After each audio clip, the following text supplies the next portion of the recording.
yo pensaba. ¿En inglés bien? ¿Esto de inglés? Ah, ¿está en inglés? Sí. ¿Muy mal? No, no intentar. Habiéndolo sabido antes, pensaba... Ya. Claro, es que ahora... Es que el programa también está de inglés. Vale. No, pues en inglés, no hay problema. Igual será más corto entonces.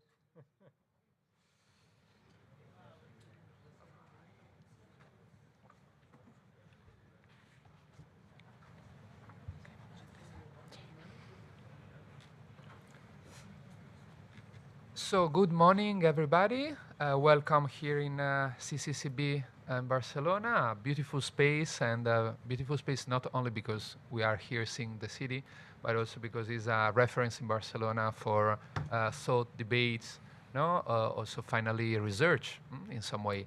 And to start today, after the debate of yesterday, the Arenas conference going stream, history, narratives and the threat to democracy in Europe. That's everybody know that is an important issue and topic nowadays. And so I'm very glad to have here a lot of researcher and expert from all Europe. And to start this conference that will be 2 days talking about nation, gender, science, and the historical roots, exactly, of extremist narratives. I have here today, and I'm very glad, Julien Longhi, that is the IP of the Arenas project from the University of Cergy-Paris. We have here also from the director of CEDID, Centre d'Estudis de Dictadures y Democràcies from the Autonomous University of Barcelona, Pau Casanellas. CEDID is one of the organizers together with Arenas and together with the Autonomous University of Barcelona. And we have here the Dean of our Faculty of Arts and Humanities, Margarita Freixas. And so I give the floor to Julien Longhi for Arenas project. Thank you, Stephen, and thank you everyone for being here and coming to this great conference. So I will just give you a few words because we have lots of stuff to do after. But just to say that it's a great pleasure as a coordinator of the project to see all the dynamism and the energy the work package 3 is giving to the project. So maybe people don't know, but you can have a look at our website to see all the aspects of the project. So we have 7 work packages in the project, and this conference is linked to work package 3. Most of the historians of the project are part of this work package. They already provide a very interesting deliverable about historical roots of extremist narrative, and maybe Stephen will give more information about that later, so I'm just teasing. This work package is a crucial one in the project, and it's also very interesting for us as a human and social scientists to see that history is a key point of this kind of project, because we need to understand the evolution and the circulation of this extremist narrative. So even if we have people working in linguistics, working on the characterization of extremist narrative, if we have people on communication science or politics and sociology who understand the impact of these extremist narratives, and also we work with, for example, computer scientists, so trying to build new algorithms to detect and to help the platforms, for example, to detect the extremist narrative online. We really need to understand the historical dimension of these narratives, because we can't provide concrete and real recommendations if we don't understand the national, international context of these narratives. So it is very crucial for us to have this work package, and it's also between 2 other very important work packages. The second one of a definition and characterization of extremist narrative, and the fourth one linked to the impact. And with this kind of chronology, when we draw the proposal, we also thought history as a very important dimension to make the link between the definition and the more concrete aspects of extremist narratives, and the way that we can make some recommendations and have a great impact in the project. So for that, it's very, of course, interesting for me because I'm not an historian to see and to follow all the works which are made in this work package. I also want to thank Stephen and all the colleagues involved in this work package and in the project for all the great jobs they are doing, because for me as a coordinator, it's a real pleasure to see that everything is doing very well, and they are making great papers, conferences, and they make the project visible at the same time in the community of historians, but also in the media, in social media, and they are very, very active. So for all the people who attend the conference, please, you can follow them, follow the project, and see all the results they are building. So thank you, Stephen, and also thank you, the Universitat de Barcelona and the different institutions that are welcoming us here, because it's a great opportunity also to have this spot. It's one of the first time I go to Barcelona, and it's a very great place. And it's a joke, but I was wondering how Stephen can work so well and so much, because yesterday I arrived and I wanted to go to the beach and to walk. And this morning I also I ran to the beach and I saw people going and I said, how can you work so hard and so well with all these distractions? So because I'm in Cergy, and people who know Cergy can see that it's harder to have some distractions. So more congratulations again, Stephen, and thank you, everyone. And I will follow. Unfortunately, I have to leave tonight because I have meetings tomorrow, but I will spend all the day here, and just as a spectator to hear and to listen to you. Thank you. Thanks, Julien, and I give the floor to Pau Casanellas of CEDID-UAB. Thank you, Julien. Thank you, Stephen. I was born and raised in Barcelona, so I don't have this temptation of the beach. As a research center, I think it's an honor, it's a pleasure to participate in this event. We work mainly, as our name says, on dictatorships, on democracies, and the threats to democracy are one of the biggest concerns that we have as a research center, as researchers, and as citizens. It was about 15 years ago, if I'm not wrong, that we organized a congress called Barcelona 1939, the year of the catastrophes, that was held here in this Sala Mirador of the CCCB, this beautiful space. And there's a kind of a link between both events. 15 years ago, we were focused on the threat that fascism was presenting to our society here in Europe. Nowadays, the threat is very different, but there's also kind of a link between both scenarios, although the context is obviously very, very different. So I cannot figure a better subject to discuss nowadays than the one that is here on discussion. So thank you for your work, and I don't want to take more time to your job. Thank you very much. Thanks, Pau, and I give the floor to Margarita Freixas, Dean of our Faculty of Arts and Humanities.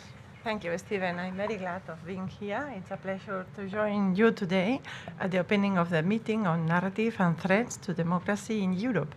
The international research project that organized this conference stands out for its clear desire to serve society by connecting research with the problems of today's citizens in this complex, changing, and interconnected society. It's an international project with research connections in leading universities. From the UAB, it's coordinated through the talent of Professor Stephen Forti in the Department of Modern and Contemporary History, which has a long and consolidated tradition in the study of historical and social movements and their impact and repercussions on people's lives. with special attention to the most disadvantaged social classes or those who have been subject to repression.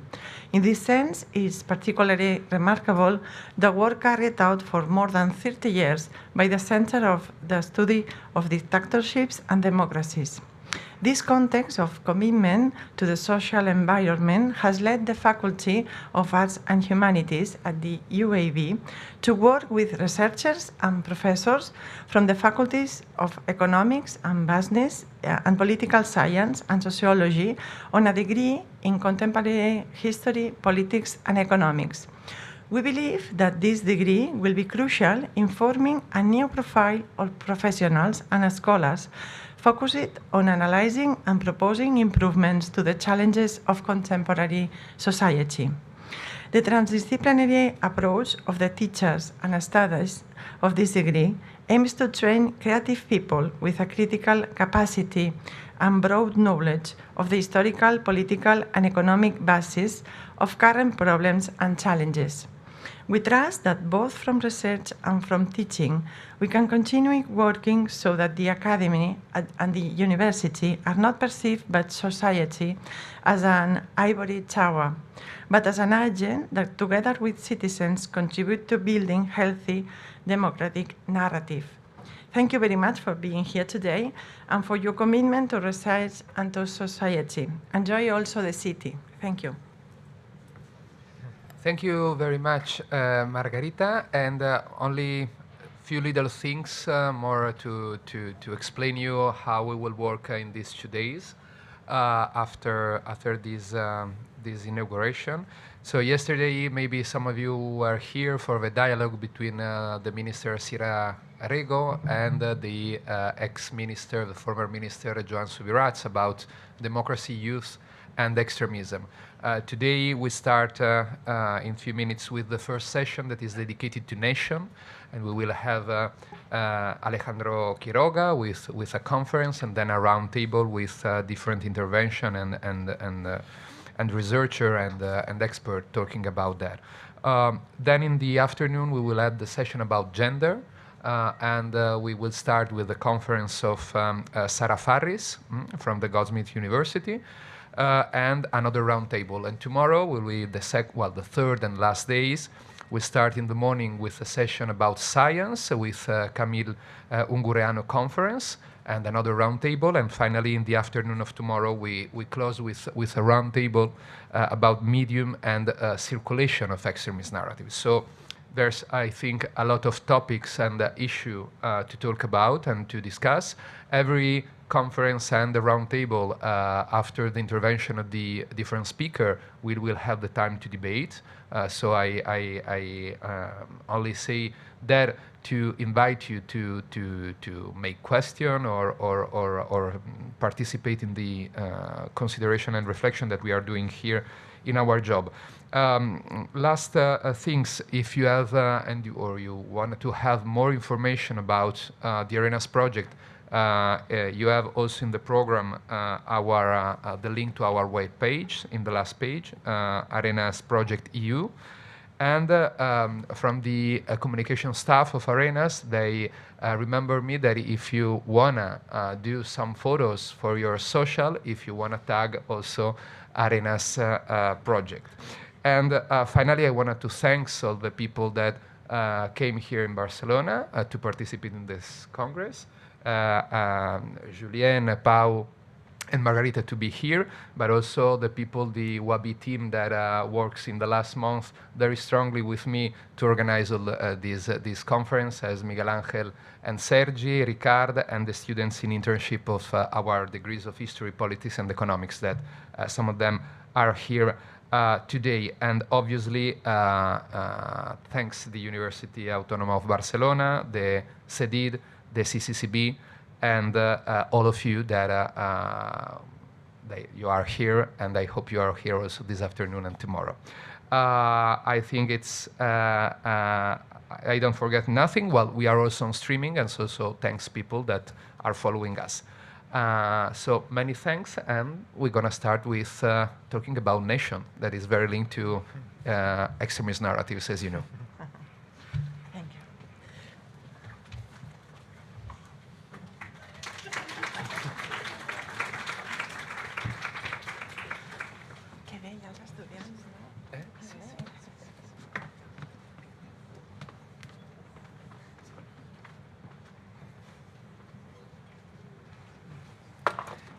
Only because we are with streaming, maybe we have we wait 5 minutes to start on time at 10 with the first session of Nation. So we're gonna back in really 5 minutes.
we can start.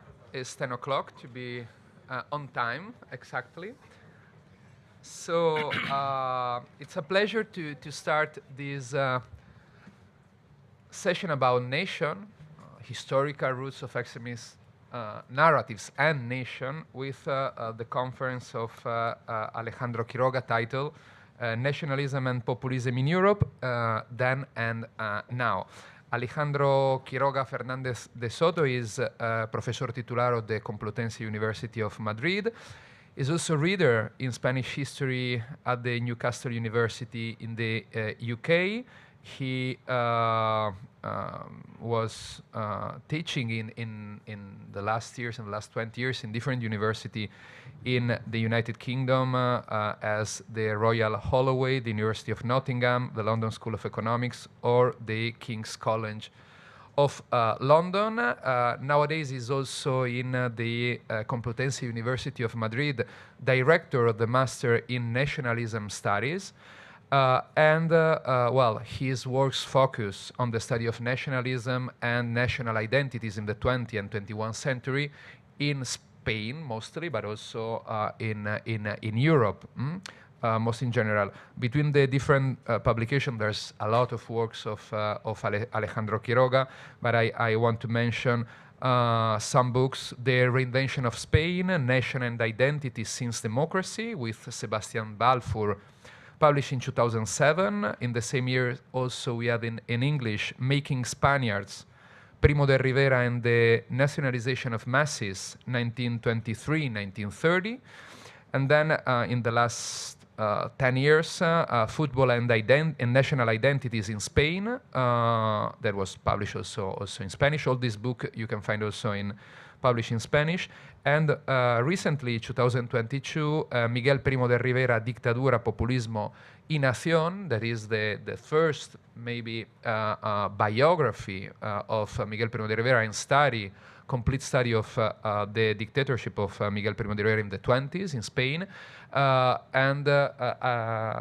We will have in a few months, so next year, also the English edition of this book. So I give you the floor, Alex, and listen to you about nationalism, populism, then and now. Okay, well, I do have a confession to make, which is that when Stephen Forti invited me to give this lecture, I wasn't really thrilled. I thought it wasn't really my field. After all, I've done more sort of interwar Europe than the contemporary stuff. But I soon realized that actually, well, it gave me the opportunity to reflect on what is surely one of the most important issues in today's world, the rise of the far right and the threat to democracy in Europe. But it also gave me the chance to reflect on the usefulness and the limitations of historical analysis. So this is a way to thank you for the invitation. In this lecture, what I would like to do is to draw some comparisons on the role of nationalist movements of the right in interwar Europe with current nationalist movements of the 2010s and 2020s, because it has become somehow commonplace nowadays to refer to interwar Europe as a point of reference to understand the current rise of the far right parties and governments as well. And there are a number of debates that I'm sure you're familiar with about the terminology, whether we can call these people fascists or not, or the similarities in the 20th century with the current movements, or obviously the use of propaganda has been a huge debate about how different, how similar that is. My intention today is to examine these connections between the far-right movement and traditional conservatives, more sort of moderate conservatives, then in the interwar period and now. Because I think that by studying the connections, we can understand better how ideas circulate and how policies are implemented and how governments form in the wide ecosystem of the European right. Sometimes when we look at the far right, we tend to forget that these ideas, these people, and these policies actually operate in a wider, complex milieu in which the moderate and the traditional conservatives actually play a very central role. But then if we think about, I don't know, how Mussolini reached power and about his governments in the first years of the 1920s, then we'll see that the conservative ecosystem is really important there. And if we actually think about the governments that were formed in Italy in the late 1990s, or the government of Wolfgang Schulze in Austria with the Conservative Party in '99, and the incorporation of the far right of Jörg Haider, the Freedoms Party, then we can understand that that these connections and these exchanges in between the far right and the more traditional right, it's essential to to get sort of a grip of the phenomenon. As apologies. As for May 2024, May this year, what we had in Europe was 6 EU countries: Italy, Finland, Slovakia, Hungary, Croatia, and the Czech Republic, where the hard right was in government. And then in July, the incorporation of Geert Wilders' Party for Freedom into the Dutch government. We got another one there. And there are other countries, I'm thinking about Sweden, in which the hard right is not in government, but is actually supporting in parliament the current conservative government. In the following minutes, what I would like is to draw some similarities and differences between that far right in the interwar period and the far right today, but as well with this connection with the moderate conservatives in Europe. What I'm seeking here, what I'm trying to get at is to understand the precedents of the current situation and to understand the way in which liberal democracies are challenged by illiberal movements and regime. That said, I am a historian.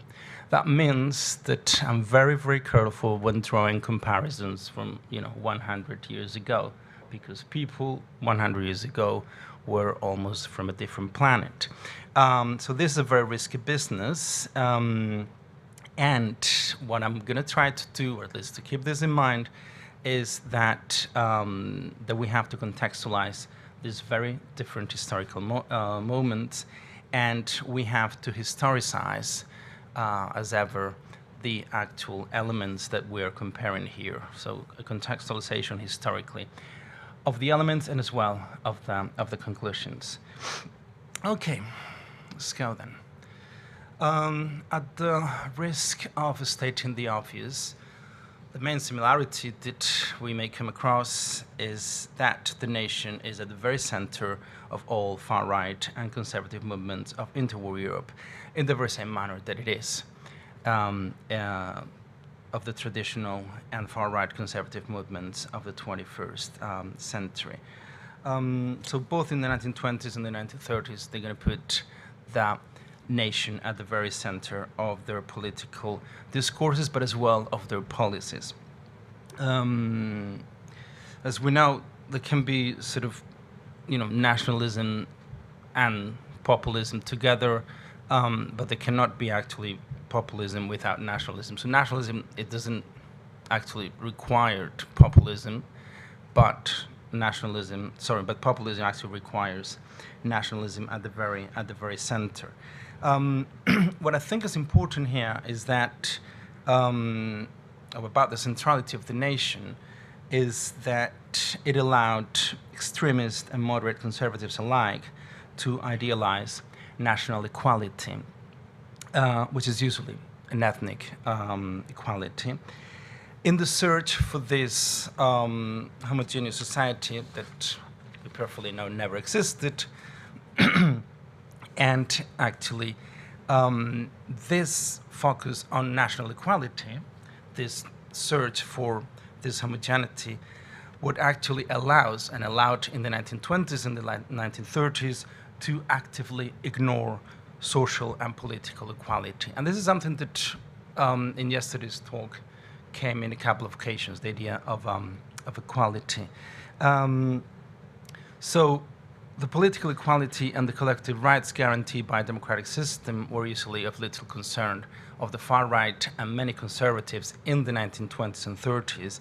And now, in the very same manner, the current movements idealize this national equality, which again usually is mainly an ethnic equality, in the search for this, yet again, national society that never existed. And likewise, the political equality and the collective rights, say, for instance, trade union rights, are usually ignored or of a, not of a great concern for these groups. The other main element which I found similar is the populist leaders of the sort of leadership in the 1920s and in the 1930s of the far-right movements. And we have a huge literature here from the classic works of Arno Meyer and his dynamics of counter-revolution, Martin Blinkhorn's Fascism and the Right, or recently Marco Bresciani, Conservatives and Right Radicals in Interwar Europe. And they all describe these populist leaders in a very uncanny, similar manner to the populist leaders of our days.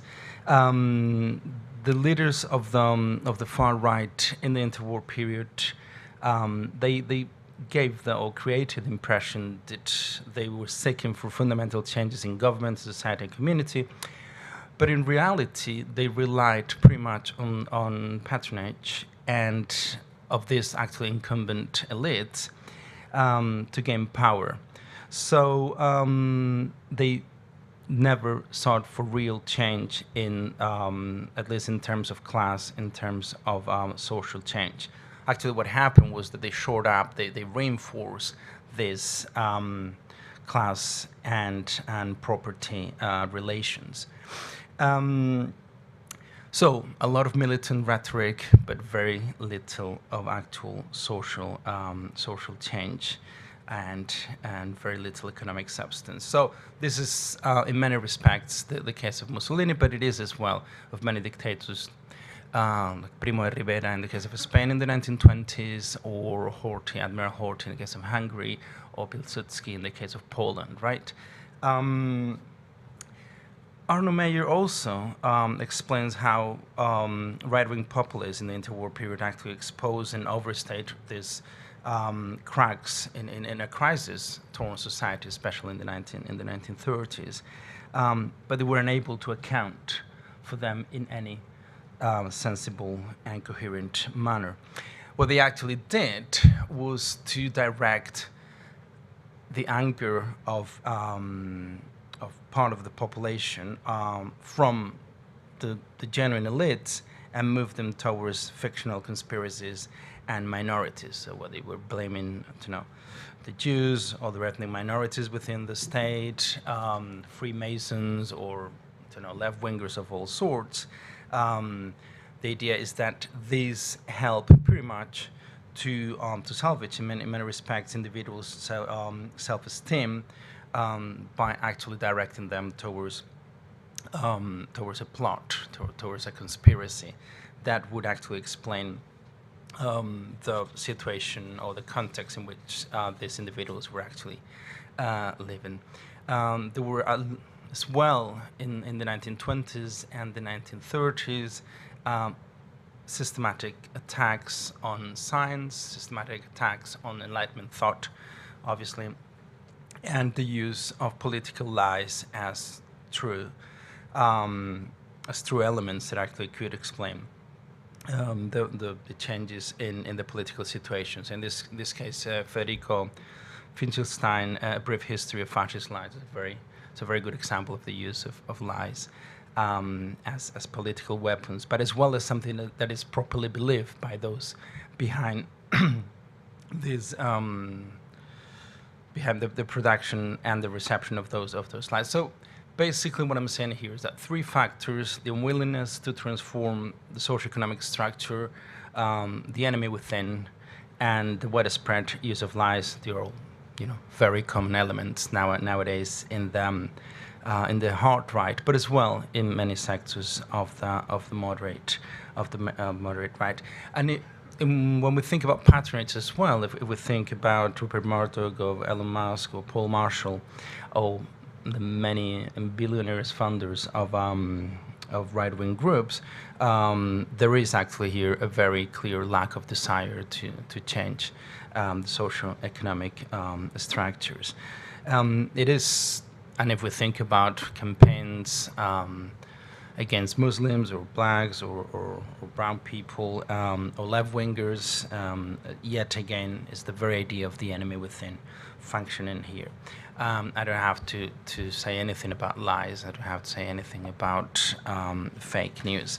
Now, there are as well, and I think this is very important, very significant disparities between this 1920s and 30s hard right and the current hard right. The reverse of in many respects, the reverse side of the enemy within is this idea of the myth of national homogeneity, this idea of the national rebirth. And in the 1930s and the 1940s as well, the idea that territorial integrity had to somehow to match with ethnic integrity of the nation was obviously, as you know, one of the main factors that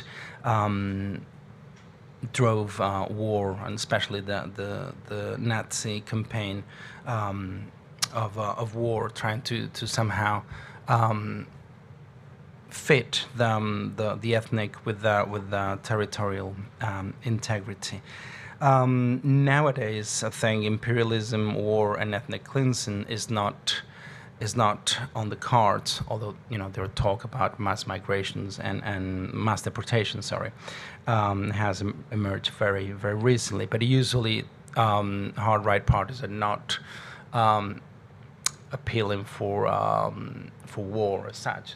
It's not something that is on the cards. Perhaps with the current exception of Russia, but that's something probably different. The idea that immigration, which is at the very center of this new political discourse, is something that is destroying the homogeneity of the nation. It's crucial here, and this is something that, as you know, became a very strong part of the conservative discourse and policies as well, especially after the fall of the Berlin Wall. This came hand in hand with the destruction, or at least not destruction, but the erosion, the undermining of the anti-fascist master narratives that was actually part, or at the very center as well, of most national discourses all the way up till 1989, and afterwards it became to be somehow undermined. In Eastern Europe, partly by equating fascism to communism as similar evils, and in some cases presenting communism as worse as fascism. In the most dramatic cases, as in the case of Yugoslavia, when some of the sides, or some of the fighters in that conflict actually reclaim their fascist past. I was thinking about the Ustasha in the case of the Croat militia, in which, in this case, it was obvious that the link, and it was proudly proclaimed. In Western Europe, the situation was somehow different, but the undermining of these anti-fascist master narratives that actually were at the core were somehow foundational myths of the nations, whether British or French or Italian. This erosion of the anti-fascist master narratives actually, I think, came in different manners. In the case of Italy, usually by presenting fascism as something not as bad, something not as cruel as Nazism, and as well as presenting Italians as somehow the victims of those of the German occupation forces.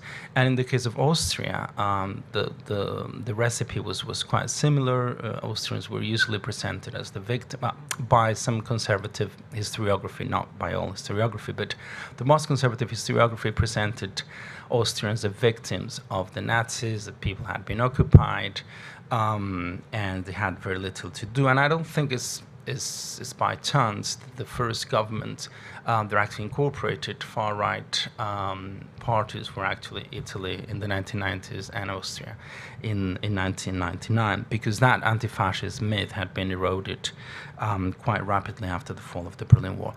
There are other places like Spain in which the anti-fascist myth, well, just didn't exist for obvious reasons. Of course, that the duration of the Franco dictatorship well into almost the end of the Cold War, into the mid-70s, and as well because of the way this transition to democracy was done, that is, by incorporating Francoist elites into the democratic political system. That meant that the current foundational myth of the nation, it was for many years that the transition to democracy, but it couldn't be as such an anti-fascist myth by definition. So in that sense, in the case of Spain, not in the case of Portugal, but certainly in the case of Spain, that wasn't possible to have an anti-fascist myth. Now, the gradual undermining of this anti-fascist consensus, which, by the way, was also a consensus about the welfare state. The far right began with this undermining to have more and more influence, and I'm thinking about a book that was published already in the late 1980s by a sociologist called Brigitte Orphalie, and it's called L'adhésion au Front National, and she already saw how the Front National in the case of France had very little electoral support, but at a discursive level, those policies were gradually taken as their own policies by the French right, moderate right, and eventually actually by the Socialist Party and even the Communist Party to a lesser extent. But so in that respect, the situation is similar to the hard right or the far right in France in the 1930s.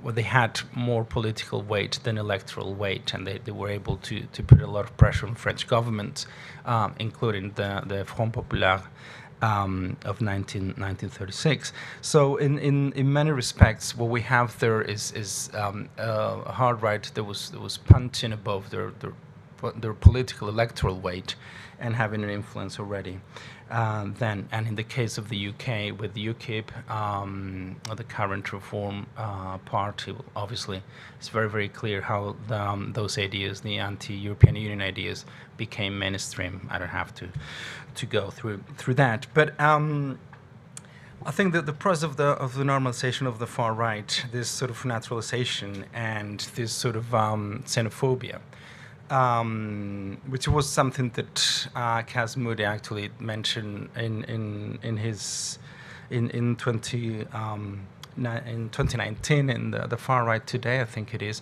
this idea that this fourth wave of extremists of the far right, he would say, now increasingly are portrayed as the voice of the common sense. Instead of being misled or guided, that was actually what happened before. So I would like to reflect on this sort of common sense, what is going on, what's been going on for a number of years. because turning the populist far right into the voice of common sense implies a dehumanization of foreigners in general, of refugees in particular, and it does also imply a good deal of what is being called the politics of cruelty by implementing a number of policies and passing legislation against migrants and also against the lowest strata of society. So the idea that the poor can be actually excluded from the nation is something that has been, I would argue, implemented in recent years. So I would like to actually to focus on those policies. There are somehow some very obvious cases, like this image that you have there is a van that was going around the country, not just one van, but a number of vans that were going around the UK in 2015, 2016. And this was an idea of the Home Office Minister of the UK, Theresa May, under the Conservative government. So this cruelty, this idea that one could promote this sort of policy, and it was fine, it was common sense, that was promoted by a Conservative government, is a very, very obvious example of how those ideas of the far right are actually taken, assumed by Conservative governments. Now, I would like to, I'm going to give you two examples of two different policies by Conservative governments, which I think help to explain this process of normalization of the far right. Now, the interesting thing about these policies, unlike this one, which is very obvious, is that first, they were not presented as a reaction to the demands of the far right. As a matter of fact, the far right had no political representation in parliament in these two countries that I'm going to be talking about. One is Britain, precisely, in 2015. The other one is Spain in 2012. We know that the potential voters of the far right at the time voted for conservative parties. That was assumed. And then the third factor here is that these were policies that were implemented as austerity measures during the Great Recession of 2008. What I'm arguing here is that these policies were actually punitive policies that excluded migrants and poor nationals from the national community, and thus contributed to the normalization of the far-right ideas. Okay, so the first one that I would like to talk about is apologies. Is the March 2012 health reform passed by Spain's People's Party, the Partido Popular of Mariano Rajoy. Okay. So in practice, the legislation abolished Spain's universal health system, a system that guarantees access to free treatments to everyone living in Spain, regardless of their origin and legal status. The 2012 legislation not only excluded migrants from the health system, it also excluded unemployed Spaniards and Spanish migrants abroad. Just to contextualize the situation, in 2012, the years of the Great Recession, 26% of Spaniards were unemployed. The population of Spaniards that had left the country to a European Union country was of over 600,000. So this is a big exclusion of actually the lowest classes or the poorest sections of society. So by excluding irregular immigrants and unemployed Spaniards from the National Health Service, the Conservative government was actually stripping poor foreigners and poor Spaniards from their health rights. Health rights that were actually to be guaranteed by the nation state. So in effect, what happened was that they were excluded from the national community. If the nation state with the welfare system was actually something to be protected by the state, by excluding these poor people and these irregular migrants, what the government was doing actually was taking these people out of the national community.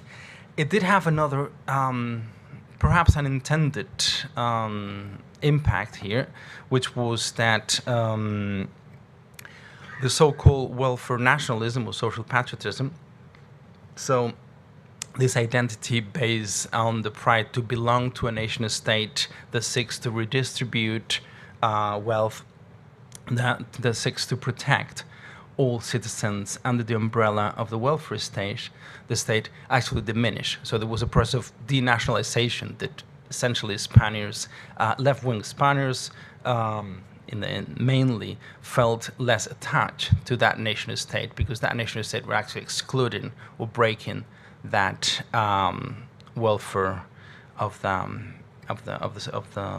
state. So in that sense, the attachment towards, and their status showing this, the attachment towards the nation actually, or the Spanish nation actually diminished those years. So the effects of these policies of austerity were actually twofold. First, it promoted the exclusion of the poor and foreigners as a common sense. But secondly, it also denationalized the left by targeting the basis of welfare nationalism. The second policy I would like to talk about is the so-called two-child benefit cap in the UK. Again, this was announced by the British government in 2015, and it was part of David Cameron's austerity measures. It meant that while parents can claim child tax credit, what is called their universal credit payments, so benefit, for their first and second child, they couldn't make these claims for any further children that they had. So yet again, this measure was presented as common sense in a time of economic crisis by the Chancellor of the Exchequer, George Osborne, himself the fourth child of a very rich family, and it's thought of clear deterrence for poor people not to have more children. I mean, it's very obvious. And here again, so the poor are, which actually happen to be in many cases of foreign descent as well. Not always, but often, were actually excluded from the national community.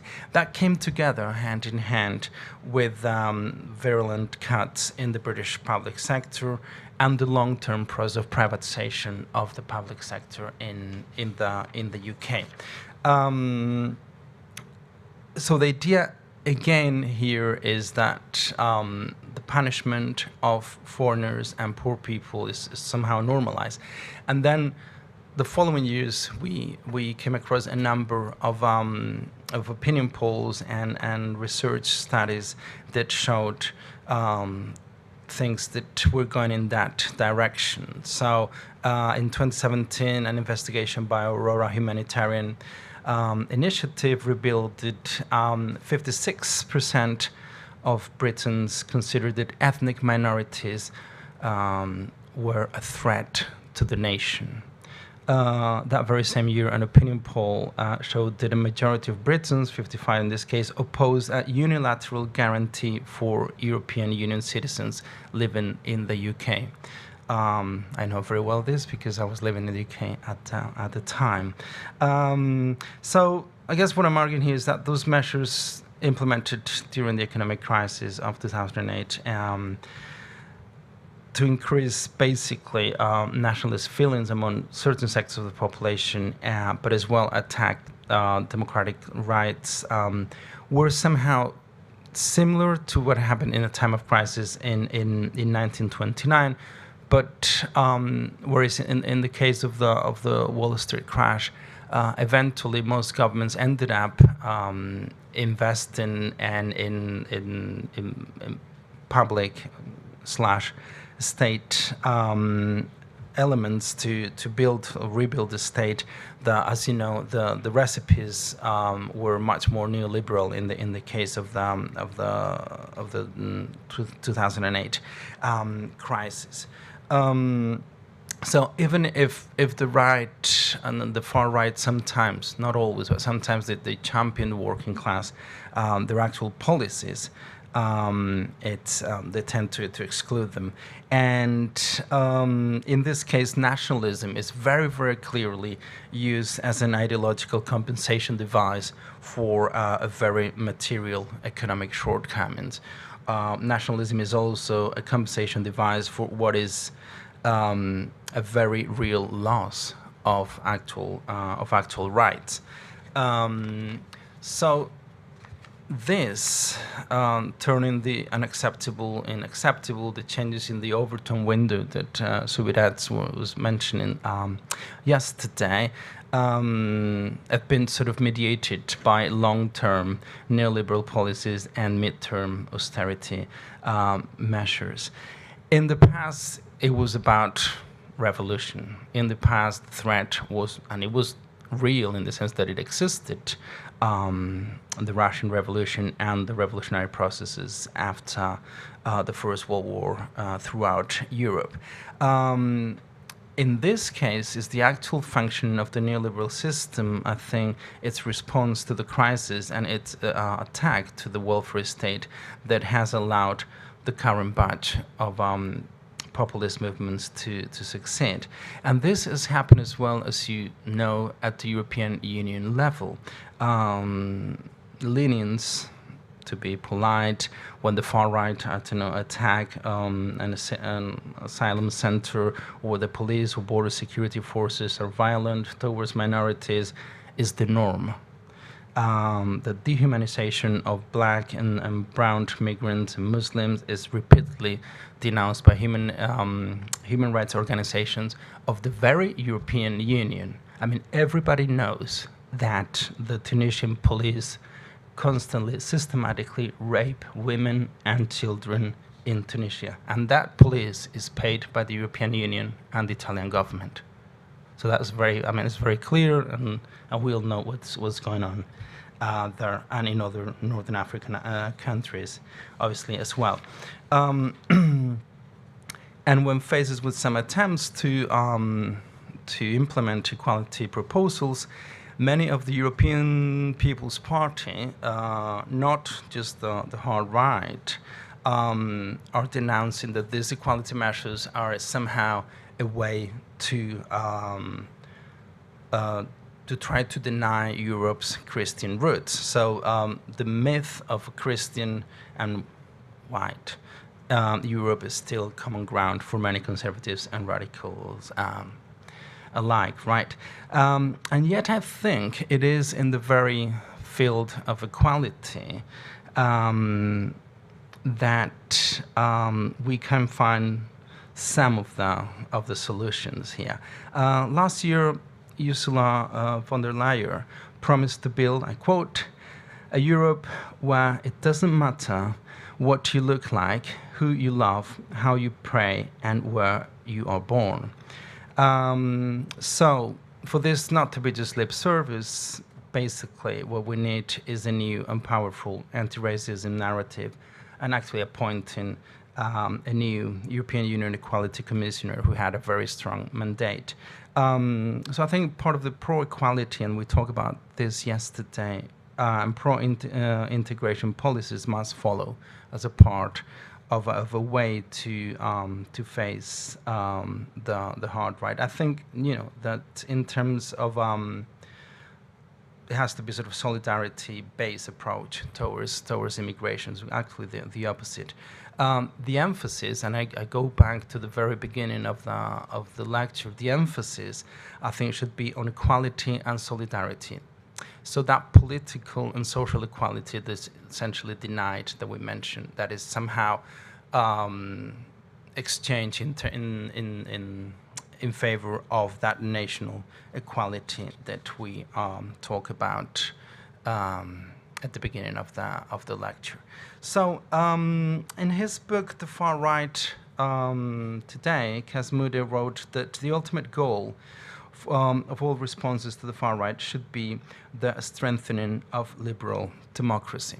And here my colleague Stephen Forti, in his Extrema Derecha 2.0, proposed a number of measures that included the establishment of a cordon sanitaire to prevent the far right from taking over the institutions, and a swift as well response, swift sanctions of the European Union against those member states who acted against the rule of law and did not respect human rights.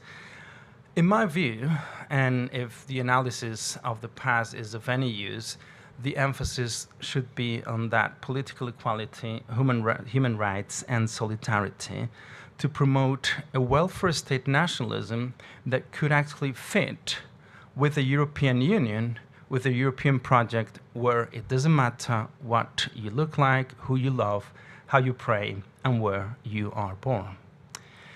If the analysis of the connections of the radical right and the moderate right in the past teaches us something or anything, it is that adopting anti-democratic and xenophobic policies mainly benefits the far right and harms the democratic national community.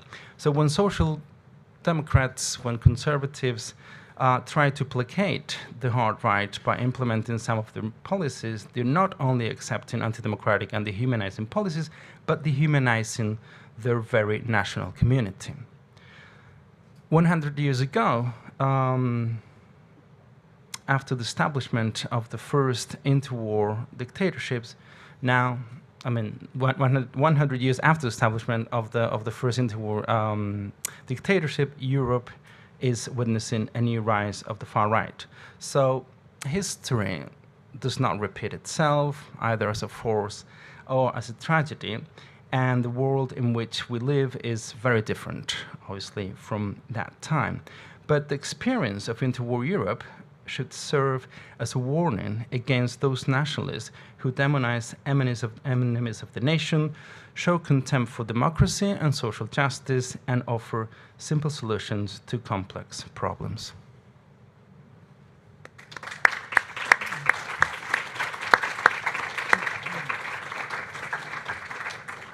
Many thanks, Alex, and also for the time, because really 45 minutes. So we have around 30 minutes to question, to have a debate. So please feel free to make some question. I have here, there, and there. Yeah.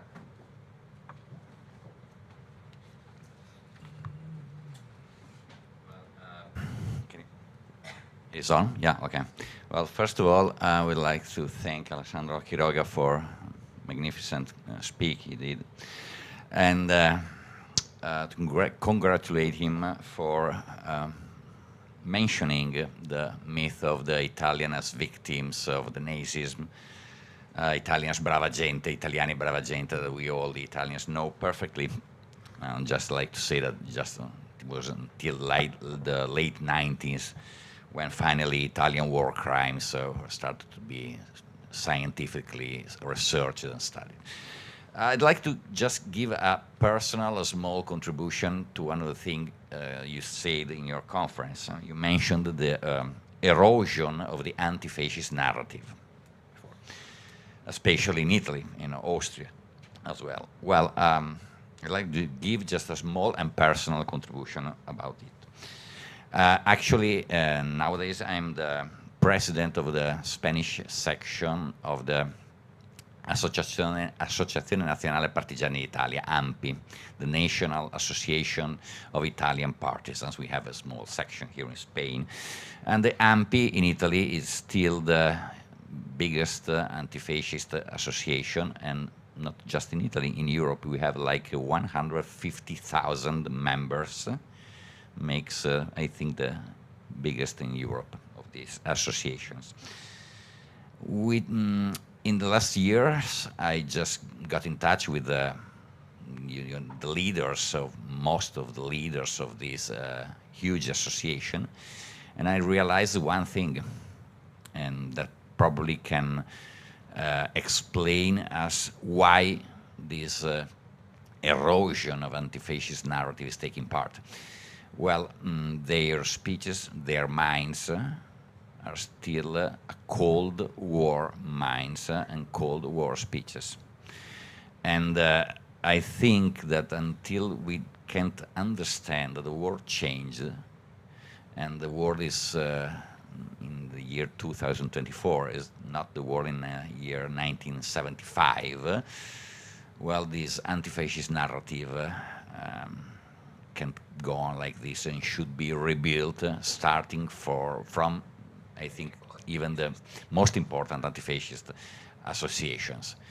And I just want to give this a small contribution because I perfectly agree 100% about this idea of erosion that I see every day. Thank you. Thanks, Alberto Pellegrini. I think we can like have 3 or 4 interventions. I saw some hand, and then Alex, you can make like one answer altogether. So we have Camille there, then or well, Nathalie, if you want, yeah, please, and then Camille. I think yeah, try to talk.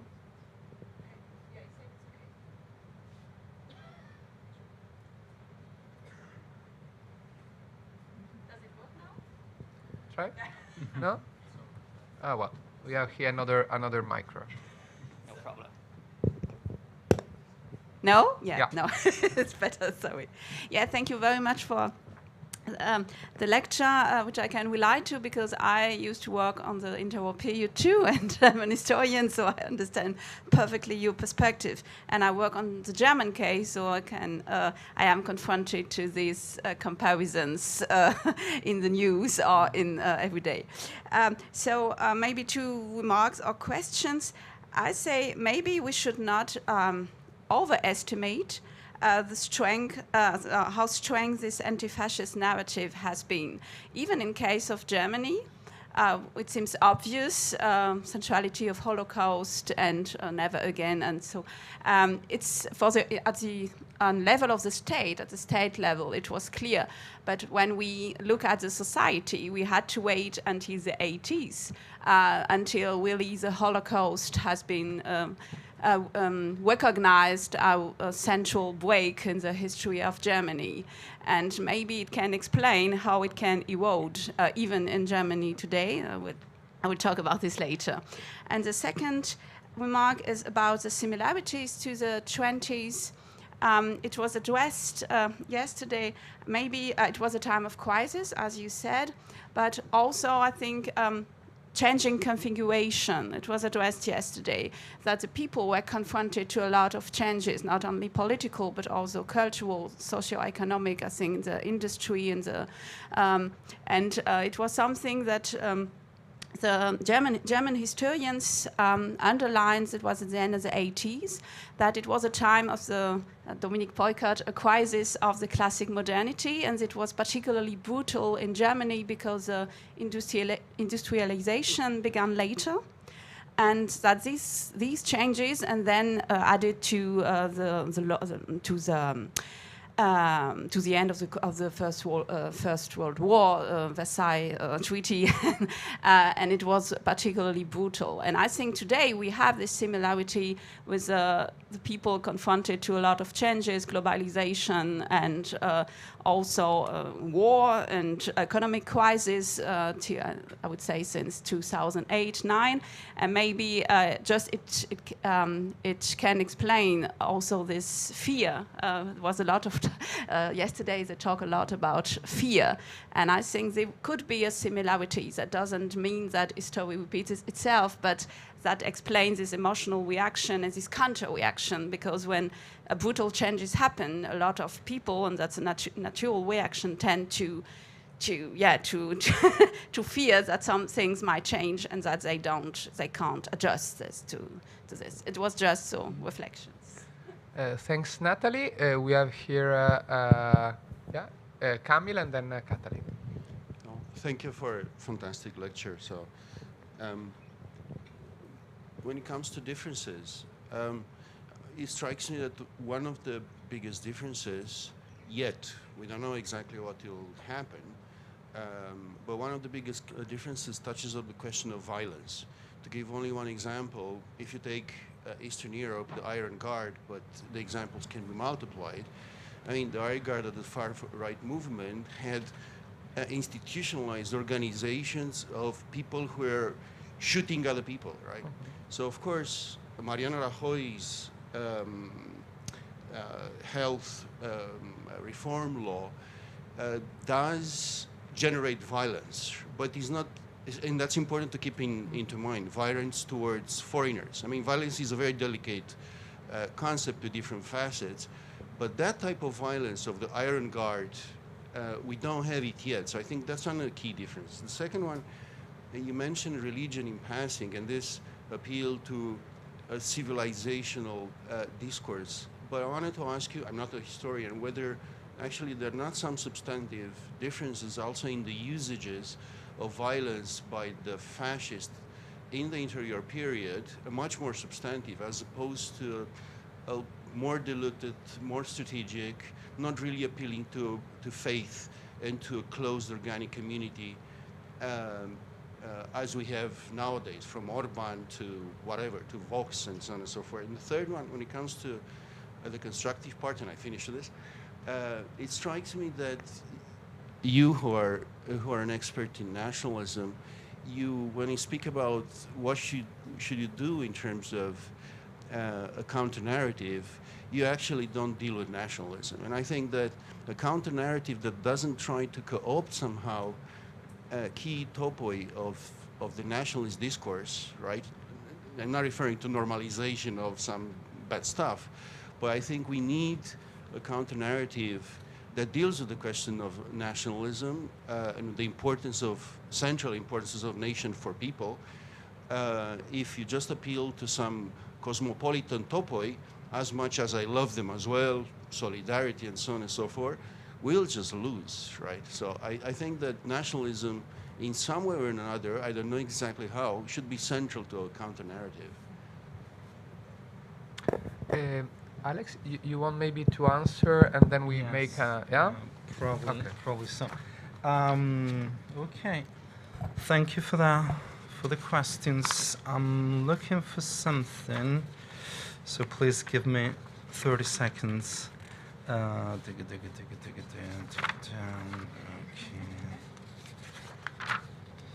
Yes, okay, got it. All right. In terms of the anti-fascist narratives, I mean, obviously, and I touch upon both questions, they change over time, and it's not the same, you know, whatever is built in the late 40s, especially in the case of Germany, but throughout, you know, those constitutional periods in particular, and then how they change, and they change over the 60s, obviously, and over the 70s. So it's you know, the changes continuously, but I think, generally speaking, what happened, the turning point was 1989, that led to sort of a reevaluation, or the post-1989, of those anti-fascist narratives in a manner that had not been done before.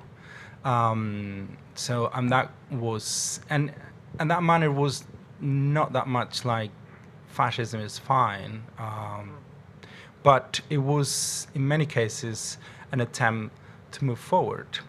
And I'm going to read to you, this is what I was looking for, the comments by Gianfranco Fini, at the time leader of Alleanza Nazionale, months before he entered the Berlusconi government for the first time. And he said, "I was born in 1952. I am a post-fascist, and I hope that Italy stops talking about fascism and anti-fascism." So the idea was not fascism is fine, but let's move forward. Let's forget about this. So, and that is a strategy, right? And I think nowadays, for the hard right, if you know, they can be openly anti-fascist in the sort of more classic sense, like, you know, the British far right. The anti-fascist myth still central in terms of building the national community. in the same interview, Fini also stated that Mussolini was the greater statist in the war. So it's like, to reivindicate, but not maybe explicitly, and at the same time, okay, so let's talk about other things now, no? Because, and that happened as well in the idea of guilt in the case of Germany as well, and that was generational, and as well, there were changes there as well. But Germany, nevertheless, is probably the most difficult case, because it's the most difficult case to defascisticize.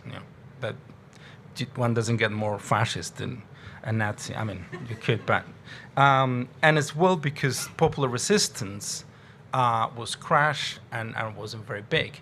So I mean, initially, but not during the Second World War. So in that sense, I think the German case. It's a bit more difficult to build an anti-fascist rhetoric that it goes through the fascistization. So the rhetoric has to be built, and as it was, in sort of the never again that you were building. So that, in a way, makes sense. As for the idea of fear, I mean, I would agree that it's very important. But fear can operate at many different levels, and it doesn't. I think sometimes you could explain reactionary hard right positions in terms of fear, but not necessarily. I mean, you can move towards other sort of positions, and I think nowadays the role of fear, I think, is important. It's probably related to more insecurity than the actual fear of a complete change.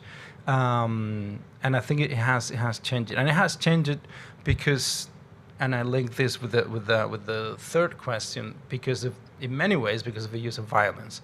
And you're absolutely right. I mean, there's no comparison with the level of political violence in the 1930s, in Romania, in the 1920s, in Italy, in Germany, of course, in Spain. So in that sense, obviously we are in a different planet, and there are institutionalized forms of violence, but we don't witness violence in the streets in the manner that we used to, as well because nowadays in Europe at least, United States, the state is so powerful that no one could actually challenge this. When in the 1930s and 1920s, there were more. So in that sense, it's very, very clear. The use of religion is, I mean, I was referring in particular to the idea of a Christian Europe that comes every now and then. That is not necessarily related to institutional churches. And 2 days ago, no, it was yesterday, the Spanish Catholic Church, so the hierarchy of the church, which usually has a very sort of conservative approach to many things, was actually issued a statement asking for compassion with immigrants and trying to integrate immigrants. So in many respects, sometimes I think in the 1920s and the 1930s, because of revolution, institutionally the Christian churches, but in particular the Catholic Church, was fairly happy to support the hard right and as well fascist movements, and that sort of integration with Christianity and fascism has been studied for years. Nowadays, I think the picture is a bit different. But what is, I think, is relevant is the use of Christianity as the myth of the origins of Europe, rather than more institutional.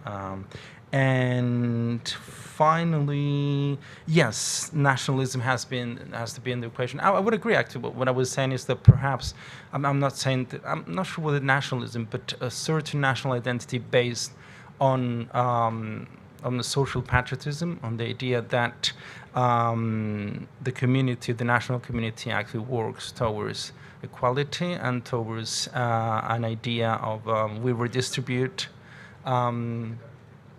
An idea of solidarity. I do think it could work in that way, but it has to work nowadays, I think, together with the European Union. So you can create that solidarity at European Union level. I know it's very difficult, but it's one of the principles of the European Union. Katalin, and then Jure, I think. Yeah, and.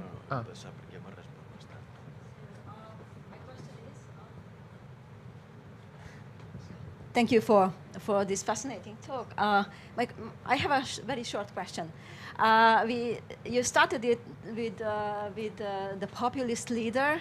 You defined it very well, and I could more than agree. And you started with the interwar period. Now, interwar period is a context, right?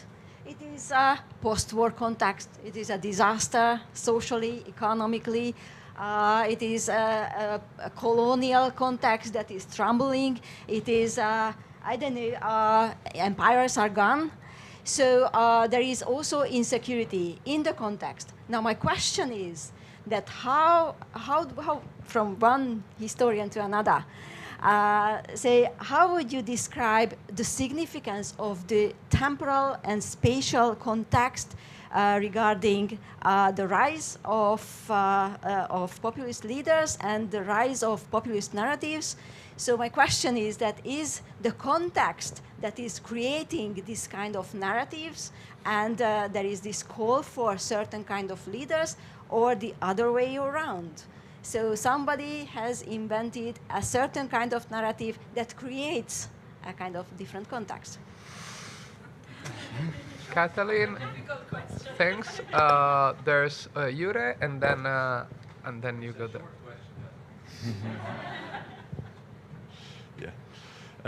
Thanks for your excellent lecture. I really enjoyed it. I'm also an interwar historian initially, so I really liked the structure of your presentation and the disclaimer. People 100 years ago were from another planet. We should be aware of that fact. First, a short comment also regarding Nathalie's question on the importance of the anti-fascist narrative. You mentioned ex-Yugoslavia, Ustaša movement. Well, I would agree with Nathalie, but not because of the so minimal importance of the anti-fascist narrative, but because of so great importance of the anti-fascist narrative in the ex-Yugoslavia until 1989. I would say that anti-fascist narrative today is under attack mostly in Croatia and in Serbia, precisely because it was so important in the socialist times. And I would say that this is only more or less a side effect that even overestimated the importance of the anti-fascist narrative. Of course, it's under attack. It should be, because it fits into the bigger picture, not because it's so central. It's only, let's say, a working thesis.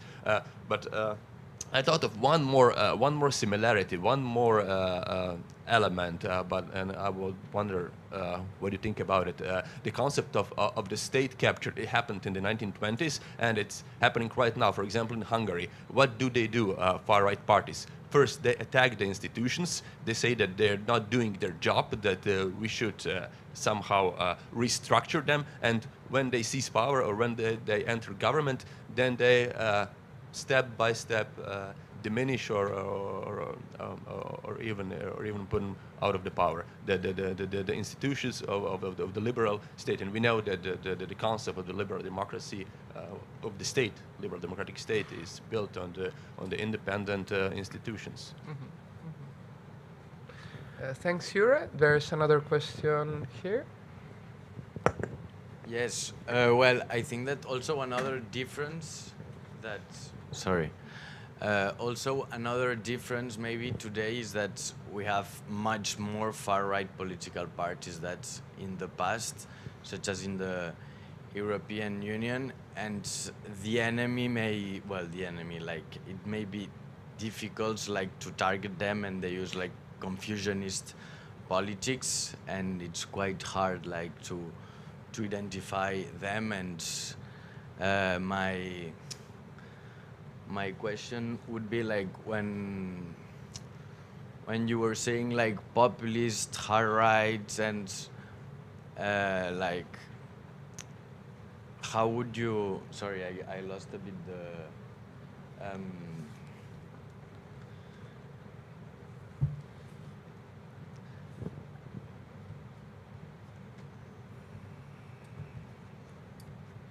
well, maybe, Yeah, meanwhile, sorry. you are talking about that, I Sorry, also sorry. ask something to Alex, and I think then we can close because we have around 10 minutes more, and then we have a coffee break. I think you touch a lot of very interesting point, no? And I agree with your analysis. First of all, and like to talk about then and now. In the 20s, you explained quite well, there was the so-called authoritarian compromise between like the conservative or traditional elite and the new fascist movement.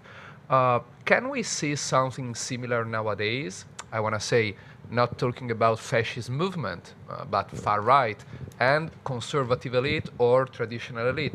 There's like, well, a comparison that we can see or some points in common. I think is interesting, linking with like the radicalization of the conservative in the last 20 years, more or less, no, and the normalization of the far right narratives. And then the second point that I think is really interesting. You talk about the policies of cruelty, no, and the dehumanization. That I think is really interesting, trying also to analyze extremist narratives, because here the point is that maybe it's a provocation what I'm saying, but is we should maybe consider neoliberalism or some part or some declination of neoliberalism as an extremist narratives, because when nowadays we are talking about extremist narratives, usually we are talking about racism, xenophobia, machism, etc., etc., etc. But maybe taking in account the example you put, should we maybe try to think or consider neoliberalism or some consequences of the neoliberal narratives as an extremist narratives? Is a provocation? Yeah, maybe yes or maybe not. I think it's something that we can talk about. I don't know finally if you now remember the question, so don't worry. Alex, the floor is yours, and then in 8-10 minutes we can have a break. Okay. All right. Well, whether the context defined reality or that is actually defined by discourse. I mean, how long do you have? I mean, really, it's. The question is that if we have a similar type of context, do we expect the similar kind of reaction, like coming up certain kind of leaders, coming up certain kind of discourses? This is the question. Okay. So is it the context making it, or these things are making the context? Okay, but yeah, but you mean that the context in the 1920s and 30s? Okay, well, yeah. Context and the reaction, or this is the engine of the context. Okay, it's a bit of a chicken and egg question, and I would imagine that I think that the discourse and policies they create new context, but then at least the origin of those discourses and those policies are actually framed by the original context, meaning that we'll have to. I mean, you asked me a very historian question. I'm going to answer in as a historian, I think we will have to look at any particular case to rather than trying to probably. But then obviously we have to be able to explain and to draw lines and to tell what is relevant. So I would imagine that in the case of the 1920s and the leadership, the kind of leadership of the 1920s, I think in many respects, I'm thinking about Forti, Bieldowski, Primo de Rivera, Mussolini in some respects, they created new realities out of particular discourses that were more essentially rhetorical than the actual changes, at least in the 20s, in terms of socioeconomic structures. But obviously, we have to look very, very closely at different cases. About the idea of capturing the state.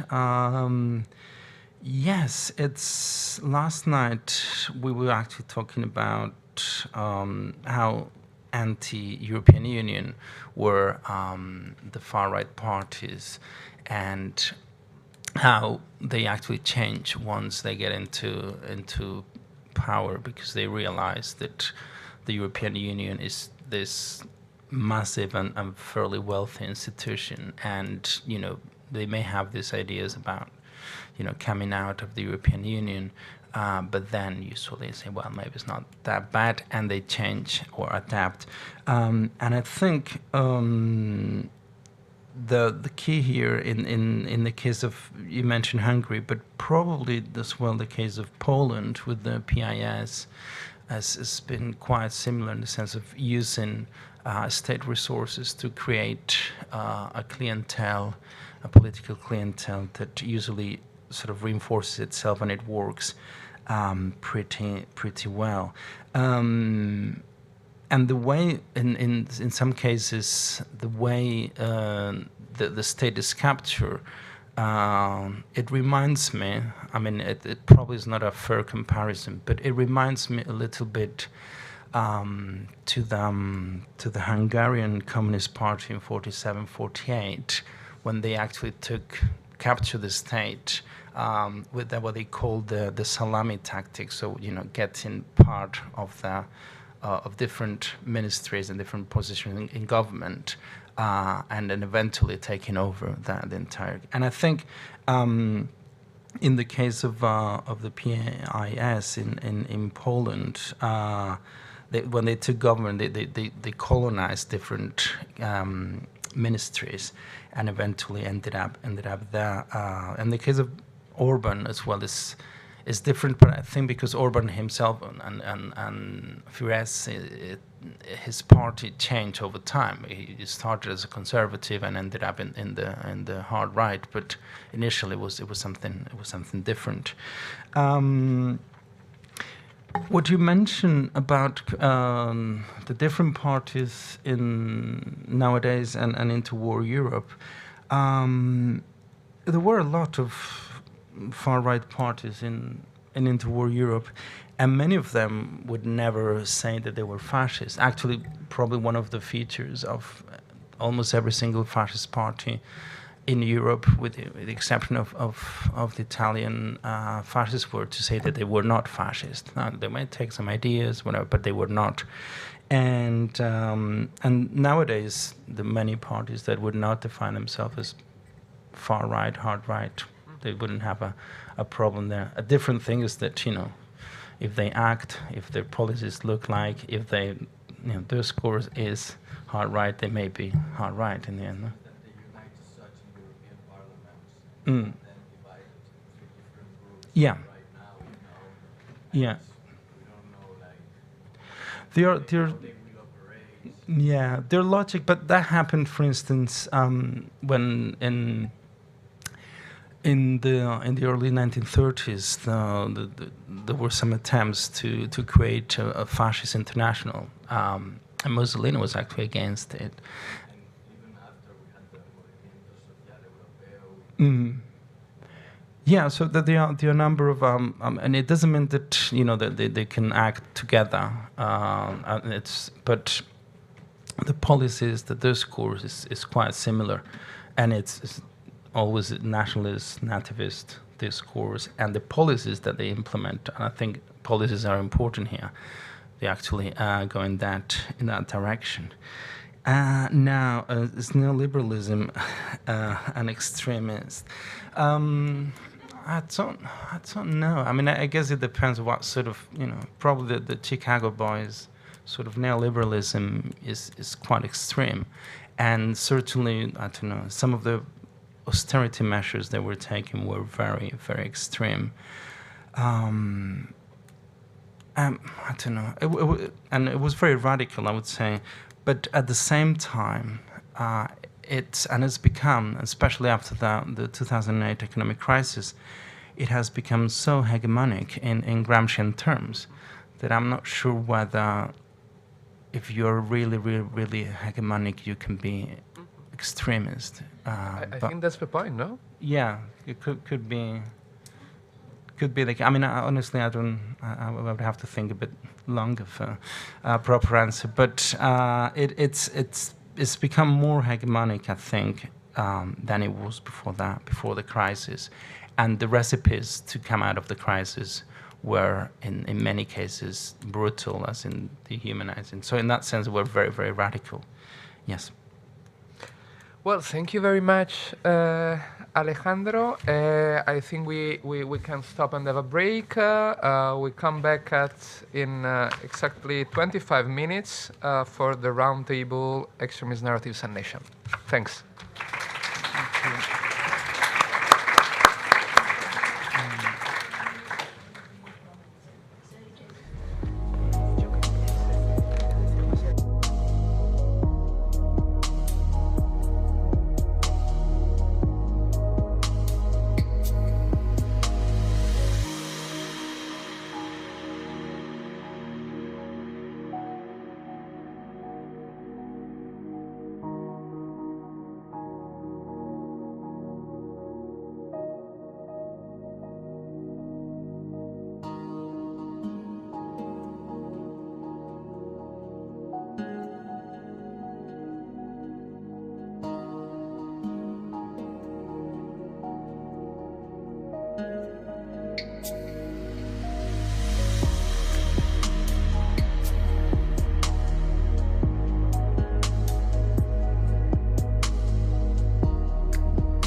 Okay, so let's start, or better, let's continue, because what we are talking now, it's linked with the topic of nation. So with the conference of Alejandro Quiroga, our idea when we thought about this international conference was to try to break like the structure only to have like a speaker. So if you take a look to the program, you see now that every morning or afternoon there's like a topic, nation, gender, or science, with a keynote speaker that is he or she is not a member of the Arenas network. And then like a round table with different experts and researchers that they are part of the Arenas network to try to go deep in this topic, no? And try to also offer some of the results of the research that we are doing and we have done in the last 1 year and a half. So the idea is so to have like a mix between like intervention, academic, traditional, if you want, intervention, and the debate. So to make like, in a way that is trying to be more dynamic. So I introduce the researchers that are today here with me. So first, Nathalie Bouëdec, that is full professor for German history in the Department of German Studies at the University of Bourgogne in France. Her research focuses on the history of German democracy since the Weimar Republic, with particular interest in the role of the judiciary. In her recent research work, she also examined the development of memory culture in Germany regarding this history of democracy, especially in the far-right scene. Then we have Miguel Ángel de Rio Morillas, that is associate professor in the Autonomous University of Barcelona, and is member also of the CEDID, the Center of Studying of Dictatorship and Democracies. His research focused on the far-right studies, Spanish conservative parties in the 20th and 21st century, and the comparison of political history between European and East Asian countries in the 20th century. And finally, we have Martin Lefranc, that is a PhD student and teaching fellow in contemporary history at the University of Orléans in France.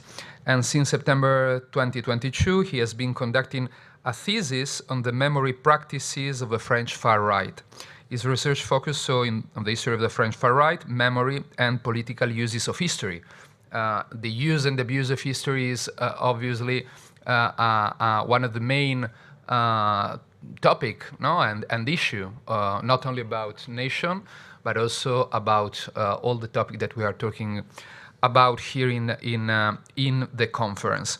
So we started with, we have thought about like three round of question to Nathalie, to Martin and Miguel Ángel, and I should say that Tiasa Konovsek from the Ljubljana Institute of Contemporary History, finally for problems in the last hour, could not attend the conference. No, so the first round, and starting with you, if you want, Nathalie, is about, and very linked to the conference of Alejandro Quiroga, the continuities and adaptation of the politics of history within the German far right. No, and obviously nowadays with the last results that we have in different Länder or region, if you want, or federal state, Alternative für Deutschland. So if you want like to start with some minutes talking about exactly these, the German cases. Yeah, thank you. Okay. Yeah, thank you very much for the introduction, and thank you for having me. Yeah, so I've decided to talk about this topic that is intertwined with the identity topic in Germany. So since 1945, the strategy of German far-right stakeholders has always consisted in producing counter-narratives to challenge the memory consensus that gradually took hold in the Federal Republic, especially regarding the National Socialist period and the Holocaust, and that has become part of the German identity, of the identity of the Federal Republic. And over the past years, there have been some noticeable developments. Firstly, the social media have provided the new space and new opportunities to challenge the official memory culture in the public sphere beyond far-right media and publishing houses that already existed. And one can see an increasing activity of far-right stakeholders on this field, and especially of the AfD, Alternative für Deutschland, on which I will focus in this first part. And secondly, one can observe some interesting adaptations of the produced narratives, and I will briefly outline two key aspects here. So the first aspect is that we can see a shift from overtly historical revisionist discourse to the promotion of a positive narrative about the national history.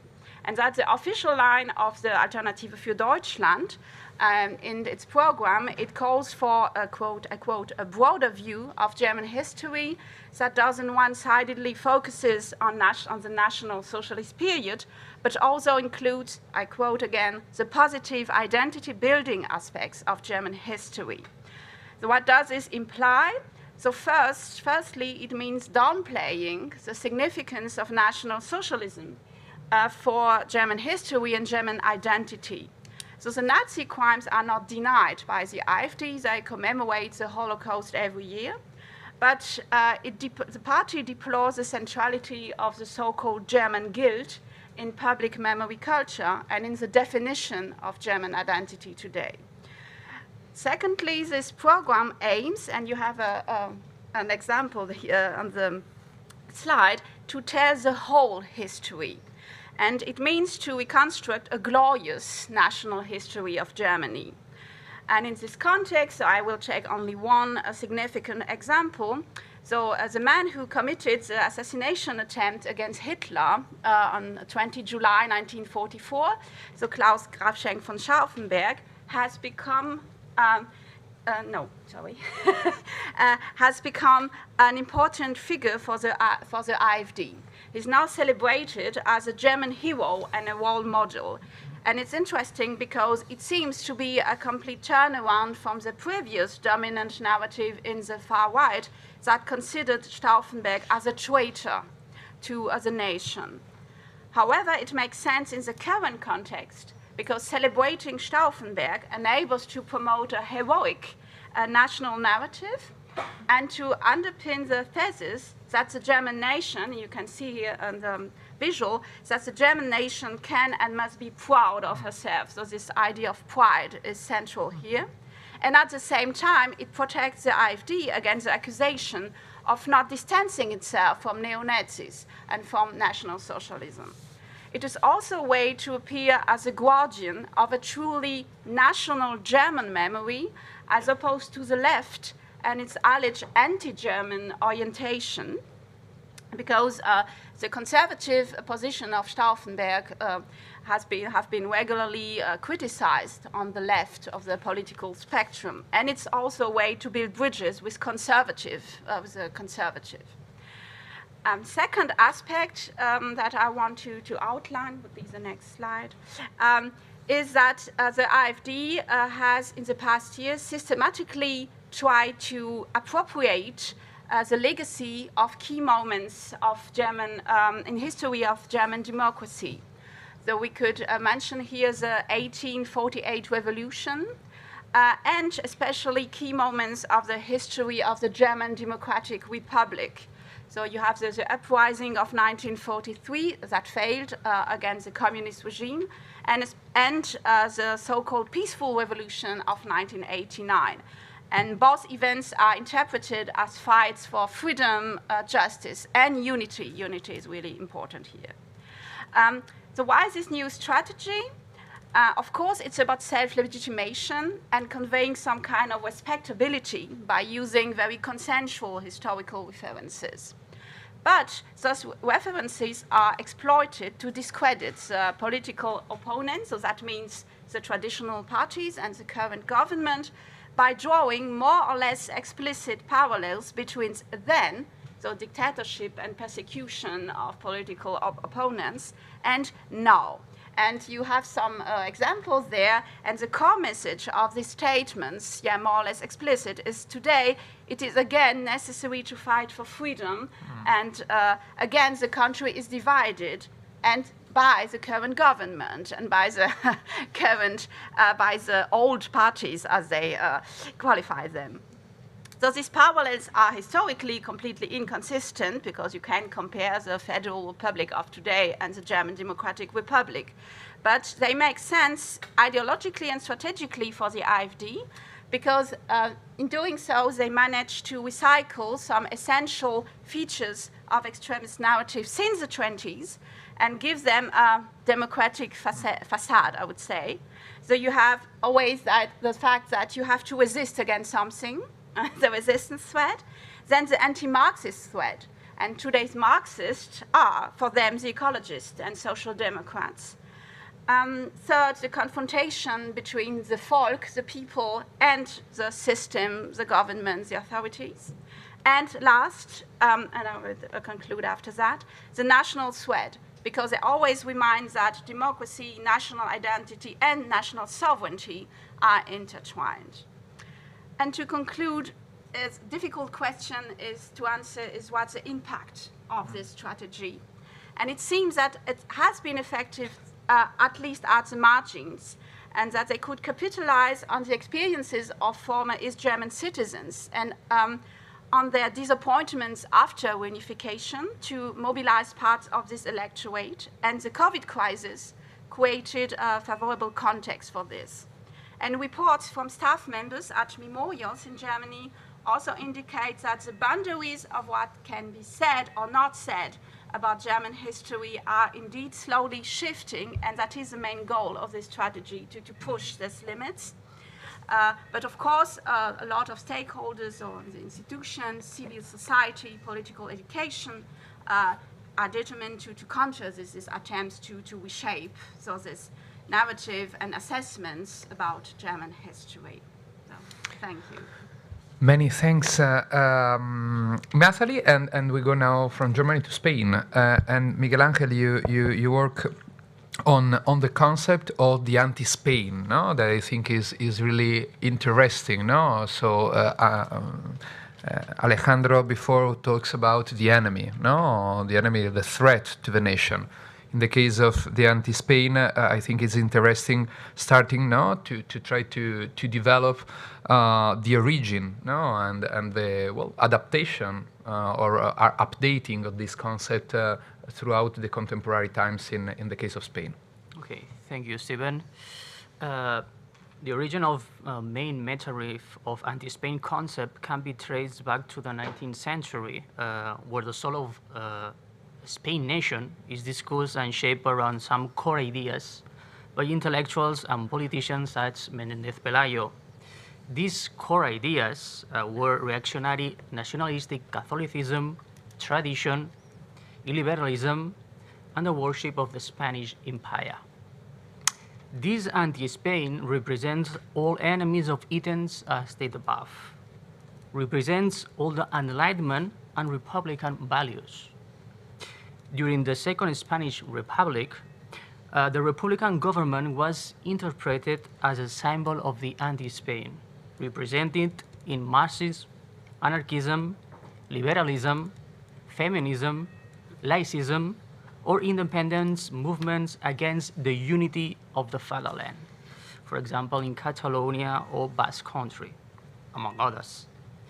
At that point, Francisco Franco was interpreted as the savior of Spain against the communism and against the anti-Spain, represented by the Second Republic. During Franco's regime, the main idea was that the Spain nation was clearly linked to the Catholicism and its imperial era, interpreting the conquest of America as a continuation of the Reconquista.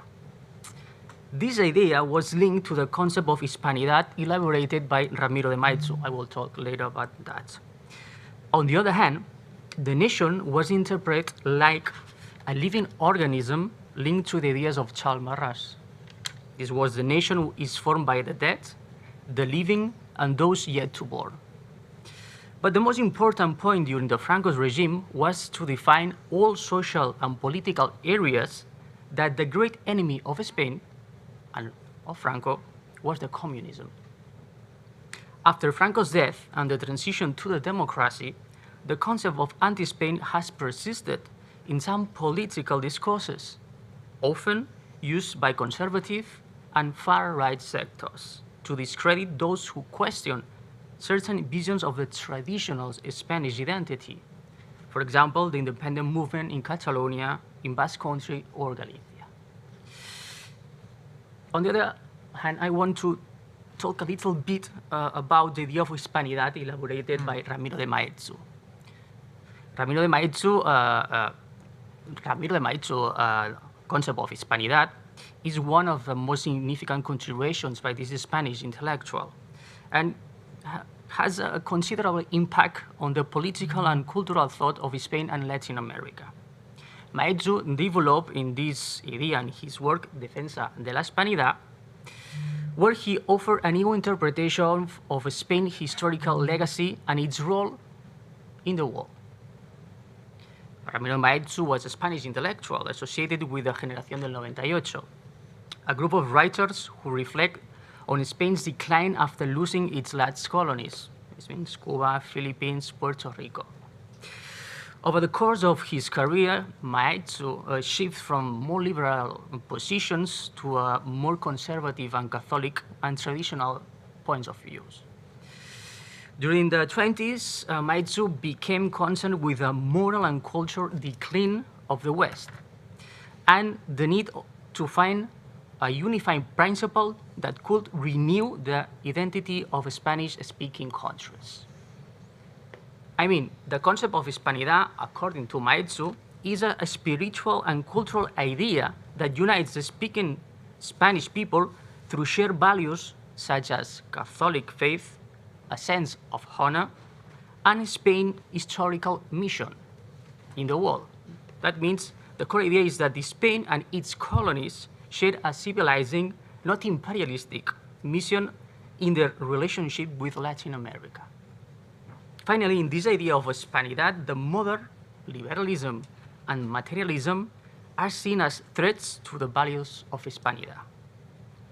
So, Maeztu's concept of Hispanidad was a revaluation of the Hispanic legacy at a time when many intellectuals were searching for answers to Spain's decline.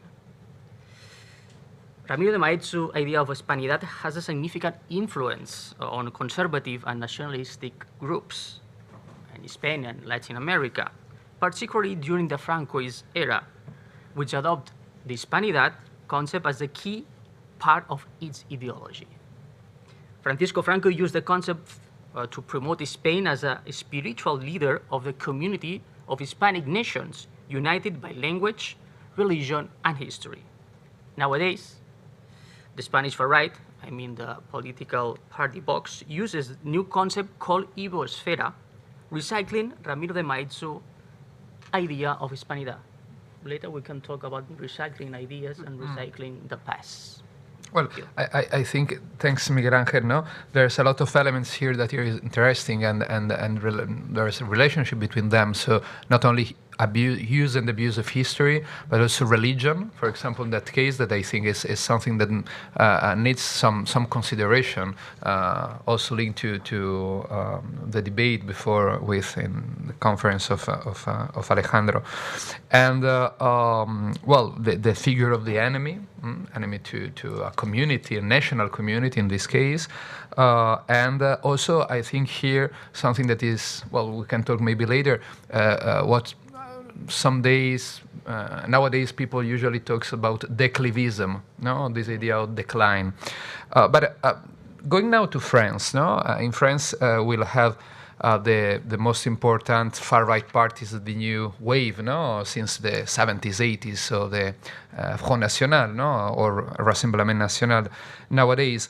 And one important concept that they introduced in the political debate was the préférence nationale, the national preference, no, and or national priority. And talks about this concept, I think, no, Martin, is interesting because, for one hand, we can see also here like an evolution of the use of this concept since the 70s, the 80s, and the nowadays, and then also about like the theorization of this concept since that beginning, because finally here we are talking about one possible declination of the idea of nation. No? What's nation and who represent the nation? So, well, the floor is yours. Thank you, Stephen. Yeah, absolutely. We're talking about historical adaptation and evolution of extremist narratives, and that's why I would like to address the issue of the concept of national preference, la préférence nationale, as it highlights both the continuity of extremist narratives within the French far right and the adaptability of these concepts, of these narratives.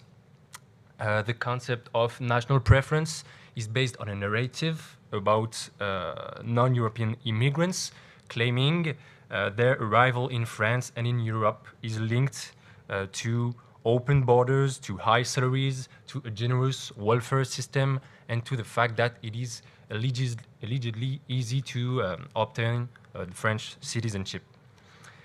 In this narrative, however, immigrants are portrayed as having no intention of integrating the national community, and to deal with them, European countries should re-establish blood law and limit access to social benefits for non-citizens. This narrative, it became a political concept in the 1980s. As you can see on the board, in 1985, Jean-Yves Le Gallou, who's a philosopher from La Nouvelle Droite, the New Right think tank, he wrote a book in which he theorizes the concept of national preference, la préférence nationale. It's national preference response to immigration. This book, it was intended to serve as a political platform, both for the right and the far right, but Le Gallou's theories got very little echo in mainstream right parties, so he turned to the largest far-right organization in France, the Front National, led by Jean-Marie Le Pen. At that time, the Front National was on the rise, and it adopted the national preference concept as it appeared less openly racist than some of its other slogans, such as La France aux Français, for instance, which means France for the French. And the concept lent the party a veneer of legitimacy, as it was developed by an intellectual. Actually, national preference became the main ideological hallmark of the Front National, and its election platform advocates the re-establishment of blood law and the limitation of social benefits to French nationals of French descent. This narrative was central to the speeches of almost every Front National's officials, such as Bruno Maigret, who was the party number 2 in the 90s. For example, in 1991, he declared that, and I quote him, our country's population has remained homogeneous since its origins, adding that French identity is therefore linked to blood. This perception of a nation based on blood is at the heart of the national preference narrative.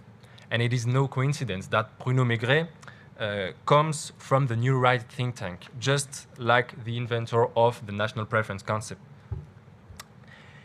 In 1997, his wife, Catherine Maigret, she became the mayor of Vitrolles, a city in southern France near Marseille, and her town council implemented a stipend for all children born to French or EU parents. So this is a discriminatory policy, and this stipend was later found to be illegal, and she was condemned to pay a fine in 2001. But as you can see on the board, this is a demonstration of Front National activists. For Front National activists, the city of Vitrolles was a model to follow. Like the banner says, national preference, today Vitrolles, tomorrow France. So how has this concept evolved over the years? I believe the national preference shows a good example of how extremist narratives adapt to new contexts. In 2011, Marine Le Pen, the daughter of Jean-Marie Le Pen, she arrived at the head of the Front National, and she wanted to present a softer image of her party. For this reason, she believed that the concept of national preference had become too controversial, but she couldn't abandon it. That's why the expression was changed. It was changed to national priority. We can wonder if this is just a vocabulary change. Does it correspond to a reduction of openly discriminatory political proposals? But actually, their program hasn't changed much since then. The Front National, now called Rassemblement National, is still proposing to reserve social housing and some civil servant positions for French nationals. However, Marine Le Pen presents these measures as social measures, and she tries to hide their xenophobic side. In its most recent manifesto, the Rassemblement National advocates to ban the hiring of a foreign worker if a French applicant is available for the same job. And according to Marine Le Pen, reserving jobs for French citizens would help to fight unemployment. Moreover, the party advocates the re-establishment of blood law and the restriction of the access to naturalization based on merit and based on assimilation, whatever that means. Other far-right figures, such as the polemist Éric Zemmour, they argue that it is essential to preserve the concept of national preference. Éric Zemmour, he doesn't present the national preference as a way to implement social policy. He's more explicit than Marine Le Pen, since he presents national preference as nothing less than the foundation of a nation. I quote him, the foundation of a nation which can only exist if it favors its own citizens at the expense of foreigners. So according to him, the survival of a nation depends to its ability to implement discriminatory policies that favors French nationals over foreigners. And his speeches are seen as highly radical in France, and that allows Marine Le Pen to appear less extreme by comparison. But overall, national preference and national priority are based on the same anti-migrant narrative. The leaders of the Rassemblement National, they still consider immigrants as the main threat to national cohesion, and they claim that migrants arrive in France because they are attracted by its generous welfare system. And in the end, the ideas addressed by the inventor of the national preference concept, Jean-Yves Le Gallou, they are still the ideological basis of the French far right. And in recent years, for his part, Jean-Yves Le Gallou, he has shifted from the concept of national preference, instead promoting the European preference or civilizational preference, and that shows it is indeed non-European immigration that poses a problem for the far right. Well, thanks, Martin. I think there's also here a lot of elements, no, that is interesting also to try to analyze transnationally, no, not only, well, in the French case, in the Spanish one, in the German one, or others, no. For example, first, something that also yesterday in the dialogue between Sira Rego and John Subirats more or less was touched. That is like the strategy, no, the Overton window, for one sense, to like. But finally, is the cultural fight, no, to reach the cultural hegemony, and is linked, for example, in the cases of France, no, and the shift from preference to priority of Marine Le Pen to la dédiabolisation, la dédemonization, no, try to well, seems less radical finally. But then also at the end there's two other questions that I think are interesting.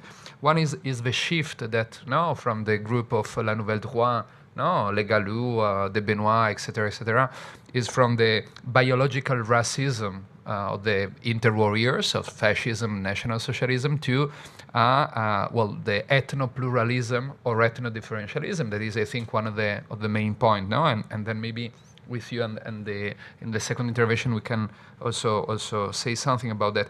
And finally, I think here there's also another interesting point, that is, well, nation is linked to citizenship, and so who is part of the national community and who have the right to be a citizen in a nation state.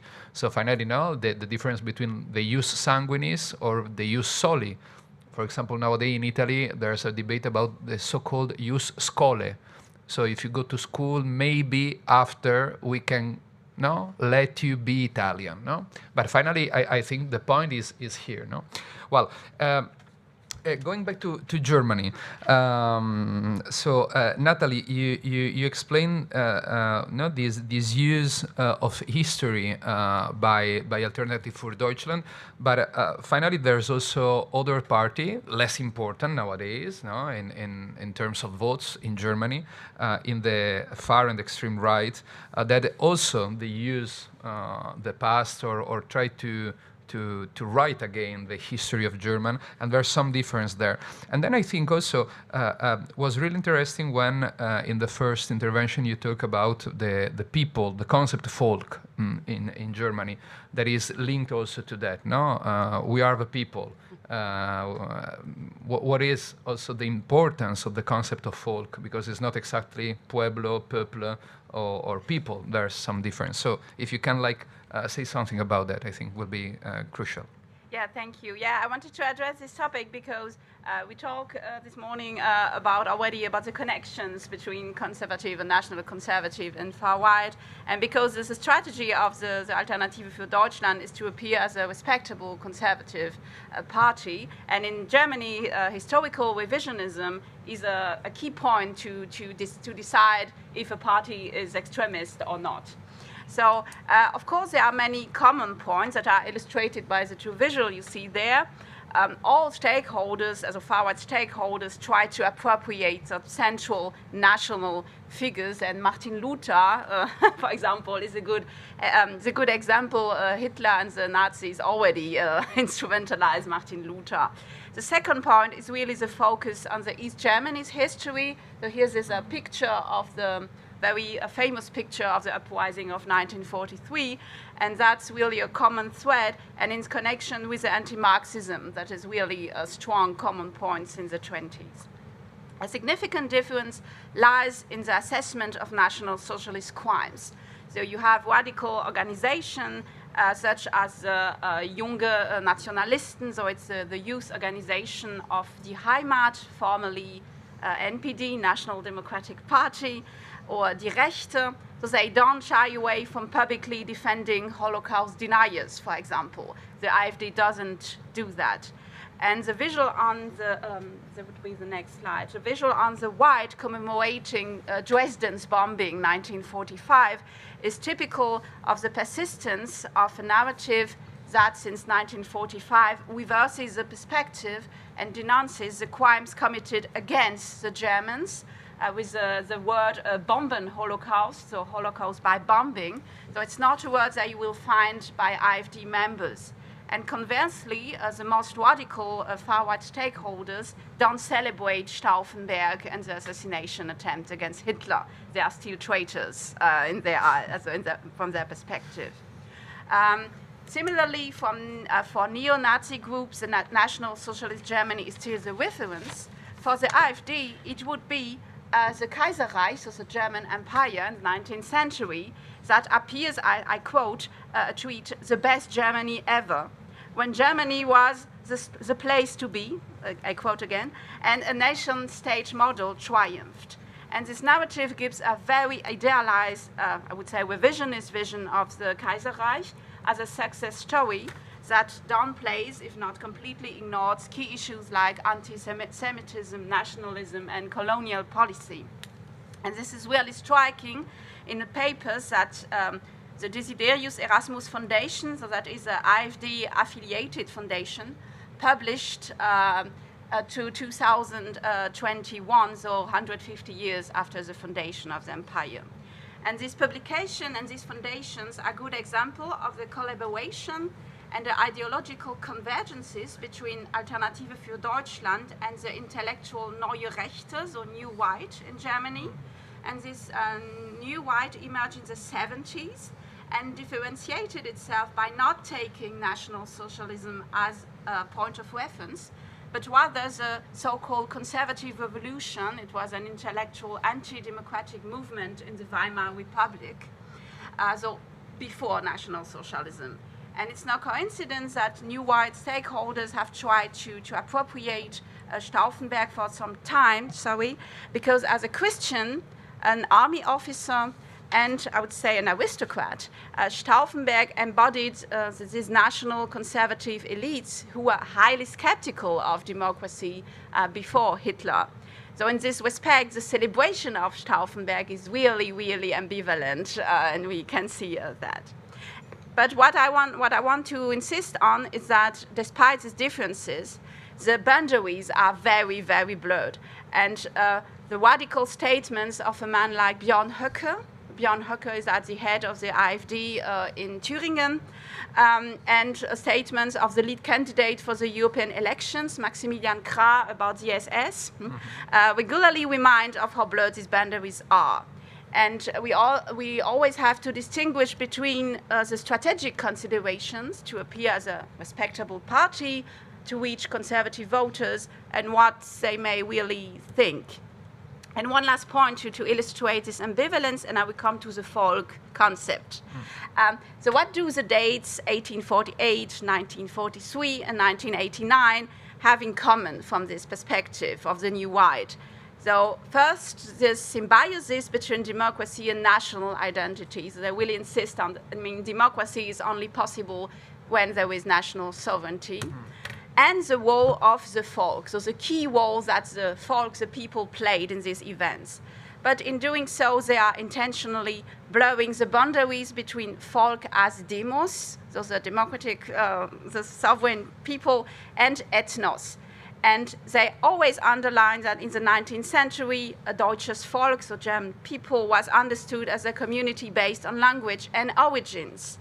And similarly, the East Germans tend, so it's more or less explicit, to be presented as the better or the more authentic Germans, because East Germany remained preserved from foreign elements, from immigration.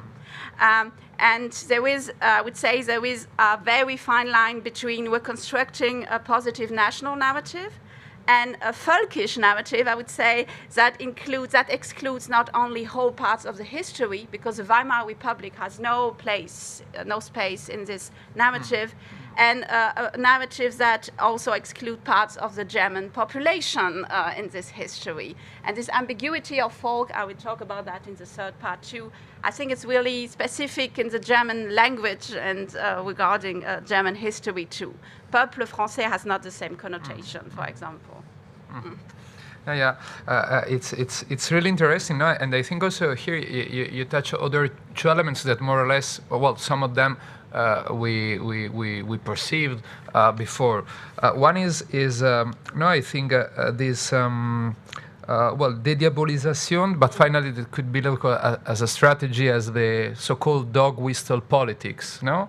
So to say something, but not explicitly. So who want to understand because they know what you are talking about say, okay, you are cool, I'm agree.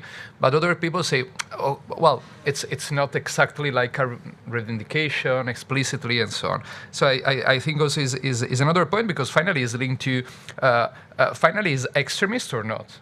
What is extremism nowadays in the discourse, in the narratives, in politics? And the second point that is now the links between nation and empire. That for European country is really important. And here I think also Miguel Angel, when you talk about before the concept of anti-Spain, the idea of the Spanish Empire is crucial, no? And before you just at the end say something about the concept of Iberosfera that Vox nowadays use like to talks about like a so-called Spanish community between Iberian Peninsula and South America, Latin America. And I think here is interesting like to say something more about like the recycling, the concept of anti-Spain nowadays by Vox and the far right in Spain. Yes, I think the key words to understand that question is the idea of recycling the past and the construction of the others. So who belongs to the national community and who doesn't? We can introduce here the concept of in-group and out-group. It's something we've been working together with my colleague Cergy. So we talk, the in-group will be represented by the good Spaniards. In Spanish we say españoles de bien.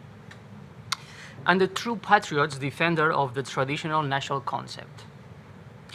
Here we can find different groups, as Vox, which is the most important Spanish far-right party born in 2013. Some parts of the People's Party, illiberal movements, neo-fascist groups, far-right thinking tanks, for example, Disenso, or ultra-Catholic movements as Hazte Oír, among others. The out-group will be represented by the bad Spaniards, the betrayers of the fatherland, the enemies of the nation seeking its destruction. Here we can find different groups as the socialist government and their allies, peripheral nationalism, Catalonia, Basque Country, feminism movement, the LGBTIQ+ movement, the globalism and the multiculturalism powers trying to erase the sovereignty of the Spanish nation, such as the institution of the European Union, we call Euroscepticism, the communist movement, and the ecology movement. Here, in this slide, we can see represented these ideas. The true Spain, represented by Vox, throwing to the trash the enemies of Spain, the anti-Spain, Catalan independent movement, LGBTIQ+ movement, left political movement, feminist movement, among others. But in this slide, we can see also other picture with a similar idea, recycling the past. Here we can see the ideas of cleaning the nation in a Francoist propaganda. Here we can see Franco's soldier sweeping the floor of the nation. There we can find the enemies of Franco, the anti-Spain. This is Marxism, anarchism, politicians, liberalism, and free Mason movement, among others. So in that point, Vox resurrect the idea of anti-Spain prevalent during Franco's regime. We can say that they are recycling the past and making a trivialization of the fascism. However, the party led by Santiago Abascal introduces new elements or enemies, such as feminism, multiculturalism, and globalism.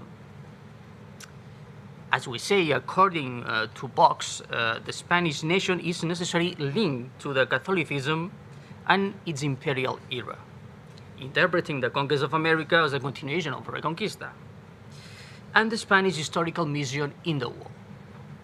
In this narrative, Vox uses the nativism and ethno-nationalism as a tool to expand Islamophobic ideas and reject the immigration and refugees, under the concept of the Great Replacement, the end of the welfare state, or the dissolution of the Christian national values. Yeah, this is for me also very interesting, no? That poster of Vox in the last election of 2023, where also a crucial element is the United Nations 2030 agenda, no? That is also interesting, no? To make some consideration about. Then, Martin, before you explain now this, well, the concept, the theorization of national preference, and like the transformation, updating to, well, national priority, is central in there, no, in the enemy of the nation in the case of France, but not only in France, immigrants. And so. Maybe no, it's interesting not to go a bit deep in that, the construction of the threat, the immigrants by the French far right since the 70s until nowadays, finally. Yes, absolutely. Hostility towards immigration has a long history in France, and it is also linked to this idea of a nation as a living entity. Immigration is primarily perceived as an economic threat. It is decided that foreigners take jobs that should go to the French, and it is no coincidence that periods of economic crisis see the greatest number of anti-immigration measures. For instance, during the 30s and the Great Depression, measures have been implemented to ban foreigners from certain professions and to impose quotas on foreign workers. And later on, during the 70s, France faced another economic crisis.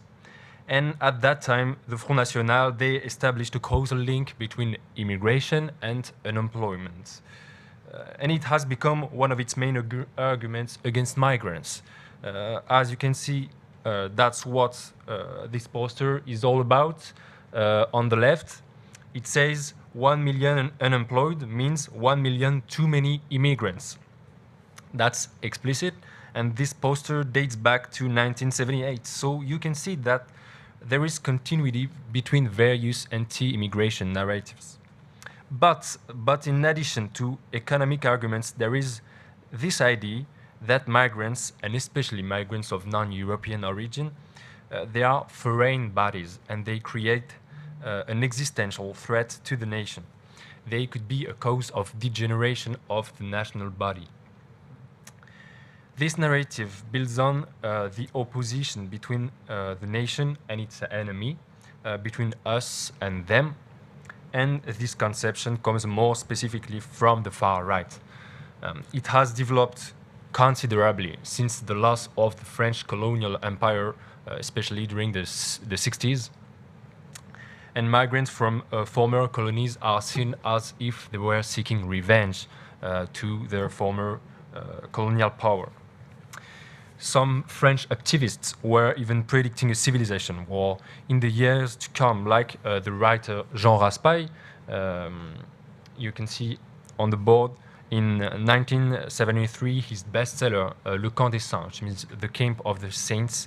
It described a migratory submersion of France by migrants from India. And this novel was used by far-right thinkers and activists who tried to theorize the idea of a migratory submersion that would threaten the survival of the white race. And this is not just happening in France. Just a few years before Jean Raspail, for instance, in 1968, the British politician Enoch Powell gave his famous Rivers of Blood speech, in which he predicted an ethnic war in the UK if the government did not put an end to immigration. Nowadays, this obsession with the loss of national identity is still shared by the French far right, but with some variations. On one hand, the far right polemist Éric Zemmour, he widely spreads the conspiracy theory of Great Replacement, le Grand Remplacement, in the French media and on social networks. It means the replacement of the white population by non-white people, and this replacement is allegedly organized by a globalist elite seeking to destroy French or European identity. And in France, the Great Replacement theory was introduced by Renaud Camus. And on the other hand, Marine Le Pen and Jordan Bardella, who are now leaders of the Rassemblement National, they are more cautious with this theory, and they don't mention it in their speeches.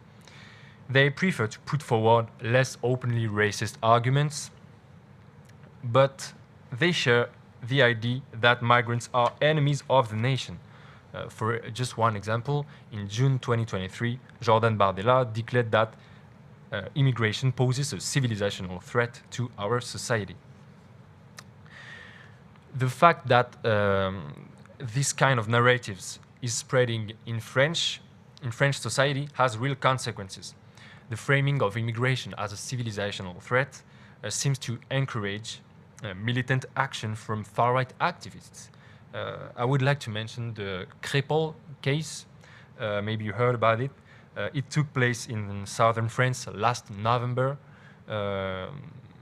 So here it is. During a village festival, a fight broke out, and a 16-year-old man, whose name was Thomas, he was stabbed to death. And this event provoked national emotion. The name of the accused was published in the press, and since his name was not of French origin, the far right portrayed the murder as a consequence of migrant presence in France. Several anti-immigration demonstrations were held in different cities, and they tried to win public support by playing on emotion. Back then, you could see these posters in French cities, like on the right, it says, Thomas, 16 years old, killed by barbarians. And above all, 18 neo-Nazis tried to start a riot in the neighborhood of where the accused came from. And this echoes other anti-migrant riots that took place, for example, in the UK or in Ireland in the past few months. And each time the riots are linked to an incident, such as a crime, that is attributed to immigration. And for public opinions now, the connection between immigration and insecurity has become clear, even though we live in increasingly peaceful societies. So this shows just how serious the consequence of anti-migrant discourses can be. In the case of Jean Raspail, it's interesting that it's quoted by others extreme far-right movement or parties all around Europe, and not only Europe. No, for example, in Italy, Brothers of Italy main theoretical manifesto, Le Tesi di Trieste of 2017, quote explicitly Jean Raspail, like Giovanni Gentile or Roger Scruton. No, so, and I think this is interesting for the last intervention before opening the floor to questions and a debate with everybody here, is like the transnational dimension. No, these extremist narratives links to nation and nationalism. No, and also finally quoting also Zemmour before Martin, you feel something that is linked to white supremacism, for example. No, that is something really present nowadays.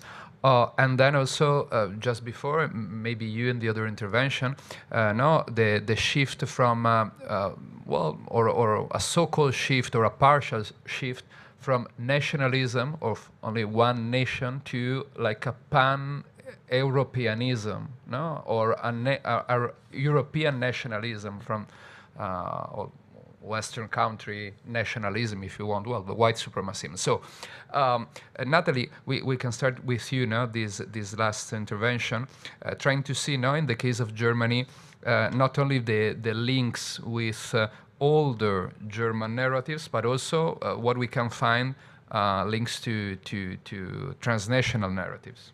Yeah, I wanted to try. I will try to show briefly how the extremist narratives today are, on the one hand, adaptations of older narratives that are really deeply rooted in German history and emerge in the 20s or even before, but also the product of an interaction with transnational narratives. And I will take 3 examples that deal with the construction of the enemy also. So the first example would be, I would call it Überfremdung and Great Replacement. So the German word Überfremdung, it comes from Fremd. Fremd means what is different and unknown. By extension, also what doesn't belong here.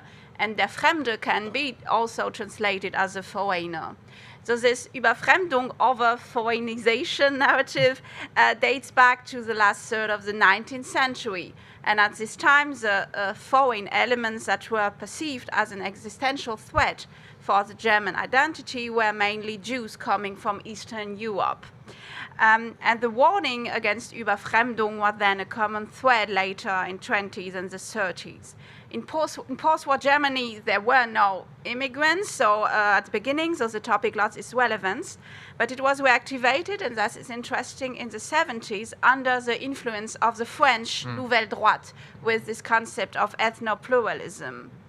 I would say in the public sphere, Überfremdung became again a main rallying issue in the late 80s, early 20s, and we talk about this being a turning point in this narrative. And you see here on the left a poster of the populist party Die Republikaner with 1990 with the slogan "The boat is full," which was very popular in the whole European far right at this time. And since then, and there was a transnational phenomenon, Muslims have become in Germany too the new avatar of the threat from outside, so Islamization. So these are transnational phenomena, as is the circulation of the Great Replacement theory, also in the German far right. This is a großer Austausch in German. But the persistent use of the word Überfremdung, as you see it on the right, through time and throughout the whole German far right, is a thing very significant because it shows that the current narratives are rooted in this tradition and that this history includes also National Socialist ideology and a biological conception of what is the Volk and what are the Die Fremden. So this comes to the fore, for example, when Björn Höcke warns against the risk of a Volkstod, so it means the death of the German folk through the replacement of the German population. And one could also assume that adopting the rhetoric of great replacement, remigration, also enables to avoid words that would be considered as too Nazi-labeled, I would say, like Umvolkung or other words. The second example would be the anti-Marxist narrative that can also be traced back to the interwar period. And as these old posters from 1930 shows, Marxism, the wedge threat, was used as an umbrella term to discredit all enemies beyond the communists. Because in this poster, Jazz, for example, targeted the Americanization and the alleged liberal decadence.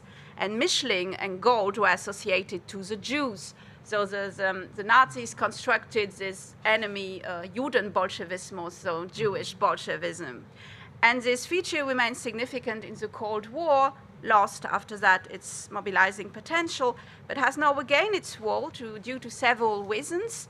The battle around the legacy of the Cold War and German Democratic Republic, but also the context of this cultural war against the so-called gender woke ideology, which in part of the far right is considered as a form of cultural Marxism. And this is, of course, a transnational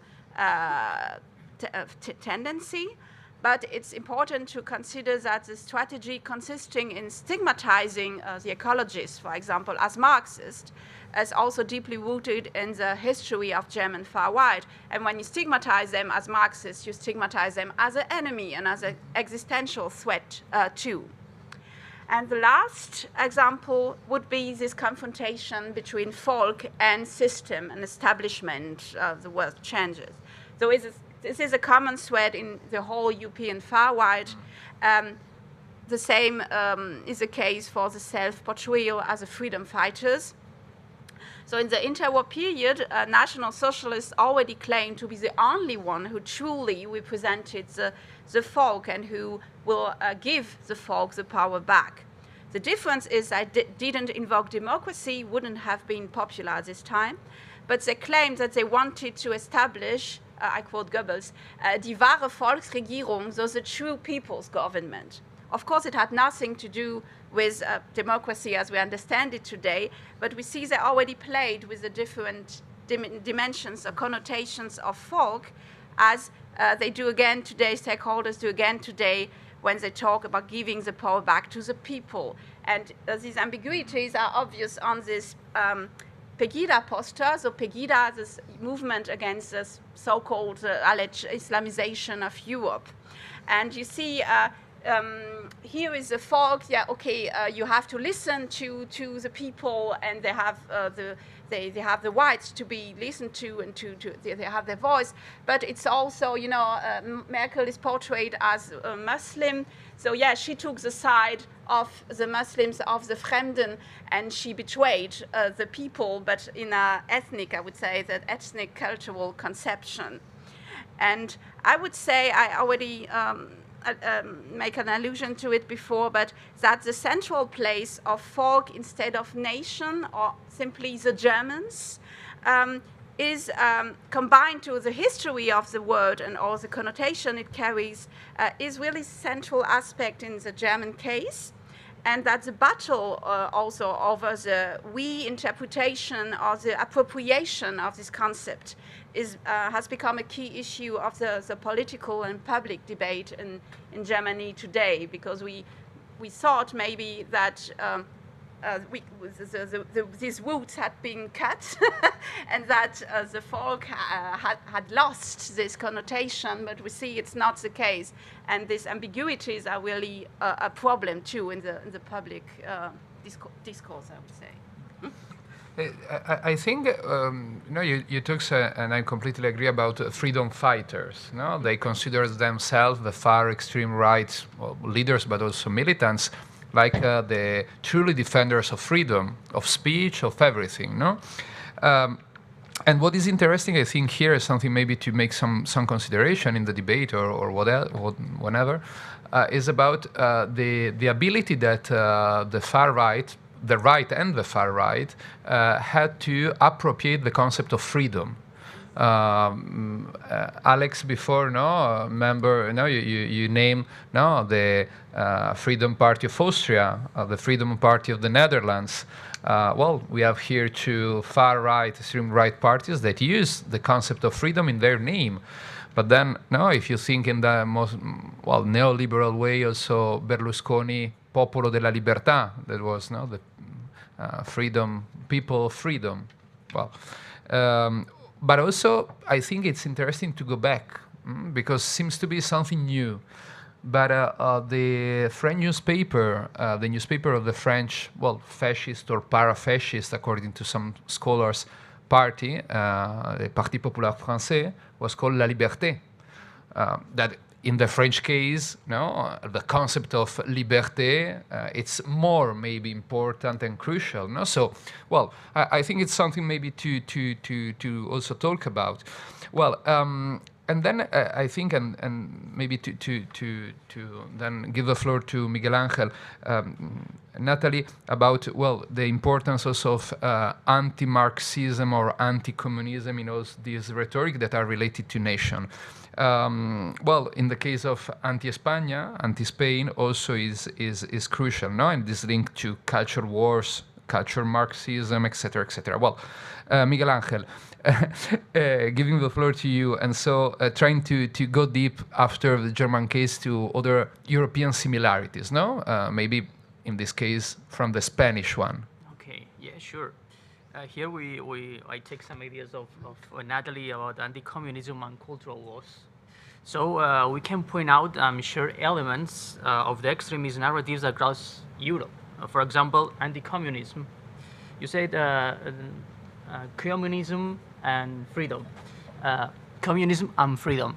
Ayuso, the president of the Community of Madrid, said communism or freedom. So we have to remember this quote. In 2024, the term communism has significantly expanded to include not only the economic position, but also a wide range of progressive ideas that represents maybe the work culture, that's become the work culture. This concept is known as cultural Marxism, and it's presented as a mortal threat to Western nations and cultures, equating it with maybe Islam as an essential denier, the enemy.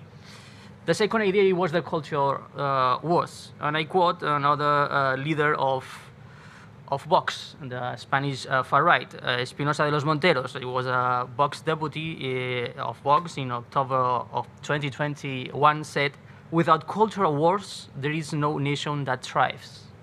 I think it's important, this quote. I think the struggle for controlling the narratives is important to tracing the journey of the discourses on the historical formation of nations. In this case, each nation creates its own history and legends to define what it means to be a true Spaniard, a true French, or a true Italian. The another idea that I think is important is the gender ideology. The concept of gender ideology, it's often used in a conservative and pejorative way by the conservative movements and the far-right groups to criticize and oppose the advancements and ideas promoted by the feminist movement, the LGBTQI+ rights, and progressive social policies. The term is often employed to suggest that these movements are imposing a radical and harmful redefinition of traditional gender roles and family structures.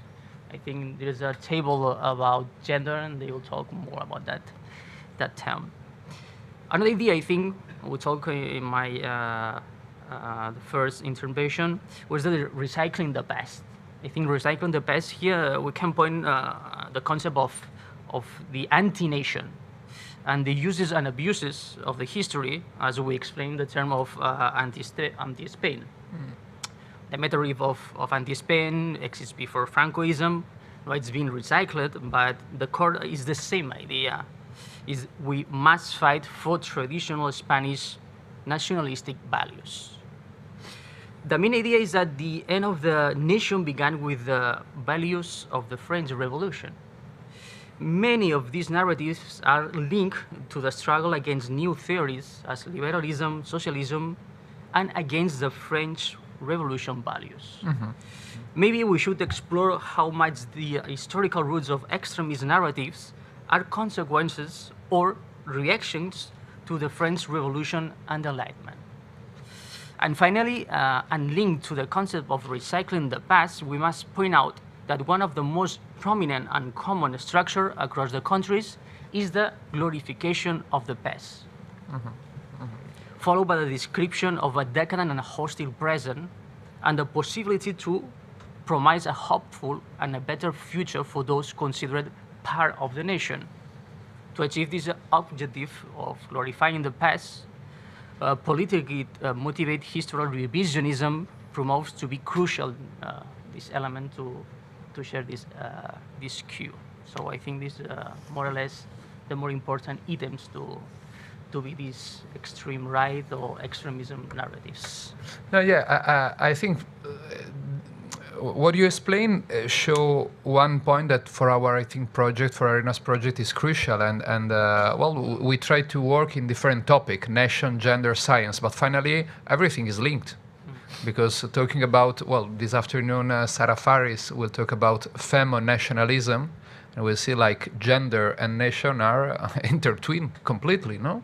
Well, and the second point I think here, Miguel Angel, that you point out, and it's something also crucial, is well, the reaction to Enlightenment and the values of Enlightenment and the values of French Revolution.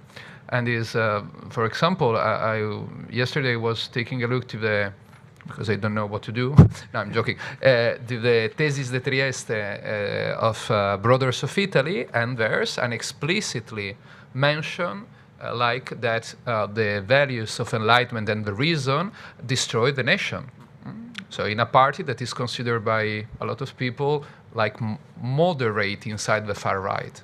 So we have like a statement about that. Well, in any case, to close with the last intervention of this roundtable, Martin, another thing that also yesterday in the debate, before also in the conference of Alex Quiroga, we saw is like, the normalization of the far-right ideas and how the conservative right, or better, the mainstream right, what in some case is called like center-right, they finally they accept, no,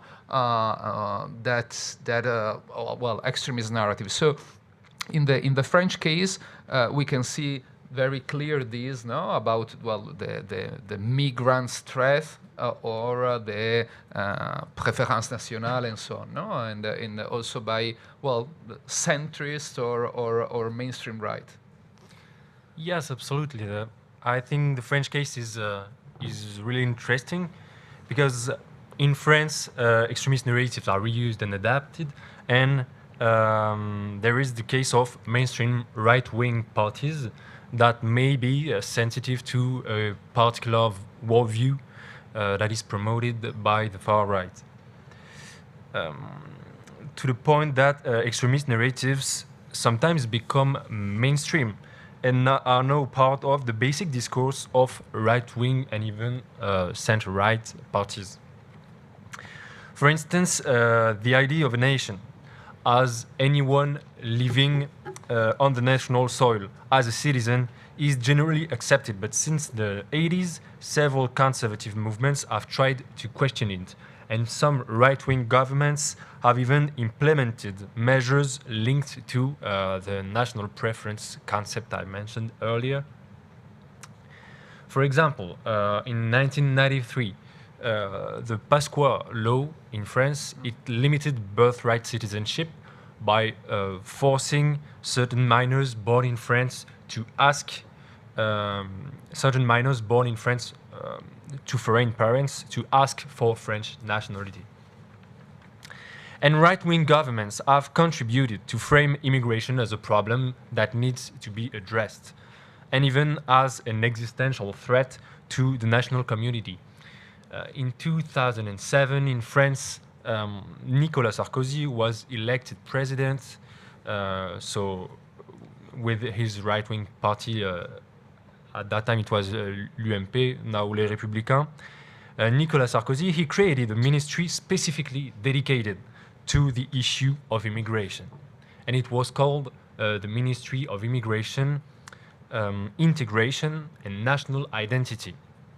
So the prerogatives of this ministry established a close link between immigration and national identity.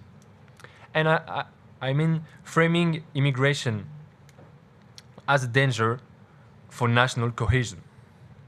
And it is no coincidence that during the 2012 presidential campaign, Sarkozy expressed his support to policies based on national preference, a concept that was closely associated with the Front National.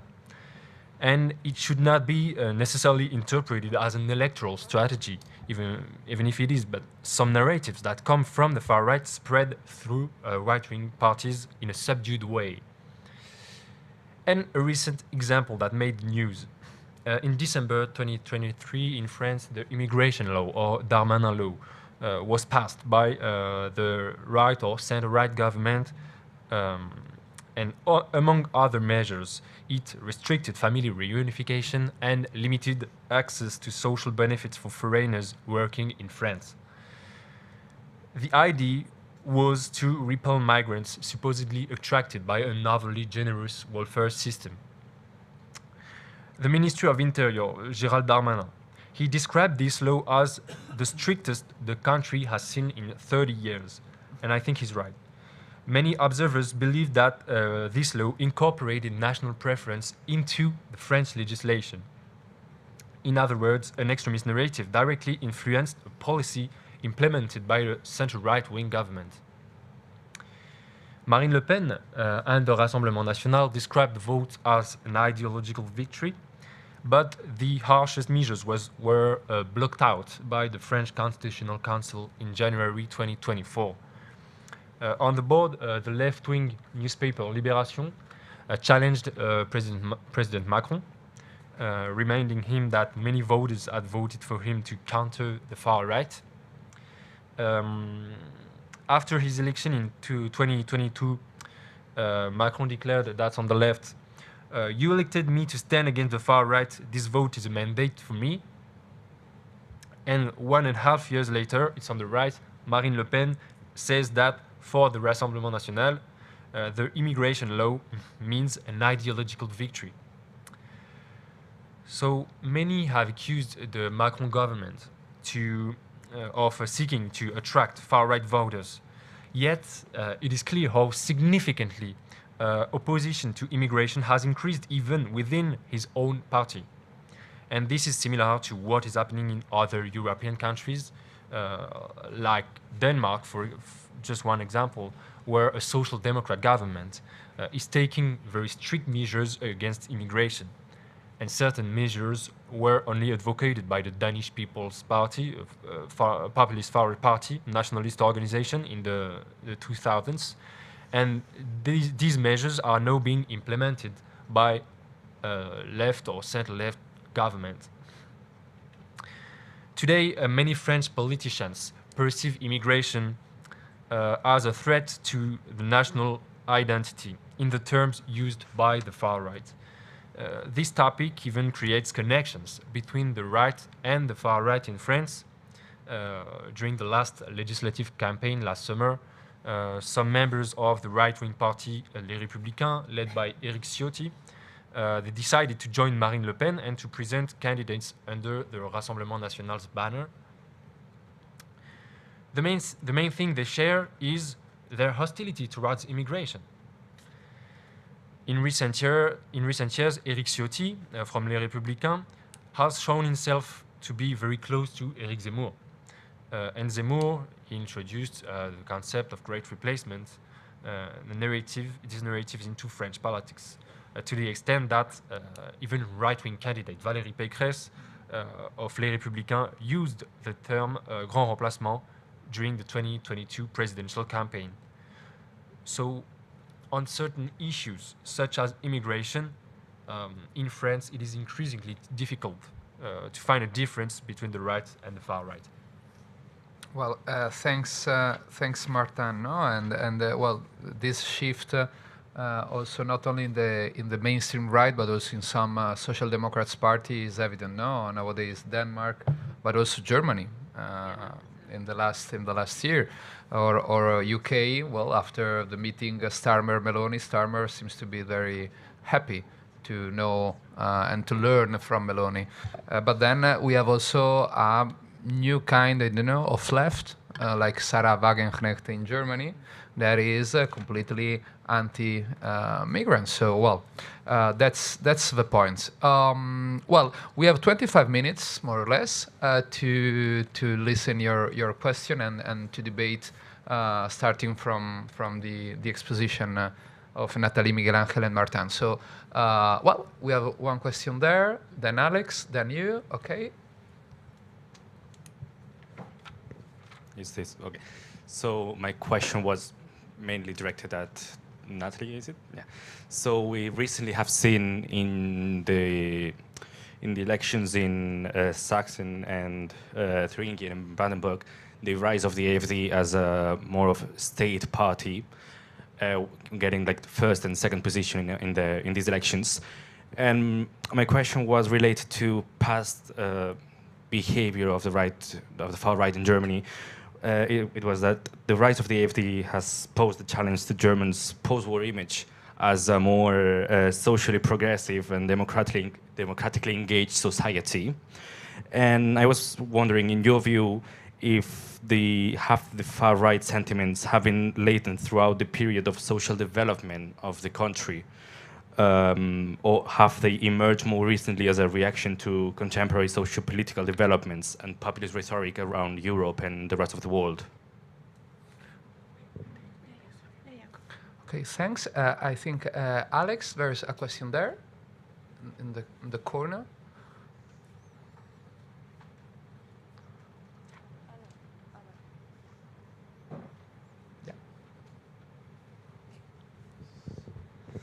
Okay, thanks for your papers, and actually I found the format quite interesting as well. So these changes. I guess I do have a main question for Nathalie, and it just caught my attention that this idea of trying to somehow reclaim the Can you speak? Yeah.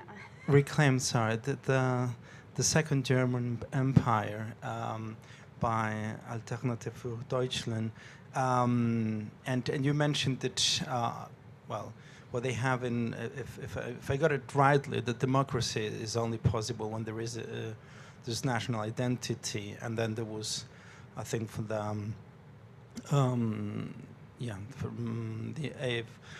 AfD, this idea that you know, the starting point of the German nation state was 1871, and what I wanted to ask was how a nation state that was obviously undemocratic, that was a nation state with a high level of persecution of Catholics, socialists, but also that mainly excluded women from voting, obviously. How is that contradiction somehow navigated, if at all? Because maybe, you know, one of the things of the far right is that they don't have to explain their contradiction, so they seem to operate fairly well. But it just, you know, if there is someone going beyond to it, saying, you know, this is what the Second German Empire means for national identity, and this is why we can reclaim an undemocratic political system at the time. Yeah, there's a question here. Yeah, here. And then Sarah. Yeah, one question is following the Spanish case. I think yesterday there was in the news the fact that the king has not been invited to the assumption of office of the Mexican president. I think the idea, the difficulty of Spain in recognizing what they did, the character of the empire in Latin America particularly, it's not only in the far right, it's not Vox, it goes to the royal house, and it goes beyond even to the socialists who immediately went to say, and this idea that the Spanish colonization is different from the French or the Black Legend, no? They say no, because we are a community, they are our brothers, no? And not recognizing all the colonization. So perhaps one of the mechanisms of the far right really is to enter into this normalization through this entering into the banal nationalism, what is understood that. So you don't explicitly are nationalist, but everybody has to think about that, otherwise you are not really inside. The other thing I wanted to remark is when you were mentioning in the French case this whitening of the Front National to Rassemblement pour la République, one of the interesting things is that the fact that there is somehow higher tolerance, I don't know if tolerance is a word, towards gay rights, or even the position on supporting Israel and so on. So there is a number of things where they are changing their position in order to attract more people. And in the case of this Islamophobia, no, how they are really attacking the religion, thinking that it's the women's right that are affected, while we are in our Europe, women and men are the same. No? Okay, we take maybe a third question, and then we have time if you want to ask more. No, so Sarah there, and then the time to answer. Yeah, no, a very quick question. First of all, thanks for this panel, which was great, very informative and really interesting. I have a question for, I think, Miguel. about, it's a curiosity really, because I think it's Miguel who spoke about the Spanish case. So my question is, you mentioned, or you or Stephen, the Iberosphere, if I understood correctly, and these references, or almost nostalgia, if I understand, of the empire. This is really interesting for me in the context of some work I'm doing on colonialism and social reproduction. And specifically in this case, I was wondering if you see any gender elements in this rhetoric, because as far as I know, but I could be wrong, I'm not an expert on immigration to Spain, the majority of South American immigrants are women. And I believe the majority of these women tend to work in the informal sector, many of whom are, in fact, domestic workers, care workers. So just because of this, if this statistical data is correct, and I'm not sure it's entirely correct, do you see any gender references to these reference to the empire, ideas that these Spanish-speaking immigrants are somewhat more welcome than Arab immigrants, etc.? Okay, thanks. So, I don't know, Nathalie first, then, well, Miguel Ángel, and then Martin, no? So, I will try to answer quickly, even if the questions are not easy to answer. So the first question, difficult question, the reasons for the rise of the AfD. I would say, so it was, this rise began, I would say, very late when we compare to other European countries, because until 2017, there was no far-right party in the German parliament, so it was really an exception. So obviously, the immigration topic and what happened in 2015, as Angela Merkel accepted to take this 1 million refugees, played a significant role in the rise of the AfD and in the late results again.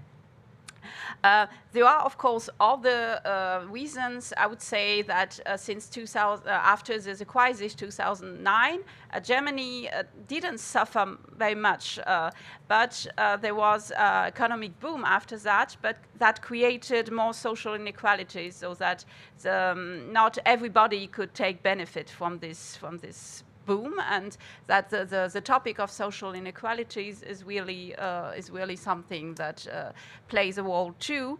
And we have to consider also the specificity of East German regions, because there is still a huge difference in the voters, in the electoral results, even if it's not, of course, it's not only an East German problem, but what we see in Thüringen and Sachsen is that it is the most radical version of the AfD that wins the election there. Höcke is really a neo-Nazi, you can name it, or neo-fascist. So you have to take into account the disappointments and of a lot of East German citizens after the unification, and the errors that have been made or the things that haven't been considered.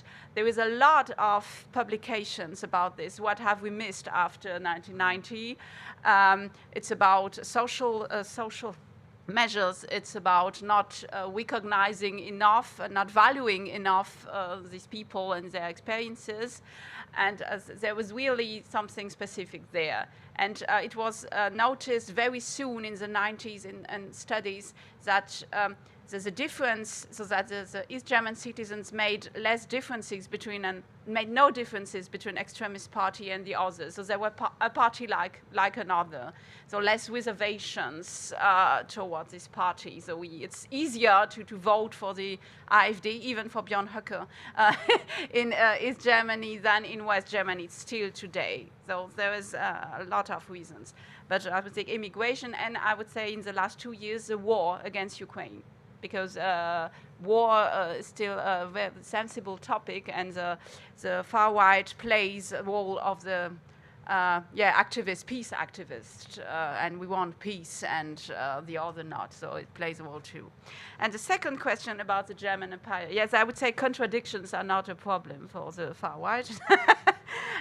But yes, the problem is that they don't address this I would say, this issues like anti-democratic, I would say, there were democratic elements, but a lot of anti-democratic elements. So they only focus on the positive sides, I would say, so research, economic success, and democratic elements, and something like that. And there have been a lot of, so the historiography about the empire changed a lot in the last decades, I would say, though the historians try to get rid of this Sonderweg narrative, but in doing that, sometimes they tend to exaggerate, I would say, the democratization aspects. And for a few years ago, there was a controversy about a book from Hedwig Richter, who sometimes in his book, the difference between politicization and democratization is something like kind of not very clear. And there was a very critical recension from Andreas Wirsching, who told, yeah, we have to pay attention because such a book can be used by revisionist people who would say, okay, the empire was a state like the others.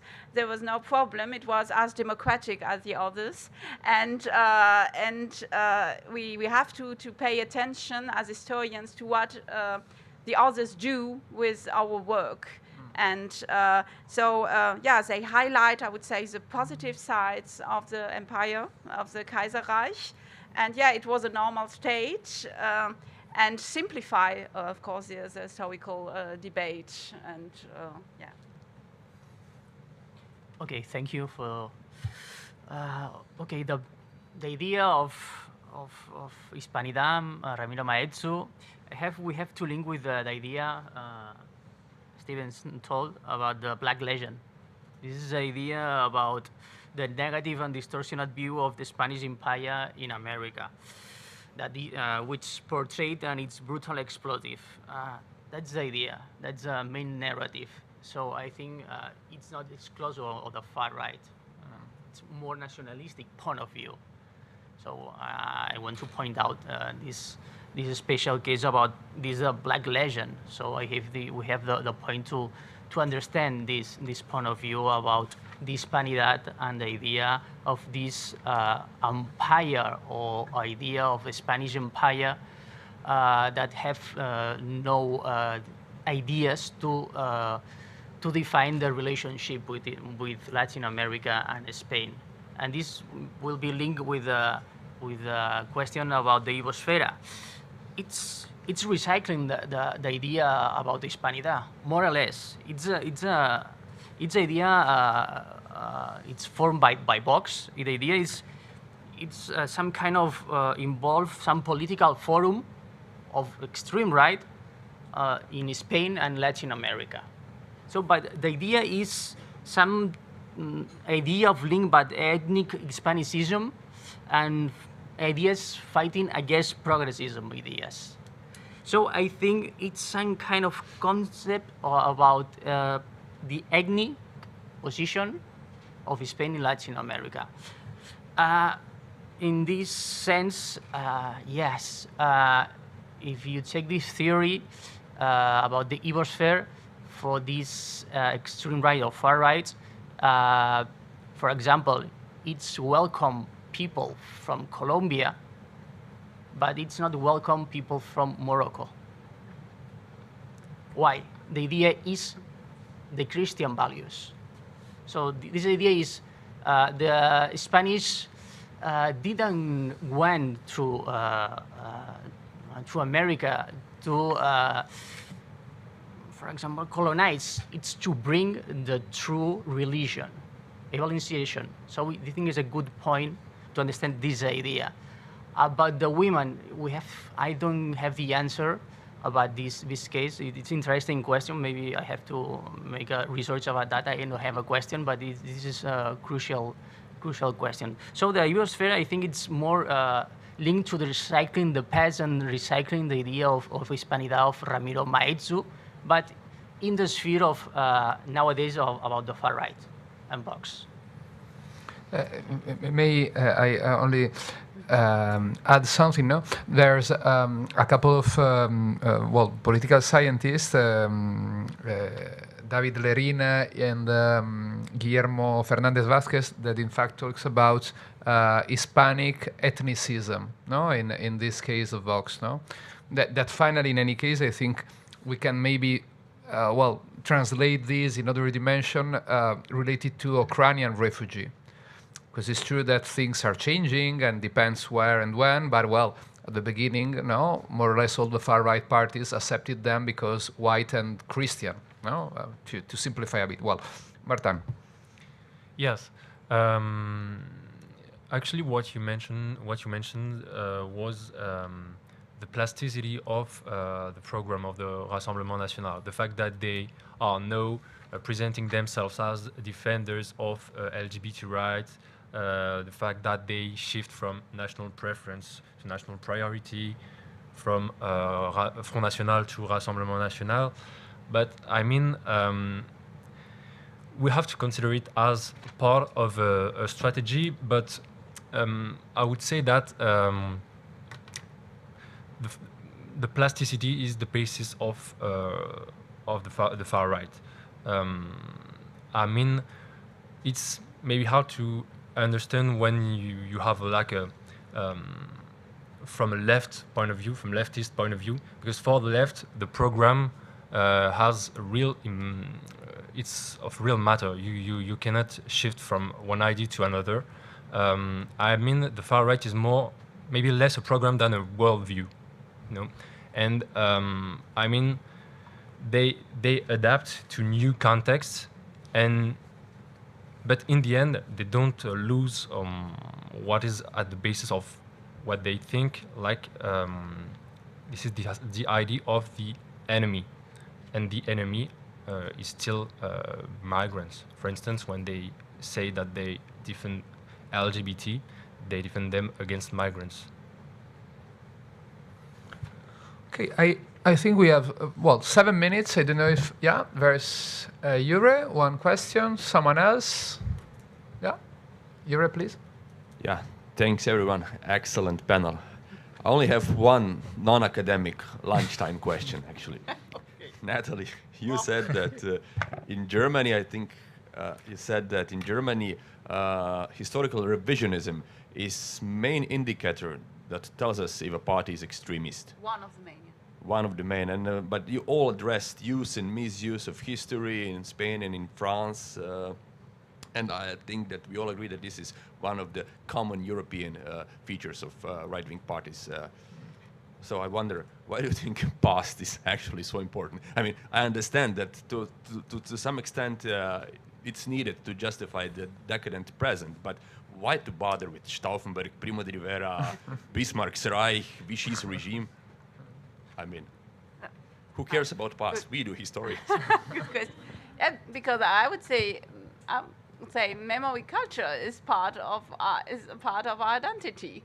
And if you want to reshape, I would say, the identity and to impose a vision of what identity is, history plays a role. I would say in France, we all already, in France, we have the expression le roman national, no? And that it's important to bring the people together, to have this common history. And when you construct a historical narrative that excludes some parts because they are not French or not German, it matters. So I would say that. I just wanted to add something about revisionism in Germany. I meant, so in Germany there's a specificity there is an office of the Federal Office for the Protection of the Constitution that classifies the parties. And the criteria to classify a party as extremist, an organization, you have historical revisionism. And the AfD is now not officially considered as extremist, but is a suspicious, suspicious object or something like that. But some regional organizations, like in Thüringen and Saxony, are considered as extremist. And one of the justification is their positions about history. And that is why it's also very strategic, because a party can face a party ban. if it's to, though it's always, there's always some kind of things, we can't say such some things because it could lead to a party ban. And there is a actual current discussion in Germany, should we ban the AfD or not? It's already a topic. Here is interesting because, well, in Italy, there's also a strong debate about that, no? And the right and the far right since the beginning of the 90s, since, well, Berlusconi entering politics, there's this point that is linked to the anti-fascist paradigm, and that we'll talk this morning, no, with Alex and one of the questions, yeah. But what is interesting here is well, the point of the legitimization. Finally, they need to find some legitimization in the past. For example, also the cultural battle that Meloni government and party nowadays is doing is also to present Dante, well, when left and right didn't exist as a political concept, as one of the most important right-wing thinkers. Okay, so maybe, well, it seems to be funny, and it is finally. But you see now this, well, they need to find something in the history, in the past, and finally because this is linked to the roots of the nation and the national community, no, in my opinion. So, no, if and that's the reason they conceive nation as a living organism, they need to find these roots, and history is one, not the only, but one of the place where they could find these roots that permit them, also to have like a legitimization, and so to be accepted by the mainstream in some way. But well, I think it's a debate about that. You're not agree? But no, but yeah. Say. I don't know if there is no. Yeah, there's a question here, maybe. Yeah.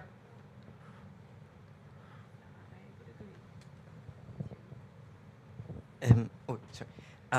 Well, I don't want to intervene on the debate. My question was more related to France. So you mentioned, in your talk about how the Rassemblement image, for the past several decades to make themselves more appealing. And I thought that was interesting, especially in the case of France, because within the French far right, there is an also more extreme French far right, with Reconquiste, etc. And I was wondering, within that process of that washing of the image, what has happened to that prevalent far right? So how have they managed to make it seem more appealing, especially, with the far more ideological positions of Zemmour? And how is that different, considering that it's far bigger in France than, say, in other countries in Europe, that more radical version of the far right?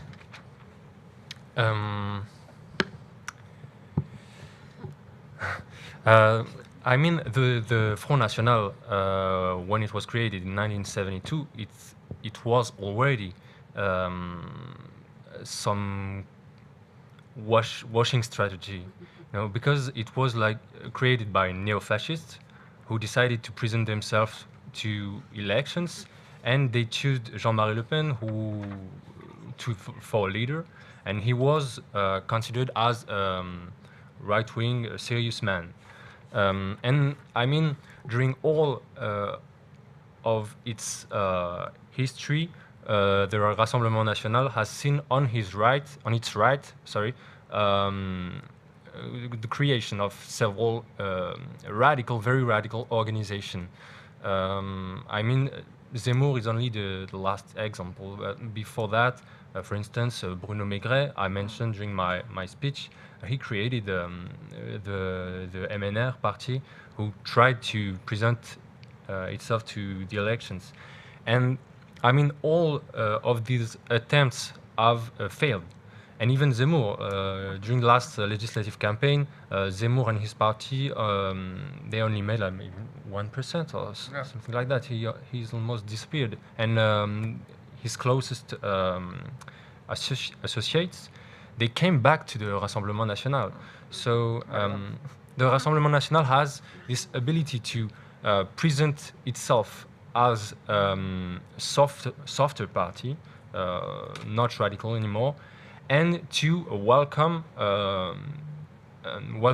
very radical personalities. I would say it's the same in Germany. What happens in Germany now is that the AfD tries to be more socially acceptable, I would say, and because there are some positions that would be too radical for conservative voters, and they need the conservative voters. And they took voters from, in East Germany, for example, from the NPD, also now die Heimat, is now, I don't know, less than 1%, and these people were attracted to the AfD, and you have to wash your image and to try to give a respectable image. The problem is that in the case of the AfD, it's really difficult because there are really very radical people like Höcke and other who shows that this strategy has its limits. Well, it's time to have a lunch. So thanks everybody. Thanks to Martin, to Miguel Angel, to Nathalie, and to all of you. We come back in 1 hour and a half at 3 o'clock for the gender session this afternoon, and we will start at 3 o'clock with the conference of Sarah Faris, the normalization of Femonationalism in Europe. So hope to see you there.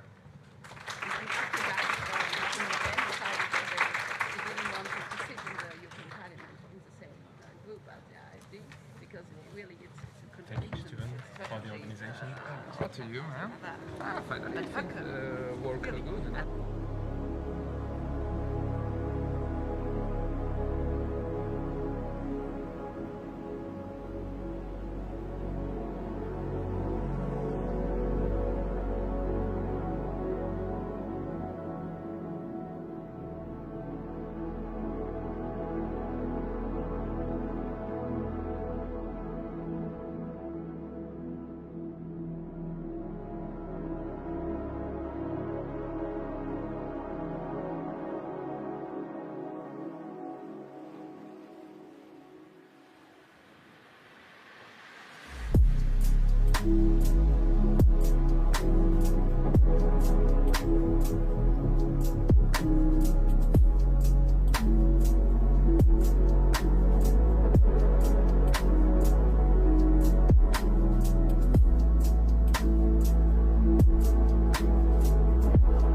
everybody.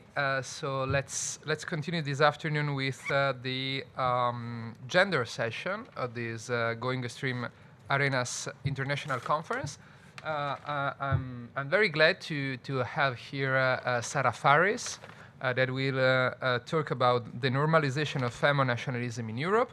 Sarah Faris is reader in sociology at Goldsmiths University of London. Her work focuses on migration, gender, and political economy of care and social reproduction, and especially the role that migrants and racialized workers play within economies of care and social reproduction, the financialization and corporatization of care, and the racialization of sexism. Between her works, well, obviously I name In the Name of Women's Rights, The Rise of Femonationalism of 2017, where finally Sarah coined this concept that we'll explain also today in the conference. But also other books, 2013, Max Weber, Theory of Personality, Individuation, Politics and Orientalism in the Sociology of Religion. And as an editor with Beverly Skeggs, Alberto Toscano, and Svenja Bromberg, the Sage Handbook of Marxism, where she wrote the chapter about gender. And social reproduction. And social reproduction, exactly. And finally, also, I want to point out a research project that she developed in the last years, Corporate Care in London, the corporatization of care, homes, and childcare in the UK capital. And meanwhile, they start Sarah and other Francesca Scarinzi, Susie Meret, and other researcher, an Horizon Europe project that is called You Dare, Youth Debunking the Gendered Argument of Far-Right Extremism. That is very linked to Arena's project and what we are talking here today. So the floor is yours, Sarah, and normalization of femonationalism in Europe. Thank you very much. So first of all, really thank you for having me here. I'm very honored that you invited me to, to talk about, everything is falling apart, sorry.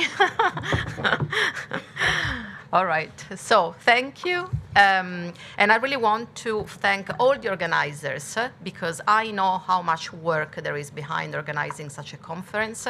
So, I really want to tell the name Stephen. Of course, I've been in touch especially with him, but also Ricardo Martinez, Miguel Angel, Sergi, and Pere. I apologize if I am pronouncing their names badly and incorrectly, but really thank you. And thanks not just for, obviously, for inviting me, but for organizing this conference. That's been extremely interesting for me so far.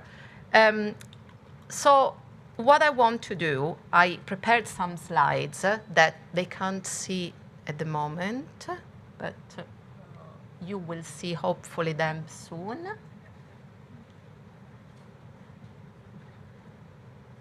What do we do, Miguel, to see the slides?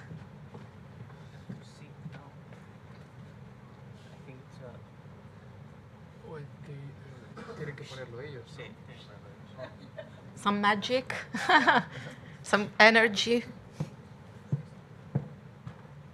Anyway, while we wait for the tech to fix this, I prepared some slides that I would like to show to you because I think images in the context of the far right and studies of the far right and gender are very important because they have worked a lot through images. Maybe the thing I will say briefly as we wait is that the project that Stephen mentioned at the end is the project on the gendered patterns within the youth organizations, far-right youth organizations. We haven't started yet. We were just awarded the grant we just discovered a couple of months ago. We are going to start in 3 months in 2025. But we are quite excited, as you can imagine, because we think that one of the perhaps things that's been missing or that should be studied more in these studies on the far right and gender specifically is the role of the youth but also how gender travels in a way. How is it conceptualized amongst the youth? What kind of role also youth organizations and the youth in general have in creating new forms of leadership, but also the role of gender in the also affective socialization to politics and to far-right politics. I think this is an issue that I think will be very important to understand. We try to solve the problem with the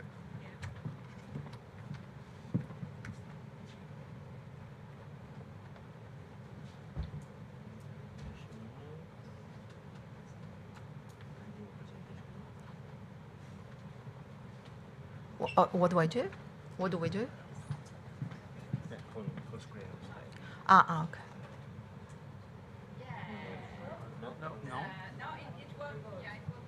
Okay. Oh, yes. Okay.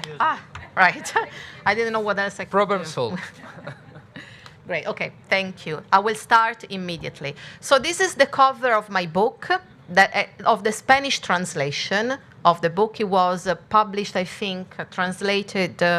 So 3 years ago. And I was telling Stephen and others yesterday that it's interesting for me that especially recently, the book has been around for a while in Spain now, but it's especially recently, I would say in the last 2 months, 2-3 months more or less, that I keep receiving emails and requests for interviews by journalists in El País or other Spanish outlet. And I kept wondering what's going on in Spain, why everyone is now asking me to say something about Femonationalism in Spain, which is not the context of my research, by the way. I'm not an expert on Femonationalism in Spain. But so in a way today, I will also be very interested in hearing from you about what is actually going on in Spain and why you might think this could be an interesting concept and framework to think with when it comes to the relationship between the far right and gender. So as Stephen already said, I introduced this concept in 2017. The original English version was published in 2017. And it had quite, for me, obviously, I'm very happy about this, quite an international reception. The book has been translated already in 7 languages. And you can see some of the covers, the French edition, the Italian edition, and the Slovenian one alongside the Spanish one. So obviously, there is something, right, going on. It speaks to different contexts and different countries. Obviously, the translations is something that makes me happy. At the same time, I find alarming that obviously in all these different countries, the far right is mobilizing gender in such a strong way, and the fact that this speaks to such a different context. So just to say, this concept, femonationalism, some of you might be wondering, where does it come from? I was very inspired in the 2000s by the work of Jasbir Puar, who is a queer scholar, who in 2007 published a book on homonationalism. And in that book specifically, Jasbir Puar was analyzing what she called the collusions between sections of the LGBTQ movement and American nationalism. And more specifically, she was looking at the ways in which Muslims were increasingly framed as homophobic, and how some LGBTQ movements were actually, buying into this idea of the Muslim man in particular, or Muslim communities more generally, as being homophobic. So this concept, I thought, was extremely powerful and important. It was capturing something important that was happening to the to nationalist movement. But I really wanted to focus on the ways in which these parties mobilize gender and feminism, but also the ways in which some feminists are, I don't want to say colluding, but just let me use the Jasbir Puar language for a second, colluding with some of these nationalist movements. I mean, some of them are colluding, some of them are not. And I will try to tell you why this story of the feminist involvement in femonationalism is a little bit more complicated. And so just to give you a little bit of background about my research, Italy, I'm Italian. Italy really was my it was really what prompted my research was really seeing this poster.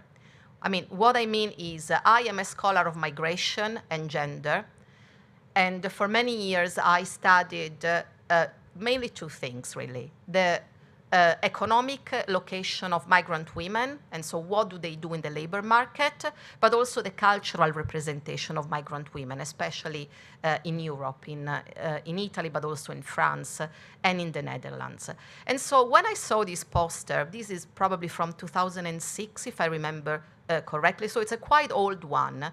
But for me, what was very interesting is that a anti-feminist party such as the League in Italy was using this type of language, right? Speaking to women, saying, they're clearly saying, if you allow Turkey to enter the European Union, we risk that our women will end up behind bars, just like Muslim women. So there was a very strong instrumentalization in this case of gender themes in order to carry out a right-wing anti-Islam campaign. And so I began to really try to understand more what was going on in this phenomenon. And so I just want to show you some examples. This is not, I told you already, Spain was not one of my case studies, but I just put it here because I know it could be interesting for you. This is Rocío Monasterio from Vox. I'm sure she's familiar to you.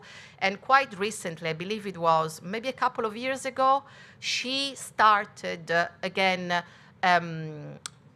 basically claiming that there is an incompatibility between Muslims and women's rights. So in this case, for example, she says, she's an architect, as you probably know, and she says, when I am on the work site and I tell my workers, do this and do that, she says it's only the Muslim workers that actually look at me as if it's strange they are taking orders from a woman. And one wonders, how do you know they're Muslim? But anyway, this is another story.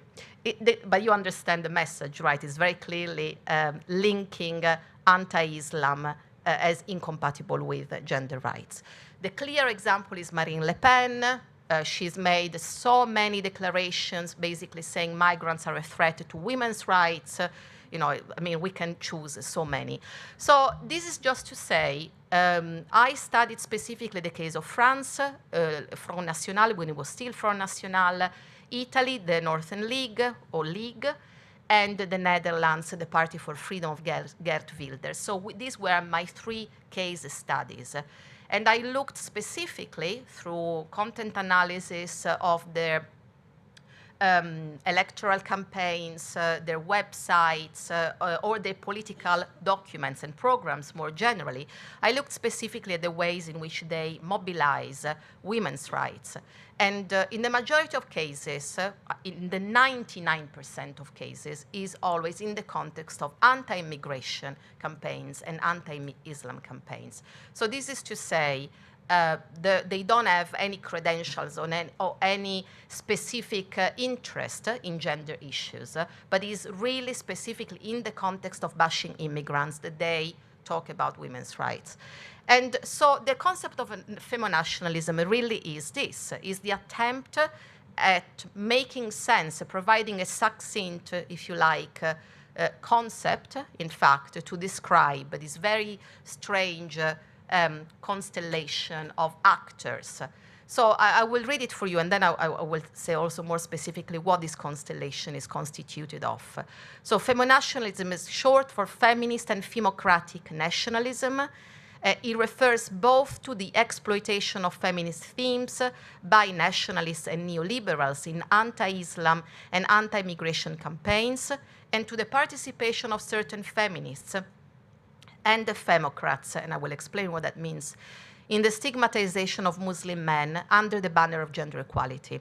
Femonationalism thus describes, on the one hand, the attempts of Western European right-wing parties and neoliberals to advance xenophobic and racist politics through the touting of gender equality, while on the other hand, it captures the involvement of various well-known and quite visible feminists and femocrats in the current framing of Islam as a quintessentially misogynistic religion and culture. So with this concept, I try to capture both what I described, which is the ways right-wing, traditionally anti-feminist parties mobilize gender equality, but also the ways in which some feminists have also entered into anti-Islam campaigns in the name of women's rights. And as I said, the feminists in this case, it's a little bit of a more complicated story than in the case of the far-right parties. But what interests me is also the ways in which neoliberal policymakers, specifically in the context of implementing new immigration and integration policies from 2005 onwards, have also increasingly adopted this language of Islam, even if they don't say that explicitly. But very implicitly, the idea is Islam in particular and migrants from the global south in general are misogynistic. They need to be taught about women's rights because they fundamentally come from backward countries in which they don't know what it means to respect women. This is the kind of underlying text of many of these new integration and immigration policies, and as I will try to explain. So I think what I want to say about this concept, there are two things that also from a methodological point of view are quite important for me in this book. One is the concept of convergence, and one is the political economy of femonationalism. So let me try to speak a little bit about this, and I will try to make it not too academic, even though it's a little bit of a methodological academic discussion. So as I was saying, these entanglements between right-wing parties and feminist ideas that they mobilize in very hypocritical and instrumental ways really dates back to 9/11 in so many ways. Just think of the ways in which the bombing of Afghanistan, I mean, many of you are too young really to remember this, but the bombing on Afghanistan was really justified among other things, but one prominent theme was we need to save these Muslim women. Really the idea that the West was, the war on terror was also made in the name of women in order to save women from Islam became an incredibly strong theme all throughout the 2000s. Now in Europe, from the 2001 onwards, we see how this theme is very strongly adopted by all these far-right parties. We see Pim Fortuyn in the Netherlands. Marine Le Pen begins a little bit later to do that as well, and other parties, like the Northern League, as I showed already in 2005, 2006, starts using this idea of women as in danger when it comes to Islam. So because of that, there has been quite an international debate on these issues. So I'm not the first one to discover these entanglements. This is to say, there is a very interesting debate. Scholars in France, for example, I'm thinking of Eric Fassen, started to work about sexual nationalism. Other scholars, remember Lise Fekete, for example, in the UK, started talking about enlightened fundamentalism. So different definitions have been given about what was going on. Jasbir Puar talks of homonationalism, looking specifically at the mobilization of gay rights. So this is to say, there is an international debate. It's been there for quite some time. And in much of this debate, there are many different concepts that have been mobilized. So for Puar, as I said, it was a collusion between sections of the LGBTQ movement and American nationalists.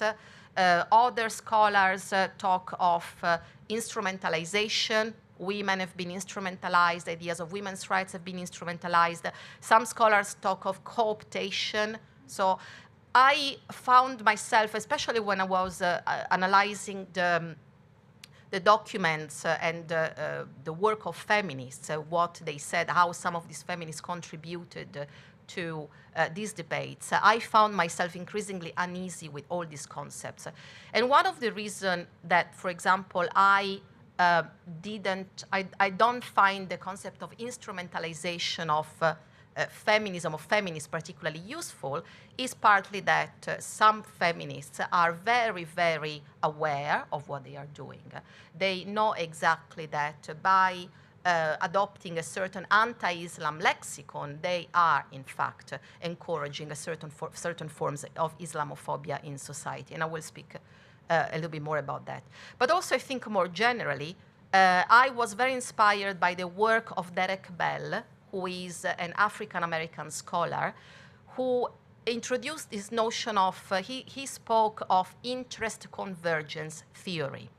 So Derek Bell, this has nothing to do specifically with this theme. Derek Bell speaks of interest convergence theory in the context of the end of segregation in the United States. And so he looks at different cases in which, for example, the American courts uphold the end of segregation in school, racial segregation, and he claims the reason they did that was not because these American politicians have been, they have suddenly converted to anti-racism, and now they are battling also for civic rights. It's simply because they understood this in their interests in this specific historical conjuncture to do that. So I thought actually it was much more interesting also considering the different actors I was juggling with. I think the concept of convergence tells us something much more interesting here, a much more complex story, but I think also a more precise story. And so with this concept, what I try to say is that some of these actors are really converging, sometimes unintentionally, on a specific political space, which is the one in which Islam, specifically in this conjuncture, is defined as an enemy.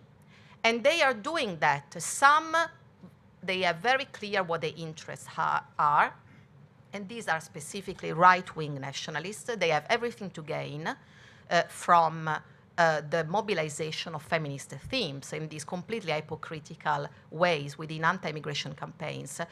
My claim is that instead feminists, they might think they are doing it in the interests of women, but in fact they are completely running against the interests of women by doing that. And there are very concrete examples here. And one of the things that I think is very important to understand is that when feminists start to buy into the argument according to which Islam is the quintessential enemy of women's rights, what happens is that the other forms of sexism and gendered violence that we have in society, that obviously with which migrants and Muslim men have nothing to do, not only become less and less pertinent, but we start with a discourse of racialization of sexism, what Francesca Scrinzi, for example, talks a lot in her latest book, which is the ways in which in these countries we see increasingly an association of sexism with ethnic minorities and racialized groups. This is not just rhetoric. I think it's very important to understand. There are concrete policies and laws that are very dangerous and that are connected to this idea that the dangerous men are mainly the immigrants or the Arab men. And so to give you an example, in France, just a few years ago, there was a huge debate about the new street harassment law that was actually approved not by a far-right politician, it was a Schiappa. And in that context, if you look at, there are studies that have been done on this, but if you look at the ways in which there's a street harassment policies have been presented, the idea was, who are the harassers? The harassers are mainly migrants or those who live in the banlieue, those who live in the outskirts of the big cities. So again, a big association between sexism and gender harassment and migration. This is a fundamental problem. To think that the main problem is men, statistically simply is not true. As we know, gender violence occurs in all social classes, in all type of contexts, and in fact, more often than not, is related to relatives, people that the women know personally and intimately. But the problem was also another one, that by buying into this argument according to which it is especially migrant women and Muslim women who need to be saved from gender violence, or that the enemy is especially migrant men, what happened also is that many for example, anti-violence programs began to be shut down. In the Netherlands, this was very clear. They started to say, you Dutch women, you don't need this funding to fight gender violence. You are liberated. You are completely fine. We now need to concentrate this money and this funding on the migrant women, on the ethnic minority women, because they are the ones that need to be emancipated and they experience sexism, etc., etc. So this is to say that I believe that this idea of convergence really helps us to understand that there are very clear interests in place, and that these interests sometimes work in different ways for the different actors who converge on this space. The other thing that I think the concept of convergence highlights is the ideological matrices of these very different actors. Let me spend a couple of words on this. So, I think it's also important to recognize that these actors are converging because there are ideological matrices that enable them to have this convergence. So they are buying into some general political principles that actually allow them to meet on this specific space. In the case of right-wing nationalists, it is clearly nationalism. The only thing I would say here is that I prefer the concept of nationalism to that of populism. A lot of, as you know, there is a lot of research on this, on, the populist radical right became a very important concept in this field of studies, or these parties were called the populists. I don't want to talk too much about this because it will take me too long, but this is just to say that I think nationalism is a much better concept to understand what is going on. Also because there are a lot of studies, for instance, from post-colonial feminists that already 50 years ago began writing about the connection between nationalism and gender, looking at how, for instance, colonialism, so nationalism or imperialism, was very much putting forward these ideas of the women in the colonies, so the women in the global south as victims, and the men instead as sexual threats. So in many ways, some of these ideas are not new at all, but they really go back to colonial times in many ways. The ideological matrix of the feminists, very different constellation here, both right-wing and left-wing, who actually meet at these convergence points of Femonationalism. I would say it is Westocentrism. That's why I say some of these women actually, they are traditionally, they consider themselves left-wing. Some are absolutely right-wing, but some of them consider themselves left-wing. And here it is really the battle on the veil that has become really the pivotal point. And it's really that moment at which you have seen in different countries, in France in particular, is probably the most well-known case at least, and the one that I know better.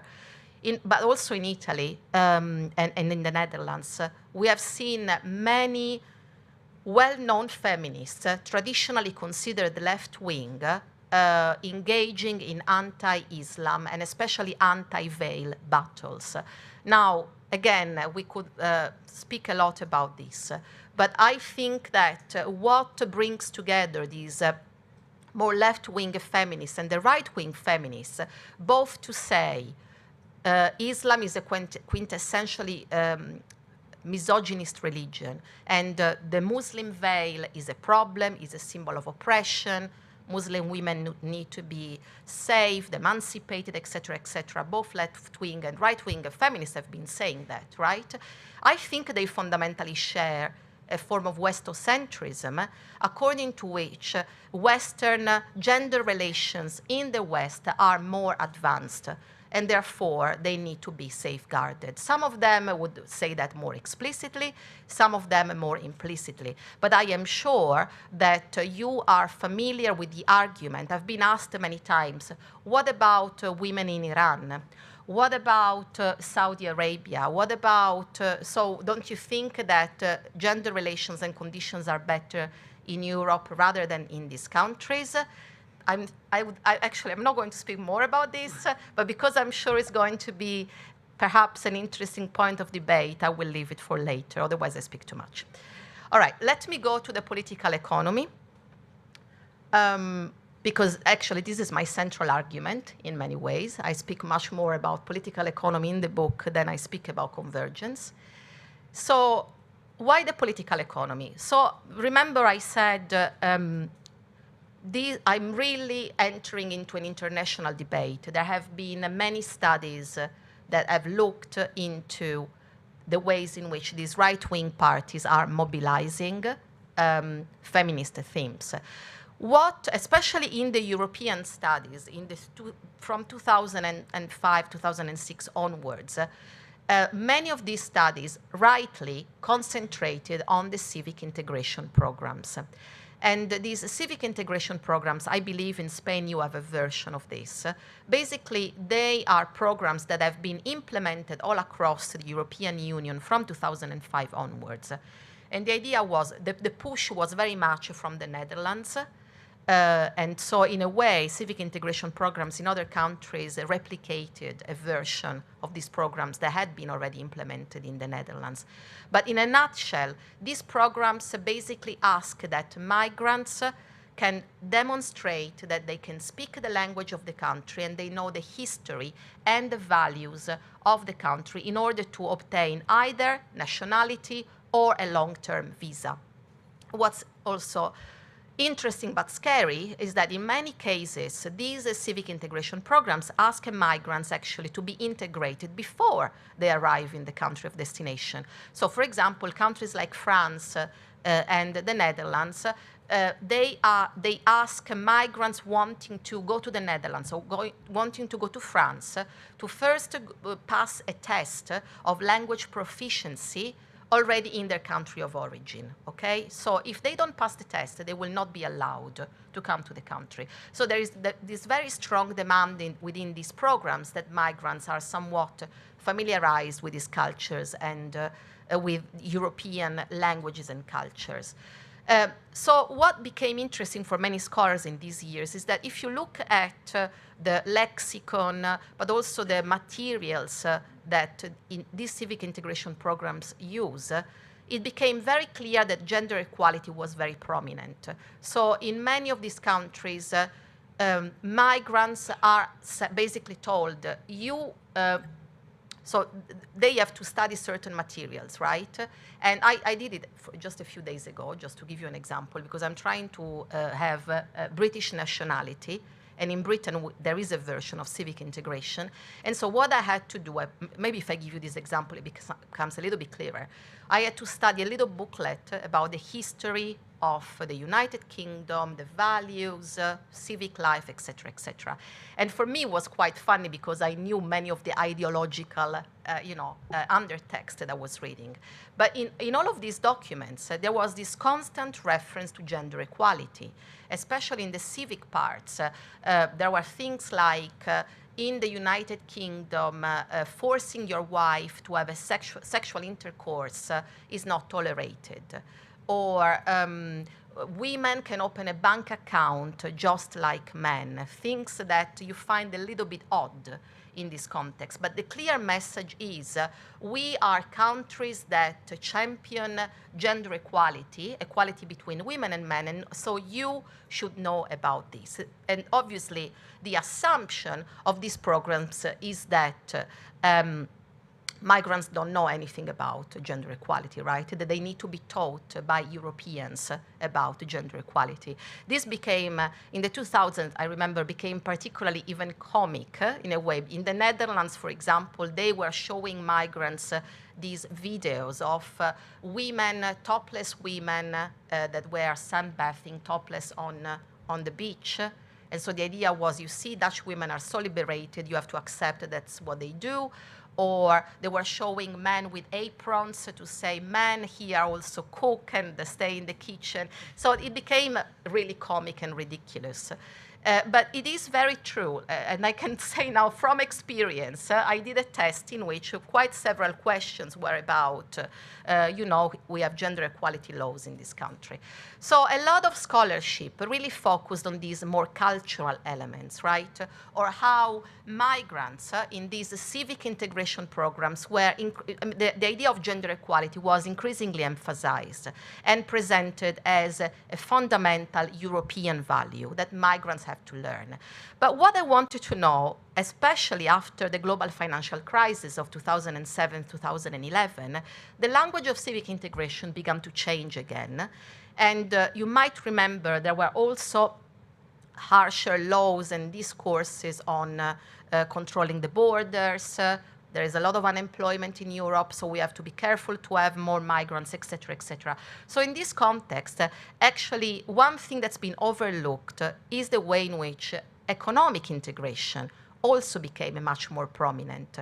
So it was no longer just about learning that women can open a bank account. It was also, these civic integration programs were also asking, particularly women, but all migrants really, to demonstrate that they were trying to integrate economically. So how did they could demonstrate that? Different countries have different laws, but for example, in France, what they did, and I believe they're still doing, is they ask the migrant to come to a meeting with a special officer.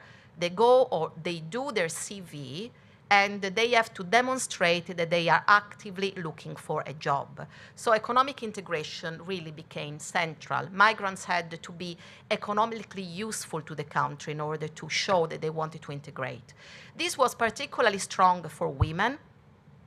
And the idea really was a lot of migrant women are unemployed, which is true. There is a higher rate of unemployment amongst the migrant women compared to migrant men. But they claimed in these documents that somewhat implicitly and somewhat explicitly that the reasons why these women were unemployed was sometimes maybe they came from cultures that didn't valorize women's employment, or maybe they were not used to they were more used to the idea that women have to stay at home, all things that are absolutely incorrect. I mean, we can talk again a lot about statistics about migrant women, their previous work experiences, you know, studies degrees, et cetera, et cetera. But in any case, because of this strong emphasis on migrant women are more unemployed than migrant men, these economic integration policies started to target especially migrant women. And they did this in the following way. So in 2009, if I am correct, the European Union established the so-called European Integration Fund. There was you know, a pot of money that was available to the member states of the European Union, to all those organizations that could demonstrate that they were doing some activities in order to help migrants to integrate. And there was a specific pot of money left for the economic integration of migrant women. It was actually general integration, but with a special eye at economic integration. So what I did, because I really wanted to understand, okay, what are they doing to integrate these migrant women? What are these you know, organizations in France, Netherlands, and Italy actually trying to do in order to help these women navigate their new lives in these countries? And so what I did was I analyzed the projects that had been awarded between 2009 and 2014.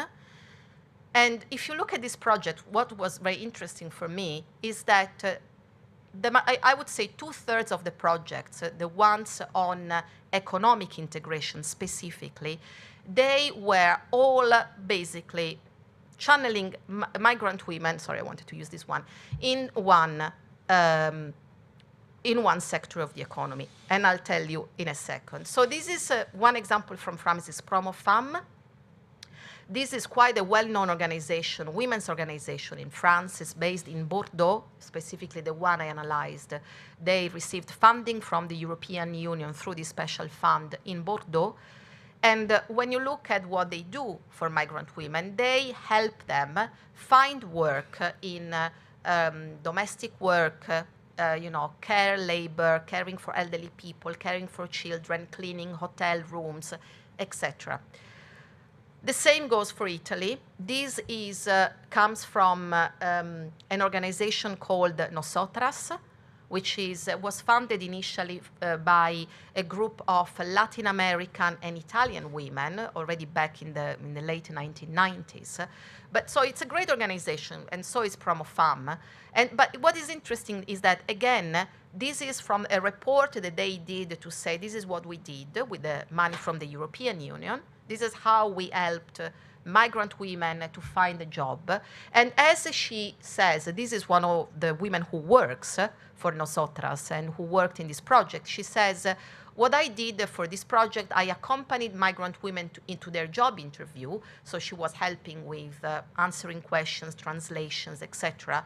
And she says, in almost all cases, it is for work, for care and domestic work.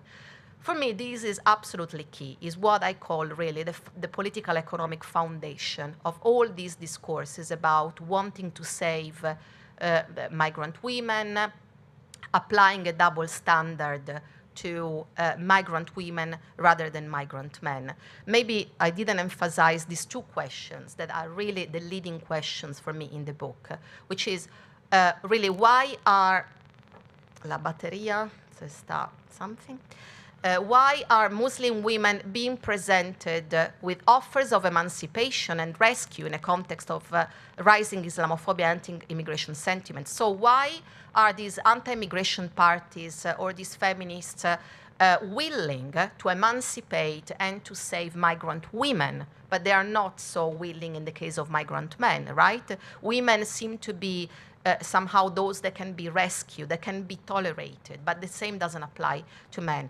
And really, for me, the key question is why there is this double standard when it comes to migrant women and migrant men. So the women are the victims, and instead the men are the perpetrators.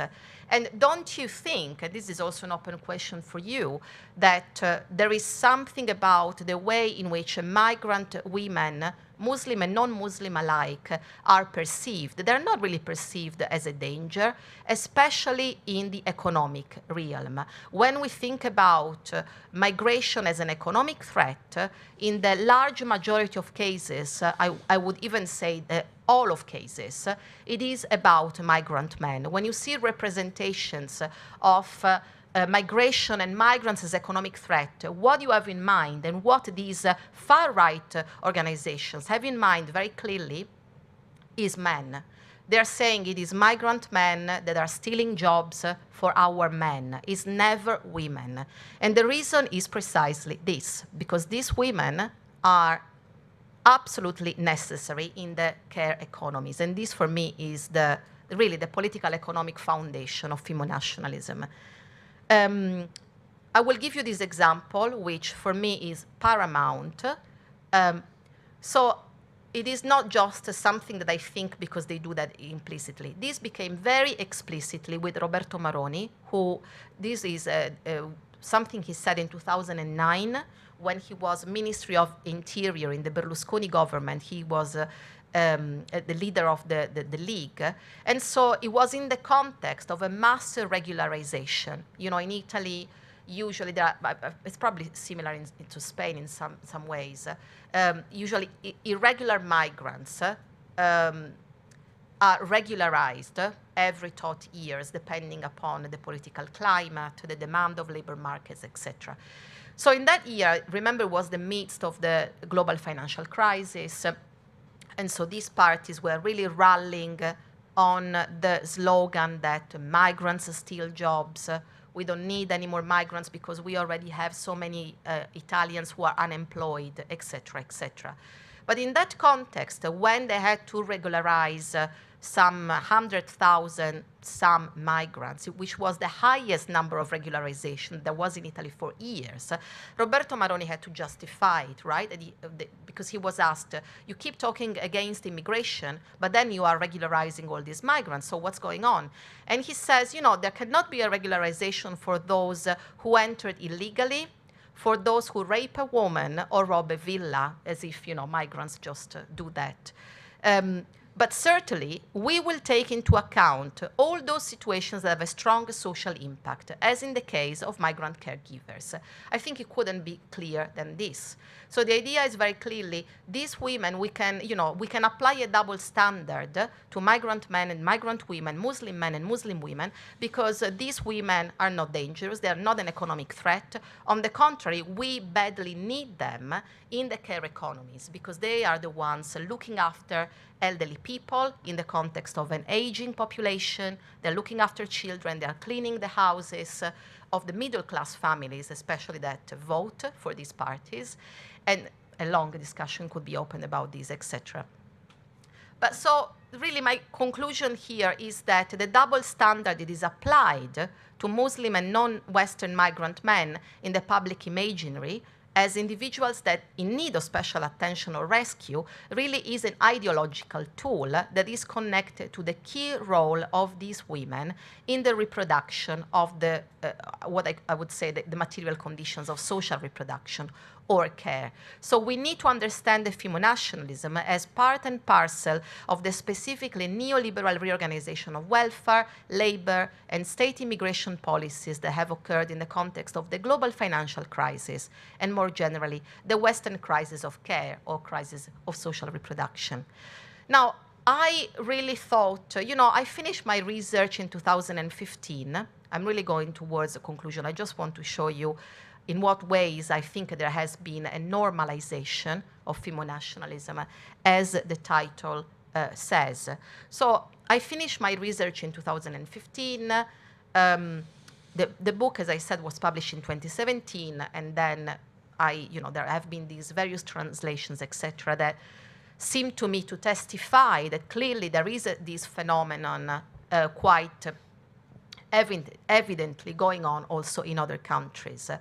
But when I say there has been a sort of normalization, I think what I mean is a little bit what Stephen said this morning about there has been a certain normalization of the discourse of the far right. So this idea that women's rights and migration, and especially migration from Muslim-majority countries, are incompatible, has gained an incredible momentum. It's like now used as if it's normal, as if it's speaking, to kind of the common sense of people. And I want to give you some examples here. So in Italy, before she was elected as you know, the first female prime minister of the country, Giorgia Meloni, this was very famous. She used a clear Femonationalist trope.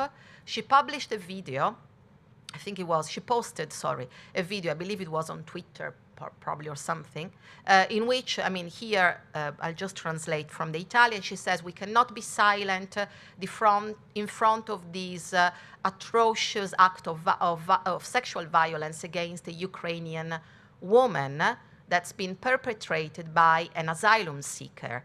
A hug to this woman. I will do everything I can in order to make our cities safe, okay? So she was very much criticized because she posted the video showing this rape, obviously problematic for so many reasons. But the point is, she's clearly using the idea, you see asylum seekers, migrants, they are a threat to the safety of our city and to the safety of women. More recently, Bardella did a whole video appeal, again, during the election campaign, appealing to women. And this is just a little excerpt that I blocked on YouTube. You can find this video on YouTube. And he's speaking, to French women and saying, with me you will be safe, and you will be free to dress the way you want. So he's also speaking to Muslim women. And the idea is, they are not safe, right? They are forced to wear the veil, apparently. And therefore, he's, again, mobilizing this idea, gender equality and Islam are incompatible.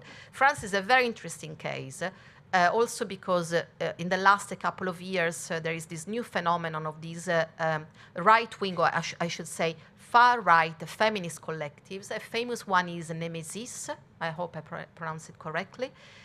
And this is a group of very young women who they became famous during the Zemmour campaign because they somewhat were in favor of, they were supporting his candidacy.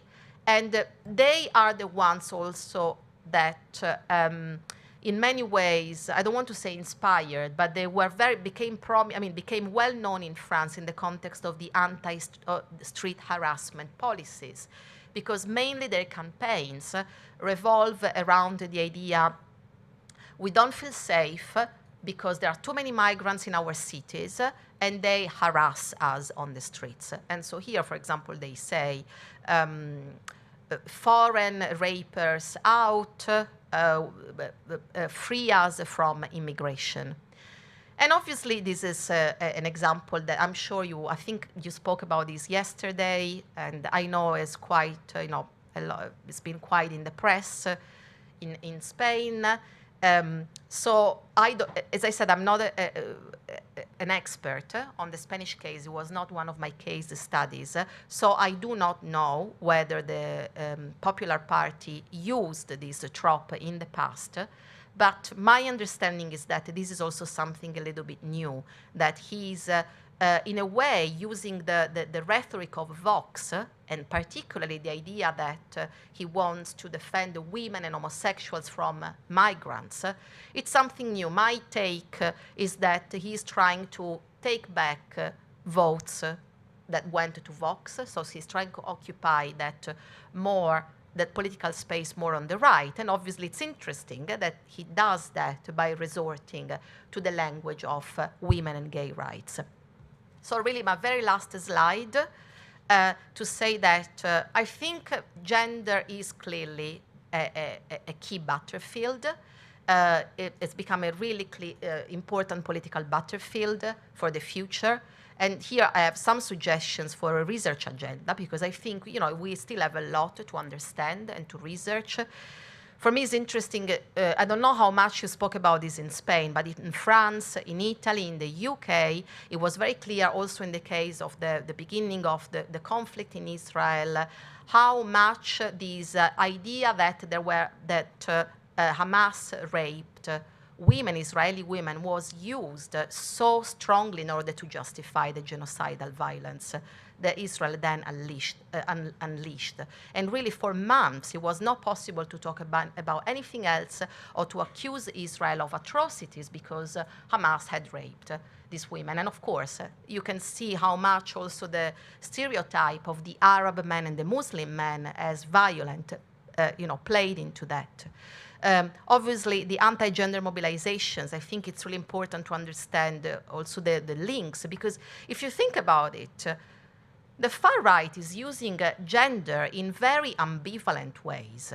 On the one hand, they endorse, obviously very hypocritically, as I said, and very instrumentally, ideas of gender equality, but on the other hand, they are absolutely on the anti-gender part of the battle. They are, again, not everywhere, but I think it would be interesting to understand more about these ambivalences, and again, to understand why this gender is such a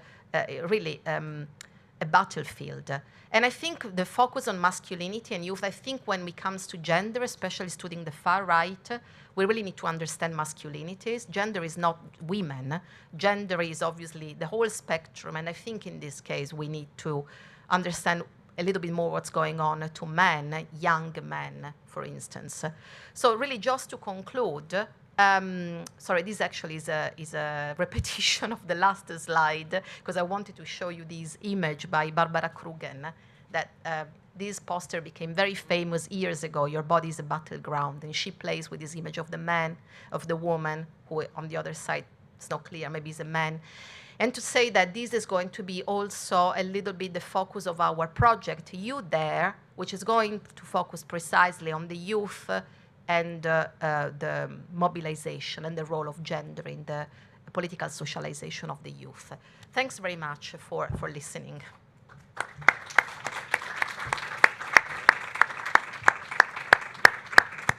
Well, thank you very much, really, Sarah. We have some minutes to question and some comments. So, Alex, then we can start with you. Then, yeah, you there.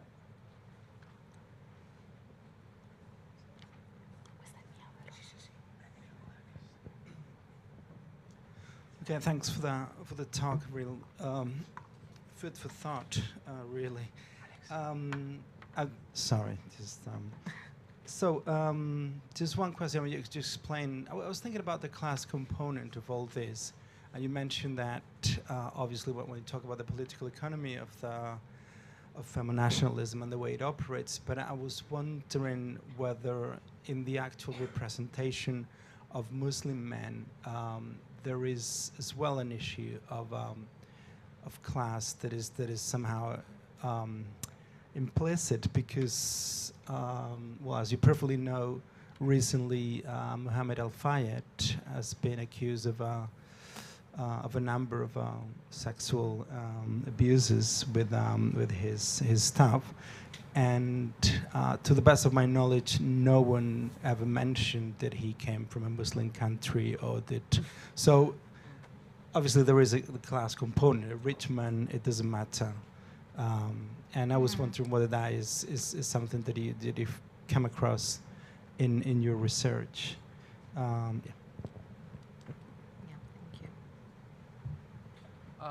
Yeah. Yeah, that's the micro.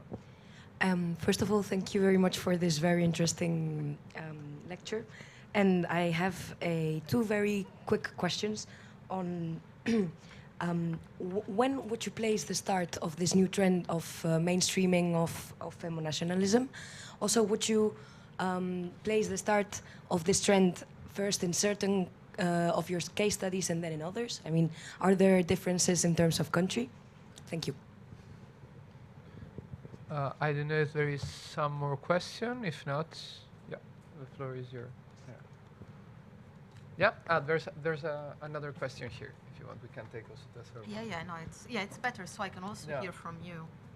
Yeah, thank you very much. Very inspiring talk.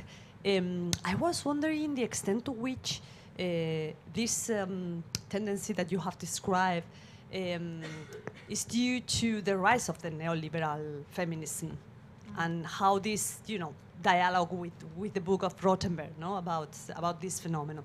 Thank you.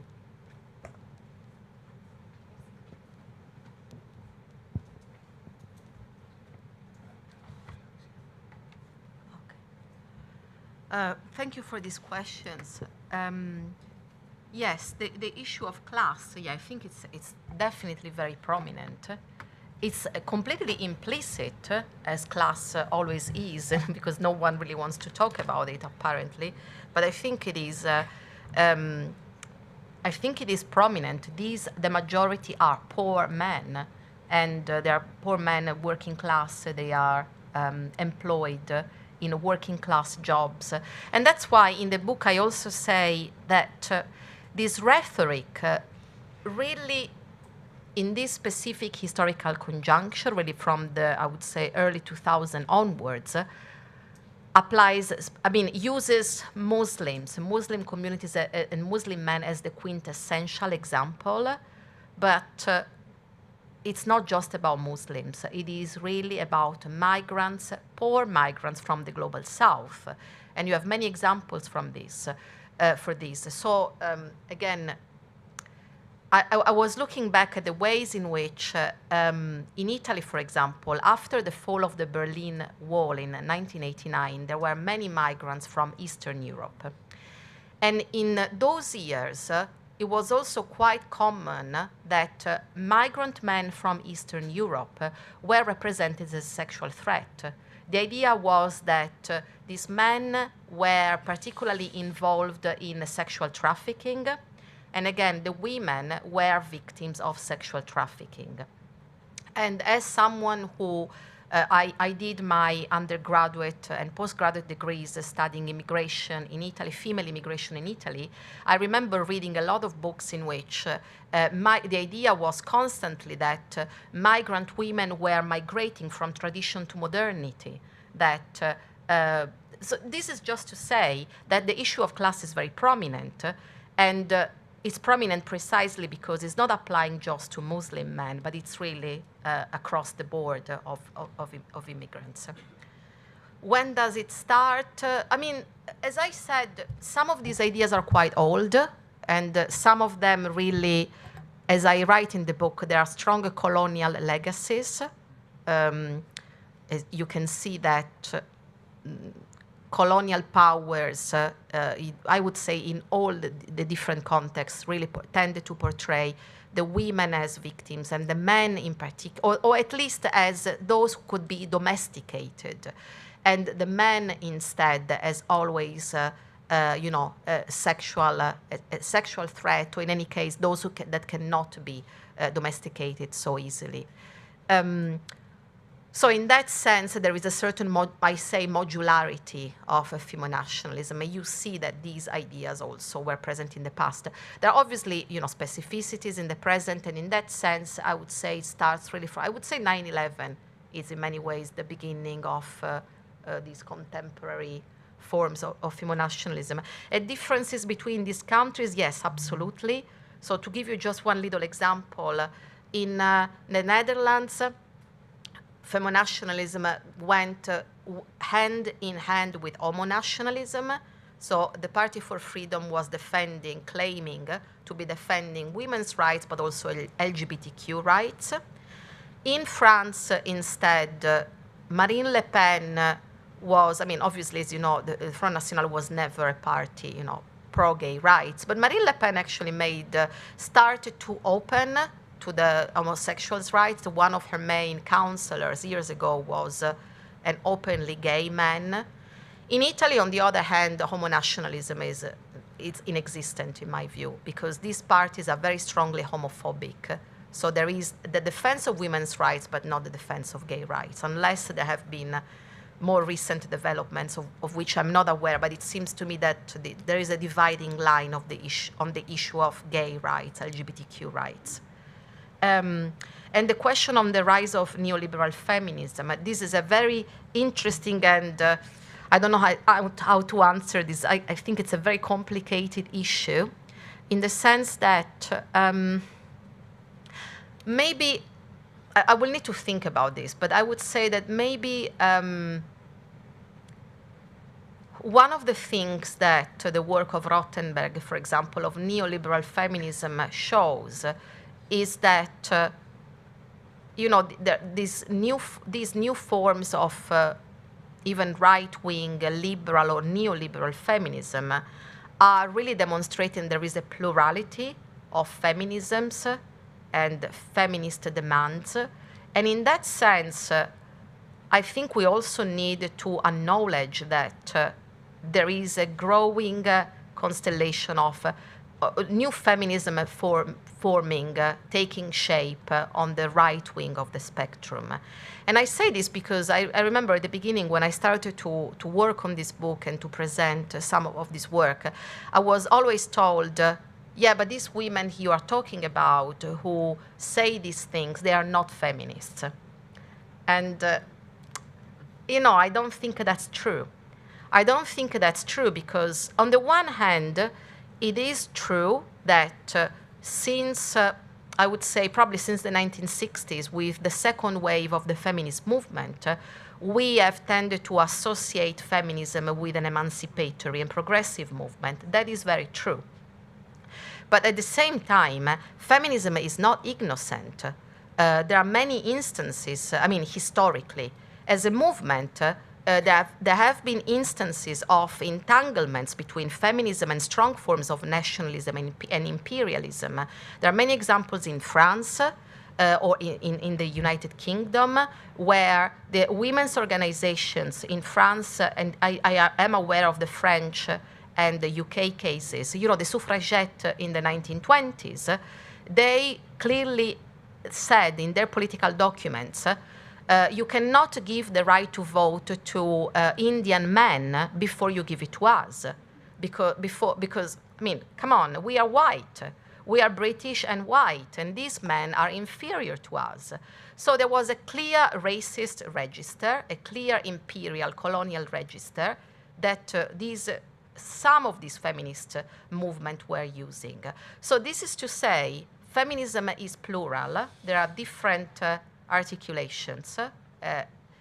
Obviously, you know, I consider myself a feminist, and of a specific kind. So I hope that the type of feminism that I advocate, which is anti-racist and anti-capitalist and anti-colonial, can be majoritarian, but I also have to recognize that these different neoliberal right-wing feminists are there, and they are becoming quite vocal. Well, it's really, really, really interesting. I think we should have like a break, because in 10 minutes we should start the other round table. But in any case, we continue to talk about gender. Yeah. So I think we have the time there to go deep in some of these issues. So in 10 minutes we will have here Paolo Gusmeroli, Claudia Jareño, Isidora Grubacki, and Gwenelle Beauvoir, and then Ana Yara Postigo Fuentes to extremist narrative, and gender roundtable. So have a break, 10 minutes. Thank you.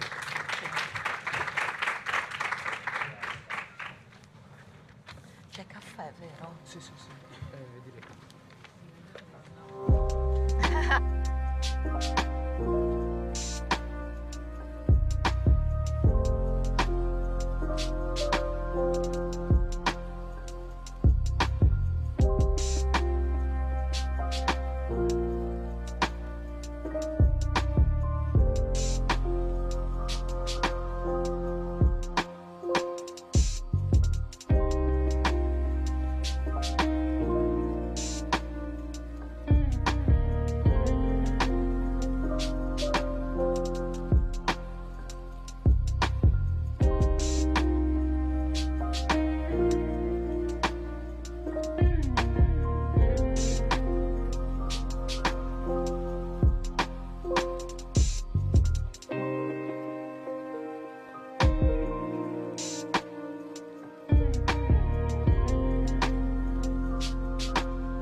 Thank you so much for being here. I feel so happy and honored for keeping learning with and from this group. And I'm so happy that we have the chance to keep discussing this topic. There was a very nice moment back there in the conference from Cergy-Paris where we look at each other with some complicity of like, okay, this resonates a lot with what we are going to tell now and what we are going to keep discussing. So it's a great connection. I'm very happy about that. And so I think so far it is already clear that with the advance of the far right in European countries as a context, today we are confronting a very pressing issue, that is the growing threats to gender, reproductive, and LGBTQI+ rights across Europe. And actually, we want to pick up again a characteristic of this kind of movements that Stephen mentioned in the first roundtable. That is its transnational character. In organizations such as World Congress of Family or Citizen Go, and like big movements like anti-abortion, March for Life, we can see this transnational characteristic, which means that these narratives keep reproducing in a lot of different countries. These mentioned threats are driven, of course, by extremist gender narratives that are rooted in outdated 19th century ideas about gender roles and the so-called natural order.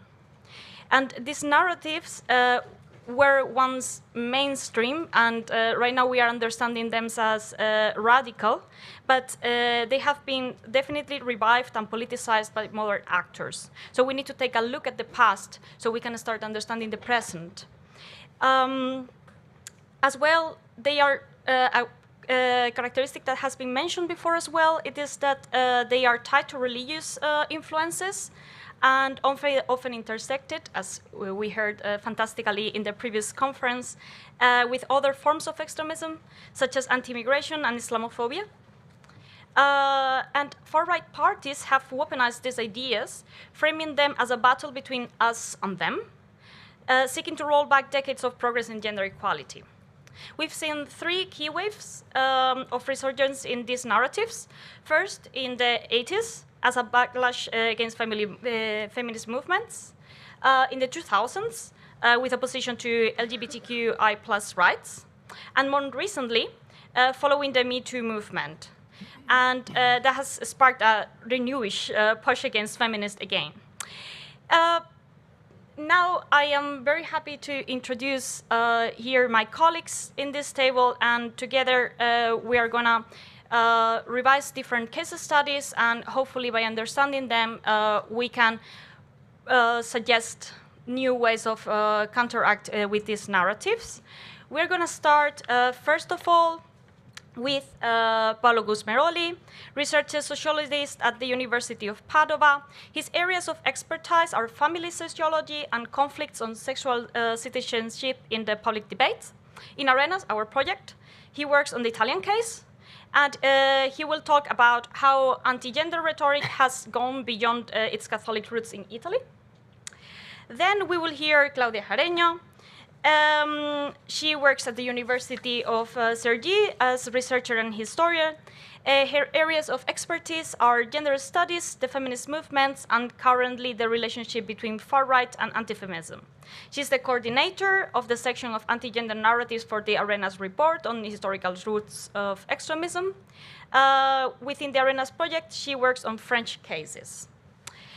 And she will explore the shifts and continuities in extremist anti-gender narratives in France and in the last decades. Actually, that's one of the triggers of those complicity looks that we were talking about before. Then we will hear Isidora Grubaczki. She's a historian specializing in the history of interwar feminisms and women's political thought with the focus on Yugoslavia. She works at the Institute of Contemporary History in Ljubljana, and she's also a project member of the ERC-funded project HERC, the history of feminist political thought and women's rights discourses in East Central Europe at the University of Vienna. And she will talk about how feminism and nationalism intertwined in the case of Croatia and Serbia. And last but not least, we will hear Gwenaëlle Beauvois, a researcher sociologist at the University of Helsinki. Her areas of expertise are the far-right conspiracy and the post-truth politics. In Arenas, our project, she works both on the Finnish and French cases in Work Package 3 and Work Package 4. She coordinated the gender section of the report on the historical roots of extremism narratives in Europe, together with Claudia. And she will explore the paradox of gender equality in Finland. So, please, Paolo, the floor is yours. Okay, thank you very much. Thank you for inviting me. I will try to link at least a little bit with the previous presentation, saying that my idea is to present how anti-gender politics, more than also narratives, have been normalized within the Italian context. In order to do so, I would like to, first I limit myself to consider the conservative version of the anti-gender politics, as in Italy as elsewhere we also have this new or assumed new gender critical of TERF feminism that has come out and has contributed to the rhetoric circulating. But I want to show how the recent circulation of anti-gender narratives in two ways, from religious to secular, and from the self-representation of the extreme in terms of political positioning to so-called moderate, assumed, self-represented as moderate political stances, is of course self-representation. And I think this operation is relevant to problematize how old-fashioned anti-feminist and anti-LGBT claims that in Italy are nothing new, assume a renewed meaning in the Italian contemporary context and a new positioning in the political space. As I said, for a matter of time, I limit my presentation to the political conservative space and actors, where, simplifying a little bit, we can detect three main versions, three main streams of anti-gender politics and narratives. And of course, these three streams may sometimes overlap, coincide, or converge, or also diverge, at least a little bit in some cases. Okay, the first version is the traditional one, is the one promoted from the Vatican. We know that the very idea of gender ideology was nominated in the Vatican documents back in the 90s on occasion of the UN Conference of Beijing. This operation, giving a name to gender ideology that at the beginning was nominated simply as the ideological use of the concept of gender, was accompanied by at least two significant strategies that were already there in the mid-90s. First, associate new standard of sexual citizenship to forms of Western hegemony and neoliberal colonialism. So we've been talking about neocolonial feminism, and now we make a mess with the terms, because also from conservative side there's the denounce of a neoliberal feminism, but it's another one. Okay, constructing alliances based on that principle. Okay. Second, distinguishing between a legitimate and a non-legitimate feminism, namely the so-called feminism of difference was a good one, the other one was not, the constructivist was not a good one. So the gender-critical feminist debate we see today was already there more than 30 years ago. So the relevant point in this case is that, coming to narratives, is that the Vatican insisted, still insists with Pope Francis, on the frame of a colonization driven by the global north. So even Pope Francis from time to time keeps recalling both official and informal statements that gender ideology is the ugliest danger of today's world, a colonizing ideology, or even a neoliberal ideology colonizing the world. A second relevant point related to these narratives is that this discourse is produced and circulates also among Catholic people and groups that consider themselves as democratized and pluralistic. They will not label themselves as extremists, and in many cases they recognize themselves as politically center-left or even progressive. So this is the first, and this is, as you may imagine, this is very relevant to bring anti-gender politics from the far right to a much widespread political space and audience. Second stream of anti-gender politics is related to the just mentioned anti-gender and pro-life organization. Is more or less the same we see in any national context. They play, as it were, a relevant role in mobilizing apparent roots mobilization. So they are organized protests in schools, in the streets, and so on. So they are very active in the mobilization work. And in Italy, they became visible only since 2013, when we actually imported the formula from the Manif pour tous from France. And nowadays, they are different organizations and groups with strong transnational links, but also with the possibility to a widespread of distribution of the territory thanks to Catholic networks or political networks at local level. Their ability, as elsewhere, is to combine renovated, modernized vocabularies, that's to say, in some cases adopting self-victimizing, paranoid, conspirational tones, or even co-opting or converging with gender-critical feminism, with old-fashioned anti-feminist and homophobe stances. Referring to them, literature has also detected a small paradox. On the one side, if you look at them within the Catholic space, they represent a kind of neo-radicalization of the religious space. So, for example, until a few years ago, they were relatively marginal within the same Catholic space because they are too radical, and from time to time they are, for example, to make an example, very critical toward this Pope that is deemed to be too progressive and so on. On the other side, they are responsible to have secularized the anti-gender narratives in the public sphere. So they go on two parallel planes. So they move from religious to secular frameworks depending on the audience they are targeting. For example, they organize protests presenting themselves as common parents, people without flags, apolitical, non-denominational, and so on. The third kind of neoconservative anti-gender politics is the one related to far-right nationalist parties as the Lega Nord or Fratelli d'Italia.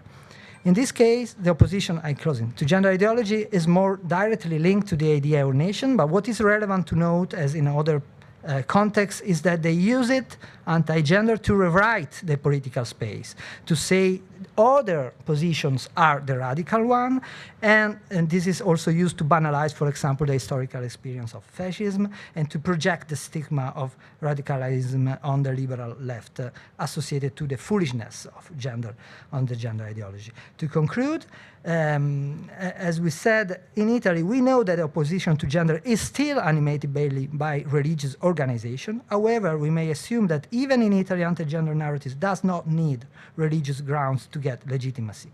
On the contrary, religious arguments are often relegated in the background, at least when it comes to public visibility and when it comes to address a broader public. The final point is the main result is the possibility to rewrite the political space. This is one of the main points. So placing themselves in the center, as they've been for 50 years with the Democrazia Cristiana, and trying to say other are the radicals, other are the extremists, and we are not. And we are pluralistic, and we are the one that can manage what is a good modernity or a gone too far modernity. So we are like in the right place to govern modernity. And I had other things, but time is over. Thank you very much. Thank you so much, Paolo. Yeah, it was not supposed to sound. Thank you so much for this interesting case. Now we are going to hear the case of France with Claudia. Please, Claudia. Yes, this works. Okay. Okay, thank you very much, Ana Yara. I have to say it's a little complicated to me to talk after Sarah Farri, so I will do my best. So first of all, extremist anti-gender narrative have a long-standing history in France, as in many Western countries. Maybe at that time, this anti-gender narrative were not considered as extremists, but mainstream, because they are very, this narrative were mainstream, but this narrative become extremist. So in the 20th century, the National Front, le Front National, a far-right party founded by Jean-Marie Le Pen in 1972, was one of the protagonists in developing and spreading extremist anti-gender narrative in France. The Front National went back to old-fashioned ideas about traditional heterosexual family and the role of white women as housewives and mothers. However, for the past 12 years, since Marie Le Pen became president of the party, we have seen the Front National adopt a more moderate stand over certain issues such as gay rights or abortion. For many researchers, for many scholars, as far as Saris, this new position have been interpreted as part of a new strategy to whitewash the party image in order to become more acceptable to the public. No, this contributes to the diabolisation du party. Other examples of this strategy include the party new name, Rassemblement National, or the recognition of the Holocaust. Yes, thank you. Secondly, it's also important to note that when we talk about the far right in France today, we are not only referring to the Rassemblement National, but also to a whole cluster, whole constellation of small groups ranging from ultranationalist groups, masculinist groups, to Catholic fundamentalistic. No, you can see these new groups. So these groups are taking up a more reactionary anti-gender narrative than the traditional right and ultra-conservative far right. This group advocate for a return to traditional gender values, the return of women to the domestic space, or the defense of larger families. It's interesting to realize that some groups don't define themselves as conservative or far right, but as restitutionist. That is to say, they advocate for a return to a pre-capitalist past order where the values of femininity and masculinity has not been altered by liberalism. They also criticize cultural relativism and unveil rates of values attached to the so-called woke culture. In general, this extremist anti-gender narrative should not only be understood as a counter-narrative against progress in gender equality, but also as a more general opposition to leftist ideology against an supposed intellectual and academic elite. Among this group, we can observe the rather important presence of young women, most of them very active on social media and on certain television channels. As is the case of YouTuber Thaïs Descoufon, journalist Eugénie Bastier, and Françoise Solveig-Mineo, and Alice Cordier, president of the feminist identity collective Nemesis. In some cases, they consider themselves to be feminist. Sometimes they consider present themselves as against feminists. So it's very interesting, this rhetoric. We have to note that since the start of the Manif pour tous, demonstration against gay marriage in 2012, a number of far-right groups calling themselves white feminists have emerged. These groups defend the superiority of Western culture. They also use the vocabulary that was previously used by feminists. Women's autonomy, women's right, freedom of choice, or again, the word freedom, to promote a reactionary anti-gender message. So, to conclude, we can say that today in France, within the far right, extremist anti-gender narrative are moving into direction. On the one hand, some aspects of extremist anti-gender rhetoric have been transformed by the Rassemblement National, making its anti-gender rhetoric more secular and more moderate, close to Femonationalism. And on the other hand, new far-right groups are reactivating and taking up more conservative and reactionary extremist anti-gender narrative. Thank you so much. Very interesting case, definitely. And now we jump into the cases of Serbia and Croatia. Thank you, Sidora. Thank you. Thank you for the introduction earlier. And I just realized that I forgot to put the pictures on the slide, but maybe it's even better. You don't have to look at the right-wing people's faces. So my focus in this project was on historical roots of extremist narratives in Serbia and Croatia, the two former Yugoslav countries. And the situation there is actually quite similar to the other cases that were discussed in the project and also in this panel. On the one hand, there is a trend of recycling old tropes of conservative and patriarchal attitudes toward gender equality. And on the other hand, it might seem that there is an attempt to offer a bit more progressive view on gender equality and to make these right-wing and nationalist movements look slightly more progressive.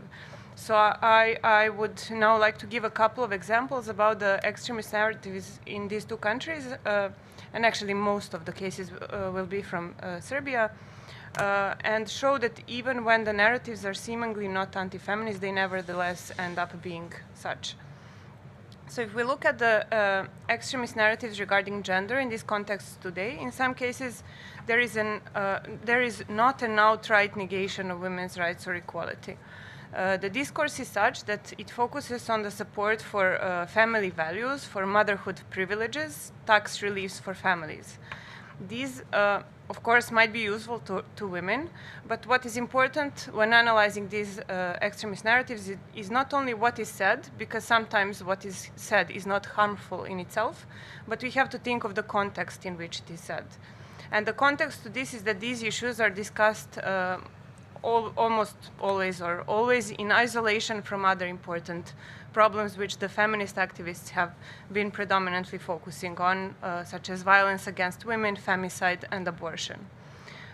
In contrast to feminist discourses and themes, extremist narratives are almost always connected to and subsumed to the idea of nation and family. And this is why also it's, we heard earlier in the lecture that sexual harassment in most cases is by a relative. So this is why it's so difficult to actually discuss it when then you have to actually talk about the problems in the family. Then to give another example, the leader of the right-wing party, Srpska stranka Zavetnici, Serbian party Oath Keepers, who is also since May of this year the Ministry for Family and Demography in Serbia, Milica Đurđević Stamenkovski, She claims that she supports women and women's rights, but actually, if you look at her discourses, the dominant element of her narratives is always the opposition to the independence of Kosovo and Serbian nationalism. That is, rather than women's rights, her discourses are primarily anti-Albanian and ethnic nationalistic. And this is the framework of her more recent discussions of demography and family as well, as the concepts she used when discussing her own family also were old conservative concepts of heart of home and her descendants, etc. So she uses this very old language in a way when she talks about family. Then the context is also, to these narratives, is also anti-LGBTQI plus narrative. In both Serbia and Croatia, the family values are in most cases opposed to what they call the LGBT and gender ideology. And there are many examples for this, like recently the mayor of Belgrade's manifestation Family Days organized this as a counter event to the Pride Parade. And in the case of this like Family Days, yes, it's talked in a way about women, but everything about women's rights is narrowed down to those of mothers, and the narratives about families are used as weapons against the rights of different marginalized groups. Many narratives actually use the language of human rights and democracy to oppose the basic human rights to the LGBTQI+ community. So for instance, as a response to the 2022 Euro Pride and the 2023 Pride in Belgrade, the far-right party Dveri argued that this was an, quote, anti-democratic violence of a minority against a majority. And they made explicit differentiation between, on the one hand, human rights, traditional values, and help and support to family, and on the other hand, the LGBT propaganda. So it's very obvious how they are kind of using this human rights language in this way. Abortion, as mentioned, is a big part of extremist narratives, actually anti-abortion claims, and it's seen as something which is endangering family. However, it is important to note that the narratives are often built on actually wrong information and deliberately wrong information. For instance, the minister that I mentioned earlier, in November 2023, said in the pre-election campaign that 100,000 abortions happen in Serbia every year, and then she continued to build argument on that. But actually, the number that she reported was more than 10 times bigger. So overall, even when seemingly well-meaning, these narratives are extremist in the way that they exclude the LGBTQI+ groups, but also women, because only one part of their problems is talked about, that connected to family, whereas other issues that might more openly challenge the patriarchal society are never mentioned, and because of that, such focus is put on the rights of women as mothers. However, I argue that there are limits actually to these kinds of narratives, which somehow always fall short once they are challenged by reality. And to illustrate this, I will give one last example about a recent so-called scandal related to, again, the aforementioned minister, Milica Đurđević, so the Ministry of Family and Demography, to repeat. In late July this year, there was a big problem in Serbia where the temperature went over 40 degrees Celsius, and it was extremely hot as everywhere. And there were testimonies that in one of the central maternity hospitals in Belgrade, women who were just about to give labor or had just given birth were literally crying on hallways because of the heat, and they couldn't stand it. There was some AC, but it was not really working. And on social network, people started putting on photos, and they started demanding that the ministry solves this issue. And to this, the ministry responded by donating several, like 10 or something ventilators to one clinic in Belgrade. And this was supposed to be a good PR move or something like that, but it actually backlashed in a way. Additional context to this is that before that, many women had testified about the high rate of violence during the labor from the side of doctors and nurses in Serbia and across the region, actually. And feminist activists have been arguing on the basis of this increased number of women who went public about their maltreatment during labor across the region, that this had actually been a problem over decades. And even a petition, which was called Stop to the Obstetric Violence, was given to the Ministry of Health this year with 200,000 signatures, which was ignored, basically. And it was in this context that the minister's ventilator solution was not only criticized by the public, but she was extremely ridiculed for it on social network and in media and everywhere. I mean, not the pro-regime media, but the other side. And in response, she negated all these problems and the Minister for Demography and Family, and she said that, quote, for 20 years there has been a campaign against the birth of children in Serbia, and it is a part of the global agenda. This is why obstetric violence, bad conditions in maternity hospitals, and bad food are highlighted. This is why they persistently insist on these problems. So what this example shows us is the inability of the advocates of the extremist narratives to respond to the reality, actually, and the lack of any kind of sophisticated response once they are challenged, other than global agenda against the Serbian nation. In other words, the problems that the feminists are pointing to are presented as a part of the global agenda and against the Serbian nation. It's always who is paying them and where are they getting the money and who are they working for.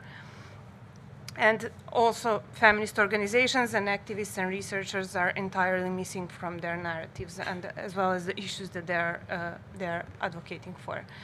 So, as one journalist rightly argued recently, the message of this statement is actually those who do not like the reality as it is now, those are against the state. And in conclusion, there is not much that is there about women's rights.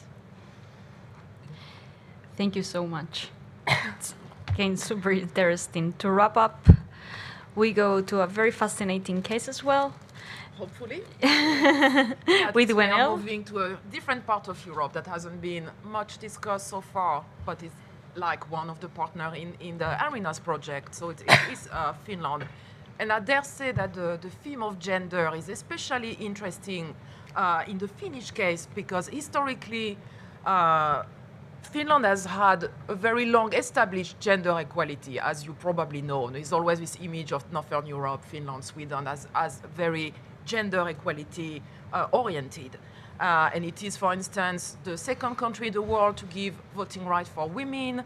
We have had very strong politicians like President Tarja Halonen in the 2000s, more recently Prime Minister Sanna Marin. So women have had a lot of importance in society and also in politics. And also within the sphere of far-right politics. For instance, the current leader of the Finns party is a woman, Riikka Purra, and she also serves as a minister in the coalition government at the very moment. So there is this context that is quite specific to Finland. But there is a paradox of gender equality in Finland. On the one hand, of course, the ideological core of the far right is suspicious of gender equality and its connection to feminism and to the so-called gender ideology. But on the other hand, gender equality is also constructed as a national trait and is often seen as a fundamental boundary between us and them. So it's something that is especially strong in the Finnish context. So gender equality is presented as a national characteristic. We could also say an historical characteristic. And it's even part of the Finnishness, of the Finnish identity. And we can find, for instance, the image of the Nordic woman, this ideal of the northern maiden that is constructed. And she is a symbol of gender equality, of course, of this tradition of gender equality, and she represents the ideal of a romantic North, an idealized identity. So this is something that is quite strong, and it's presented as this woman is represented as historically strong, independent, free, resilient, and of course white with blonde hair and blue eyes, obviously having this image. And for instance, the far-right and ethno-nationalist organizations that were founded during the 1990s, such as Suomen Sisu, consider their mission to recognize and defend quote, gender equality as part of the Northern heritage. So they are, even if they are very ethno-nationalist, they are saying that this is one of our mission to protect this gender equality that is part of our heritage. And gender equality is named as something Nordic, something Finnish, and of course it's qualified against the dangerous others that do not respect gender equality. And the others are, of course, often Muslim men, as it has been explained very well by Sarah Faris in her keynote lecture. And these men are constructed not only as a threat to the nation, but also as a threat to gender equality as a whole, and something that is so precious for Finnish society and Finnish nation.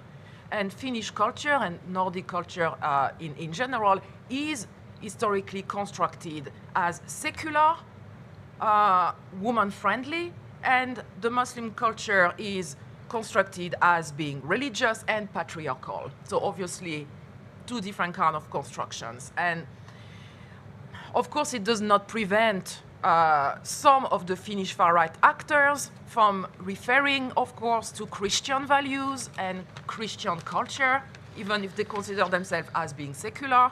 There is actually no separation between state and the church. And of course, this is constructed in opposition to other religious culture, which means most of the time Islam. And they are claiming to defend a secular nation. Of course, didn't prevent the Finns party from working hand in hand with the Christian Democrats in the current coalition government. So a lot of contradiction that don't seem to bother them too much. And obviously, as we understand in the Finnish context, gender is strongly embedded in nation building. But the far-right presents gender equality, as I said, as a strong characteristic of the Finnish nation, except when they highlight immigration as a threat to female emancipation. So what has been very well explained earlier today. So this is, of course, brings us back to what has been explained about Femonationalism, and it's something that we clearly see in the Finnish far-right, and this association of a nationalist ideology and some feminist idea, especially driven by xenophobic motivation. And of course, lining up with some of the claim of the feminist movement allows the far-right to justify some racist and xenophobic positions, as it has been witnessed, for instance, in the writing of many of the Finns party members that clearly have been using this kind of rhetoric. And in many instances, the Finnish far-right is actually positioning itself as the defenders of women, sometimes the sole defenders. For instance, during the 2015-16 refugee crisis, Finnish anti-immigration vigilante groups such as the Soldiers of Odin, I don't know if some of you have heard, they were created in Finland, but they spread not only in Europe, but also in Canada, United States, Australia. So it was this movement that spread all over the place. And the Soldiers of Odin were claiming their goal was to protect white women's honor. And of course, this honor had to be protected against an epidemic of sexual violence allegedly committed by the Muslim refugees. But of course, not all women deserve to be helped according to them. And not all of them deserve to be protected and respected. They want to protect only the good women, meaning, of course, the Finnish women, white, helpless, compliant. And another example of the neo-fascist and anti-immigration party, Blue and Black movement, they also call for the protection of quote-unquote honorable Finnish women, mothers, daughters, and grandmothers, excluding, of course, all the other non-Finnish and that don't fit to this profile. And so it means that they are excluding part of these women. And which women are they excluding? They are excluding women from the outside, of course, but also autochthonous women who are considered as not being part of the in-group and not being honorable, which means green and leftist women, feminists, and traitor who mix their blood with foreigners. And I'm quoting that this is straight from a text from a member of the Finns party that was published on the website of their think tank, Suomen Perusta. So calling them exactly with these terms. And according to former Finns party leader, Jussi Halla-aho, who is like really a big figure in this party, for him, this type of women, in his view, do not deserve assistance. And he even suggested that they might deserve to be sexually assaulted by immigrants to teach them a lesson. So that was the leader of the party writing that on his blog. He was, of course, prosecuted for that. So to conclude, while the Finnish far right may attempt to present itself as champions of gender equality, women's rights, and emancipation, of course, a closer examination really reveals that these seemingly progressive stances are largely superficial, of course. And beneath that facade, their views often fail to align with genuine advocacy for women's empowerment, serving more as a veneer to appear more mainstream and to attract a broader support rather than a genuine concern for women's empowerment. And just to conclude, since its inception, one of the objectives of the Finns party has been to maintain traditional gender norms while actively opposing what they call gender ideology. So, for instance, the Finns party think tank that I just mentioned, Suomen Perusta, has openly voiced its opposition to feminism and the perceived threats posed by the so-called dangerous gender ideology. And their stance reflects a broader ideological commitment to preserving conventional gender roles and countering progressive movements that advocate for gender equality, but of course also for LGBTQ+ rights. Thank you. Thank you so much. I find fascinating how we take a look at Europe and different cases and how sometimes they mirror each other, and there are like some differences that apply to the idiosyncratic characteristics of each country. But definitely, one of the common grounds that they have is that extremist narratives regarding gender cannot be disentangled from the narratives about the nation, as we have seen until now. So this is my question to the table, to all four members. Could you tell us something about the historical roots of this phenomenon in your country? Who would like to start? No pressure. So, not me, because I just finished talking. Okay, so I can Isidora? Yeah. Thank you. So, concerning Serbia and Croatia, there are two main elements, I think, that make this case a bit different from the others, which can be summarized through the common past of these two countries, which is socialist Yugoslavia, a country that existed from 1945 to 1991. And these are two aspects, socialism and Yugoslavism, which various and unfortunately numerous right-wing groups have been countering to this day. And this could also actually be summarized as what we heard earlier about this erosion on anti-fascist narrative, which is connected to this.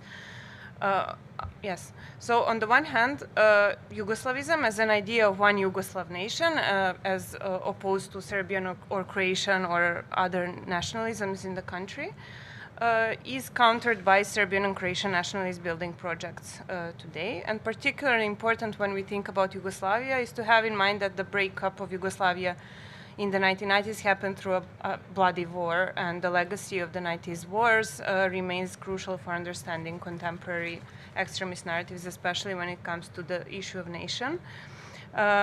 And on the other hand, during the time of socialism, women had gained significant rights in Yugoslavia. One of them being, for instance, constitutional right for abortion in 1974, and this has been discussed in media a lot recently after the important advance in this regard in France. Although the situation was far from perfect, generations of feminists have contributed much to the struggle of women's rights in both socialist Yugoslavia and earlier in the Kingdom of Yugoslavia in the interwar period. and an important legacy in this manner it remains. However, since the 1990s, I would say that with the attempts to erase socialist legacy, there have been attempts for retraditionalization of society in both contexts, and the re-emergence of extremist narratives which tie position of women to the traditional notions of family and nation, which I talked about. They happened also in the context of the war and the rise of militaristic nationalism. So countering of socialist and Yugoslav legacy leads to the recycling of the nationalist and patriarchal tropes and narratives from the 19th century, or alternatively from the 1930s, where there was a rise of nationalist ideologies. And some of the tropes include, for instance, the ideas of Great Serbia, Great Croatia. The church plays an important part as well, especially in the case of Serbian Orthodoxy, which is fused with anti-Western, anti-Semitic, and anti-modernist discourses. And then when concerning gender, in the interwar period there were also nationalist women's organizations in both Serbia and Croatia, whose discourses were mainly limited to the discussion of women's roles in family and nation, in a similar way as I discussed earlier is the case in contemporary society. And there were many women activists who argued for the rights of women, of only Serbian women or only Croatian women. But actually, if you, I looked a bit better into what they were saying, because in historiography it was always a bit presented like they were women's rights activists, but actually if you look at what they were saying, they were just nationalists. There were women who were nationalists, and they were gathering women for the nationalist cause. They were, like, even before the First World War, patriotic women's organizations. What were they doing? Collecting money for the churches in Kosovo. So, I mean, I would really be very careful of seeing, I was very careful when researching to see who actually did argue for women's rights in this case. And this was in the opposition to the feminist movement, which began to be more active from the 1920s, which actually gathered women from the whole Yugoslavia, and it was left liberal, at times also socialist. And their ideas of in the interwar period encompassed the ideas of women's education, suffrage, but even more than that, right for paid employment outside of home, which was, especially in the 1930s, in contrast with the fascist idea of the return to home. So with this retraditionalization and repatriarchalization of society came back again the more conservative ideas whose roots are in the conservative or fascist ideas in the first half of the 20th century and earlier. And just maybe to illustrate this and to conclude, let me mention one of the strangest phenomenon recently, the organization in Croatia called Klečavci, those who kneel, with the official name Be Manly, Muževni budite, who can be described as Catholic fanatics who they gather actually once a month to kneel in the squares across Croatia, and they demand something. So what they demand is a nice illustration of like this comeback of narratives. They want homeland, peace, and the conversion of the Croatian nation. They want for men to become spiritual authorities in the family who will bravely witness and transmit the Catholic faith. They want a life of premarital chastity, for chastity in clothing and behavior, and for the renewal of Catholic marriages, for the end of abortion, openness of married couples towards the life, for authentic and uncompromising church pastors, and new spiritual vocations. So we see here to what extent nation and gender are intertwined, and actually we cannot think, we cannot think about the one without the other. Thank you so much. So I would like to keep hearing your answers, but of course, if you have comments to Isidora's case and otherwise, and Isidora, if later on you have comments on their cases, please jump in so we can make it a conversation. Who would like to keep going? So Claudia, of course, yes, thank you. So, yes, the link between gender and nation is very close. Yes. So I would like to start about talk about Elsa Dorland. So Elsa Dorland is a philosopher, French philosopher. She points out in her book La Matrice de la Race, the matrix of the race, that since the 18th century, the nation has been considered as a living organism. Miguel talked about that this morning. So the health of this living organism is also related to the role of women and men had in society. I think everybody knows the theory of the separate spheres. So women belong to the domestic sphere, the home, and men belong to the public and political sphere. The rise of the nation-state goes hand in hand with the defense of the traditional heterosexual family, with the family in France, but also in Spain, in the other Western countries. Women have a fundamental role as mother and educator to their children. I would like to point out that these national and patriarchal ideas also go hand in hand with a racial discourse. Only white women can physically and culturally transmit the national identity. No? That is, for this reason, Elsa Dorland called her book The Matrix of the Race, no? Because she pointed out the importance of the race in the national discourse about a nation. Furthermore, at the end of the 19th century, we start to see the crisis of the nation-state linking to the crisis of empire, the decline, no? the thought about the decline. And for many intellectuals at this time, the crisis of the nation is also the result of changes in order roles, in particular with the large presence of women in the public sphere. So the crisis of the nation is also related to the crisis of the masculinity, no? The country's lack of masculinity. So I think now, at this moment, we can see really the relationship between nation, masculinity, and femininity, and the role who women and men are in society. In the 20th century, so the far right, the Front National, start using this idea. According to Alain de Benoit, one of the most famous figures of the new far right, I repeat his word, men and women are biologically different and complementary. The Front National also defends the idea of the family as the foundation of the nation. Women are considered the main transmitter of traditional values. But mother also play a fundamental role to stop the grand remplacement, to stop the great replacement.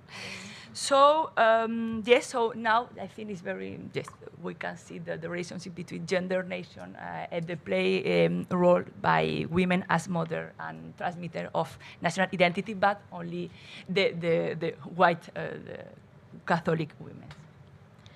Thank you so much, Claudia. So maybe we can switch to this side of the table and let's... I'll try. Well, it's a complex topic, of course.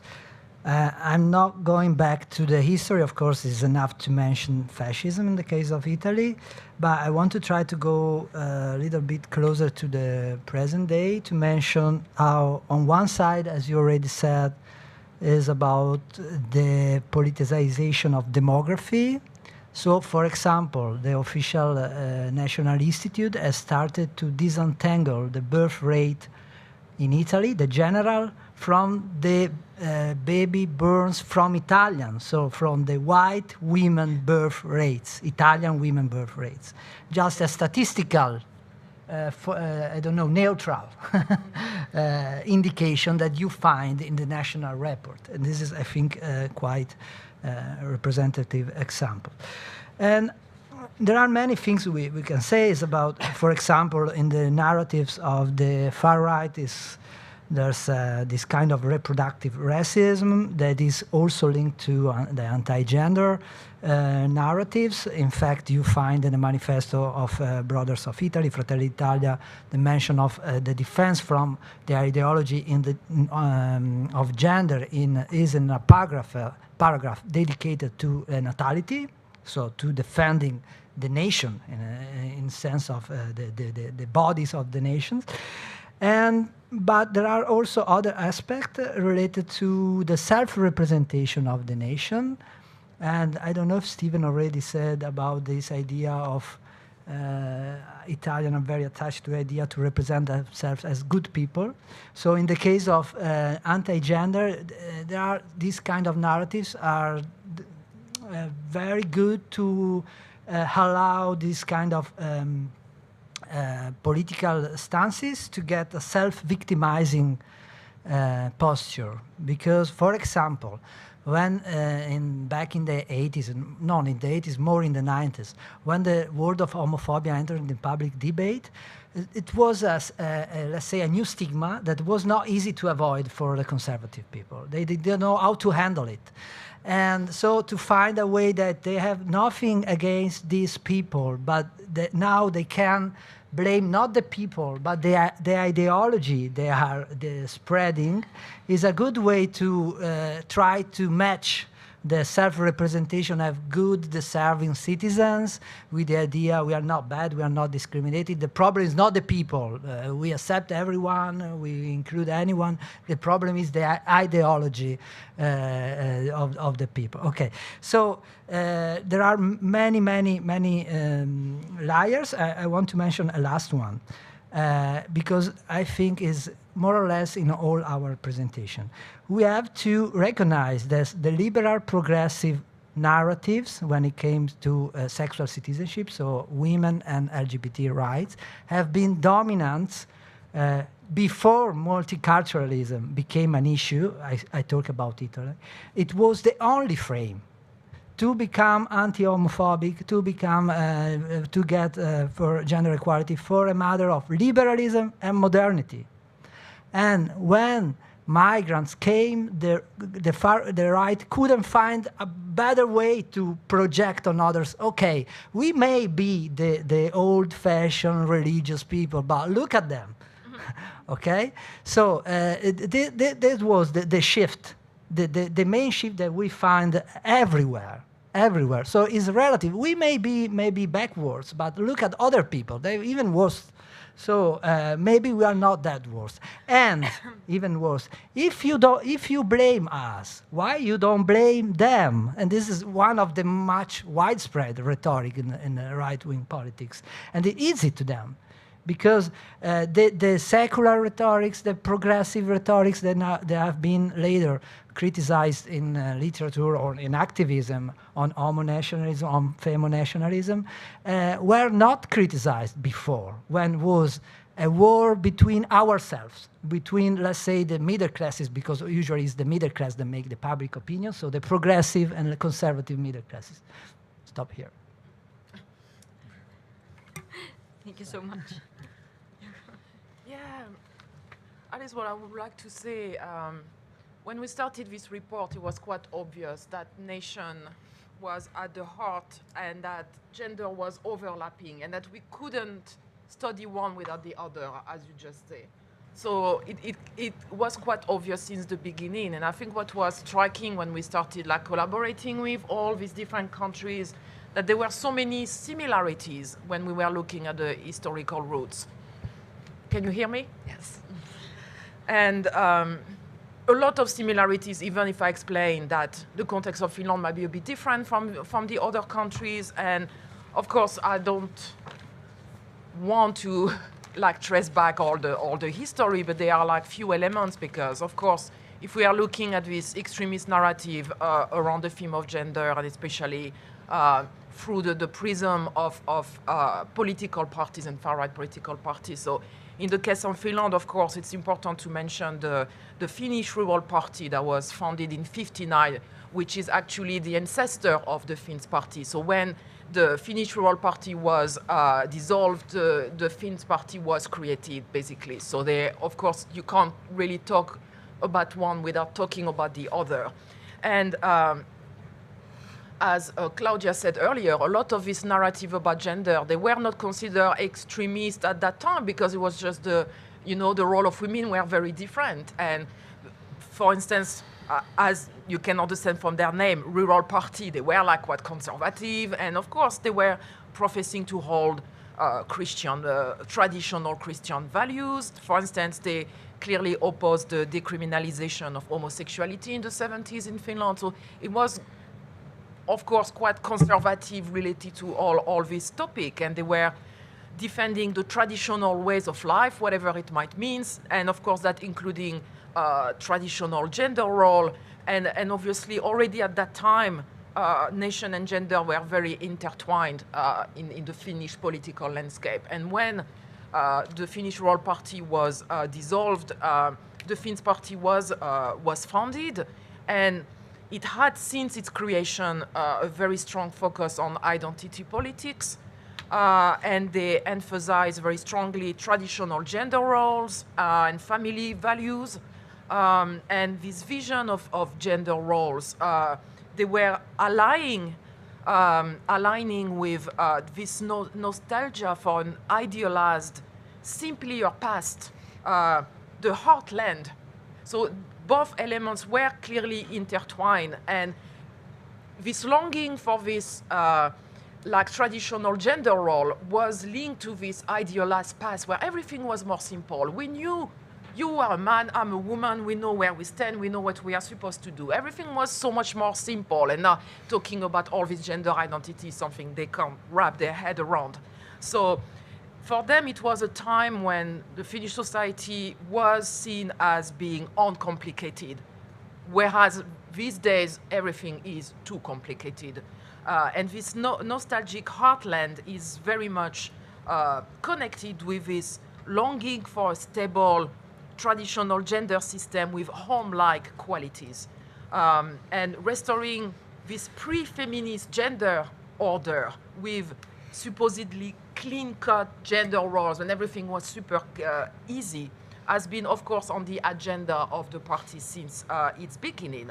And the Finns Party and its think tank that I mentioned, this woman, Perusta, they have pushed forward, along with their ethno-nationalist agenda, a traditionalist conception of gender since the very beginning. Of course, it has been maybe a little bit more pink-washed, and everything seems a little bit more mainstream, but they still hold very traditionalist view on gender, and also on the understanding of man, that needs to be at the same time the head of the family, but also the head of the nation.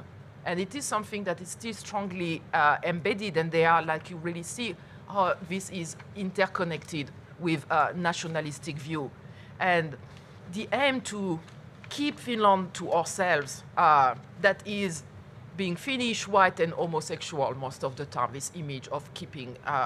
And just to mention again this example of this neo-fascist party, even if they consider themselves as fascist, but I guess we can call them neo-fascist, the Blue and Black movement, they have both very ethno-nationalist agenda and also very strongly anti-feminist at the same time.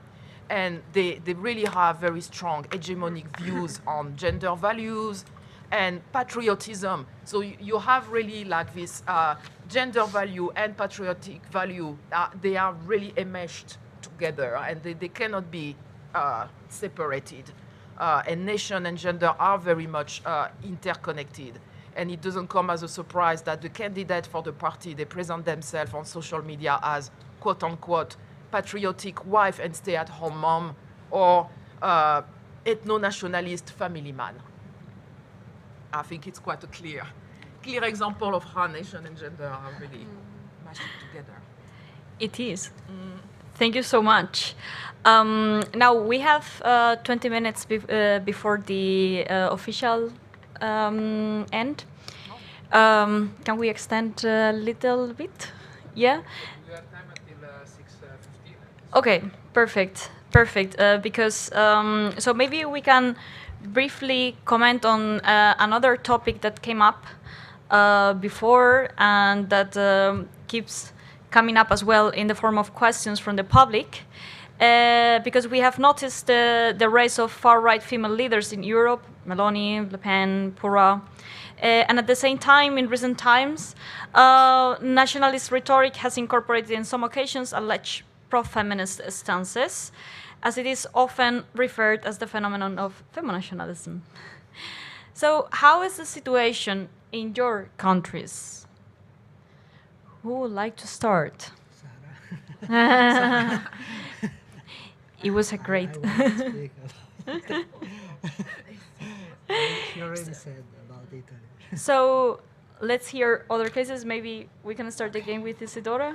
Thank you. Okay. So for me, this is an interesting question, which actually, I mean, it opens a lot of different avenues for research, which I haven't done because I'm not really an expert on right-wing women, but I'm still going to maybe give several examples of how I was thinking about it. And actually,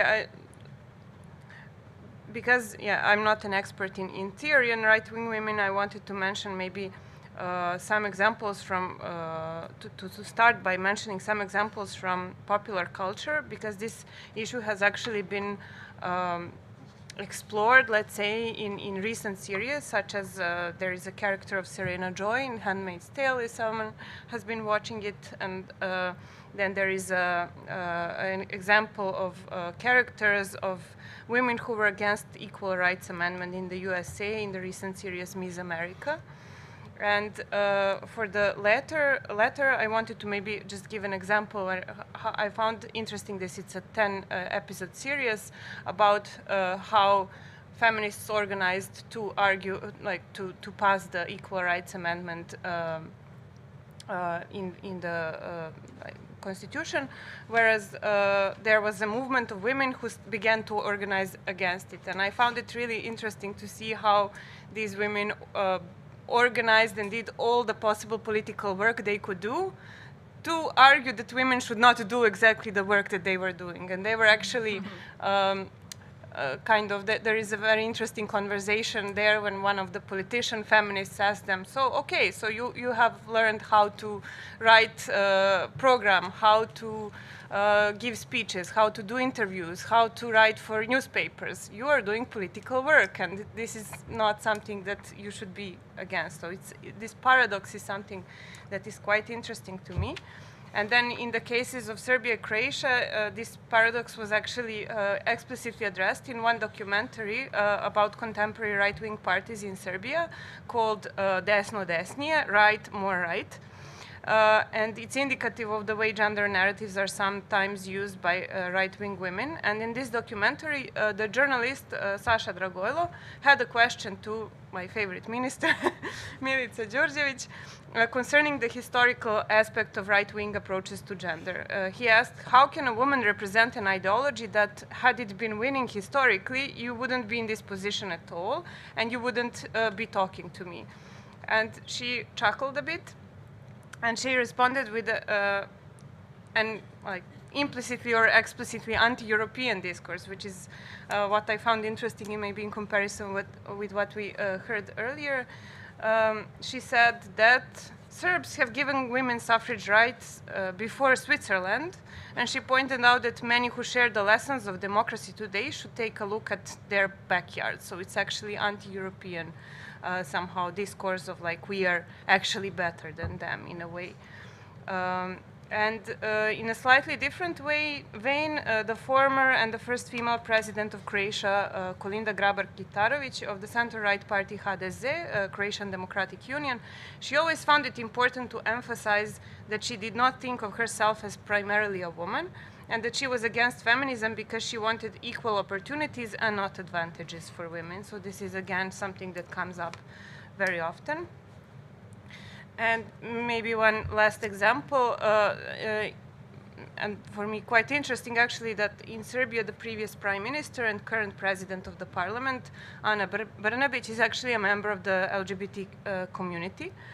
And her election was initially supported by some members of the LGBTQI+ movement, whereas the others said that a lesbian woman who supported the ruling anti-democratic and populist party, even though she is a member of community, she cannot be seen as an ally. And this is something that I found interesting when the debate was happening,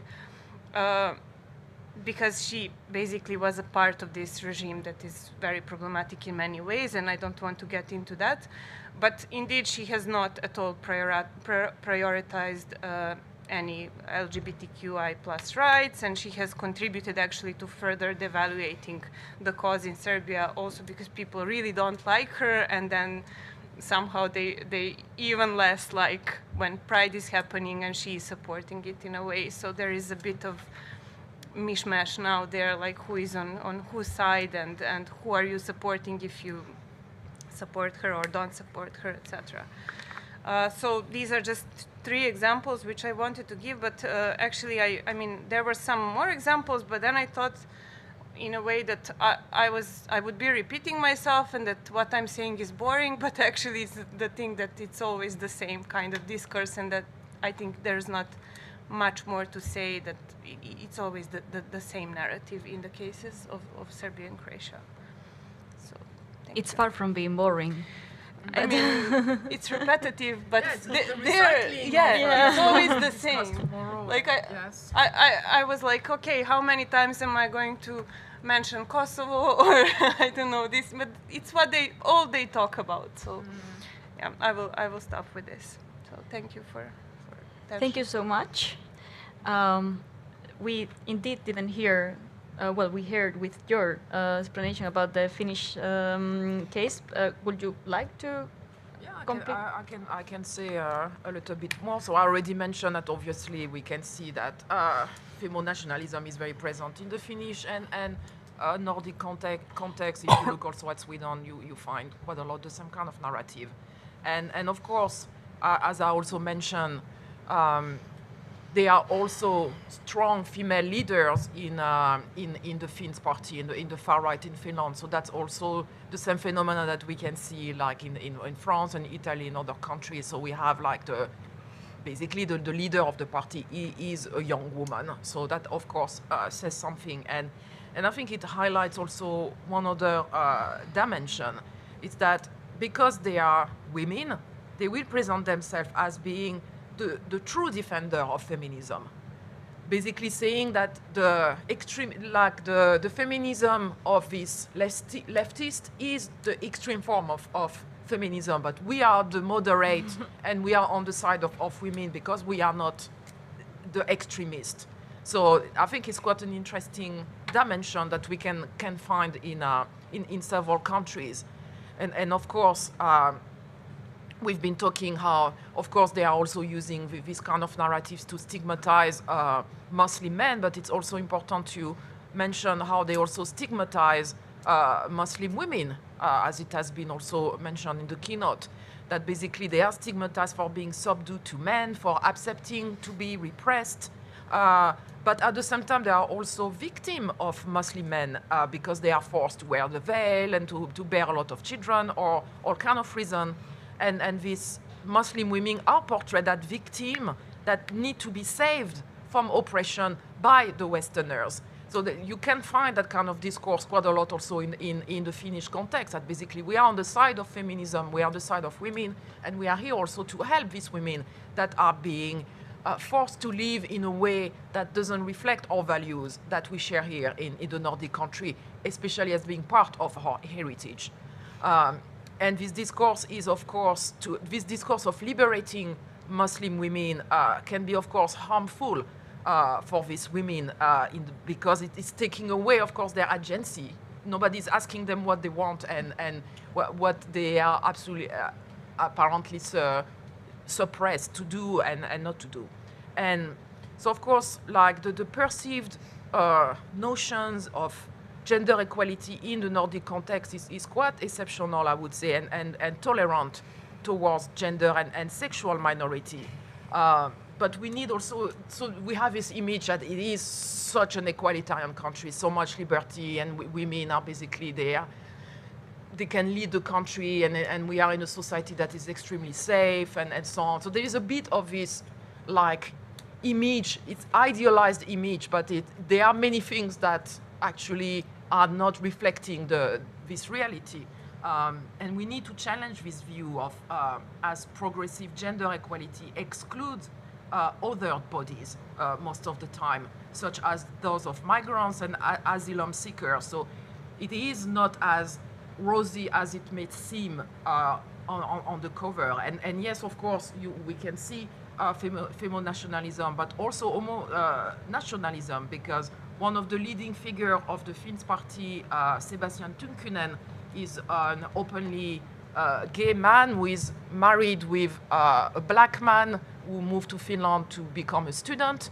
And so he is, of course, saying like, how can we be considered as being extremist and homophobic if one of our main leading figure of the party is a gay man who is living with a black man. So, of course, they are using so they are, of course, again, using this idea that we are progressive, we are for women, we are for gay rights, but when you begin to talk about trans rights, that's where the limit is set.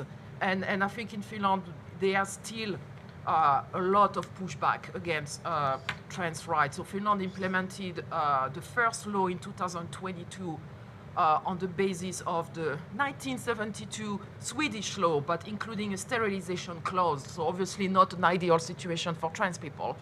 And it took Finland until last year to finally pass a legislation that didn't include this clause.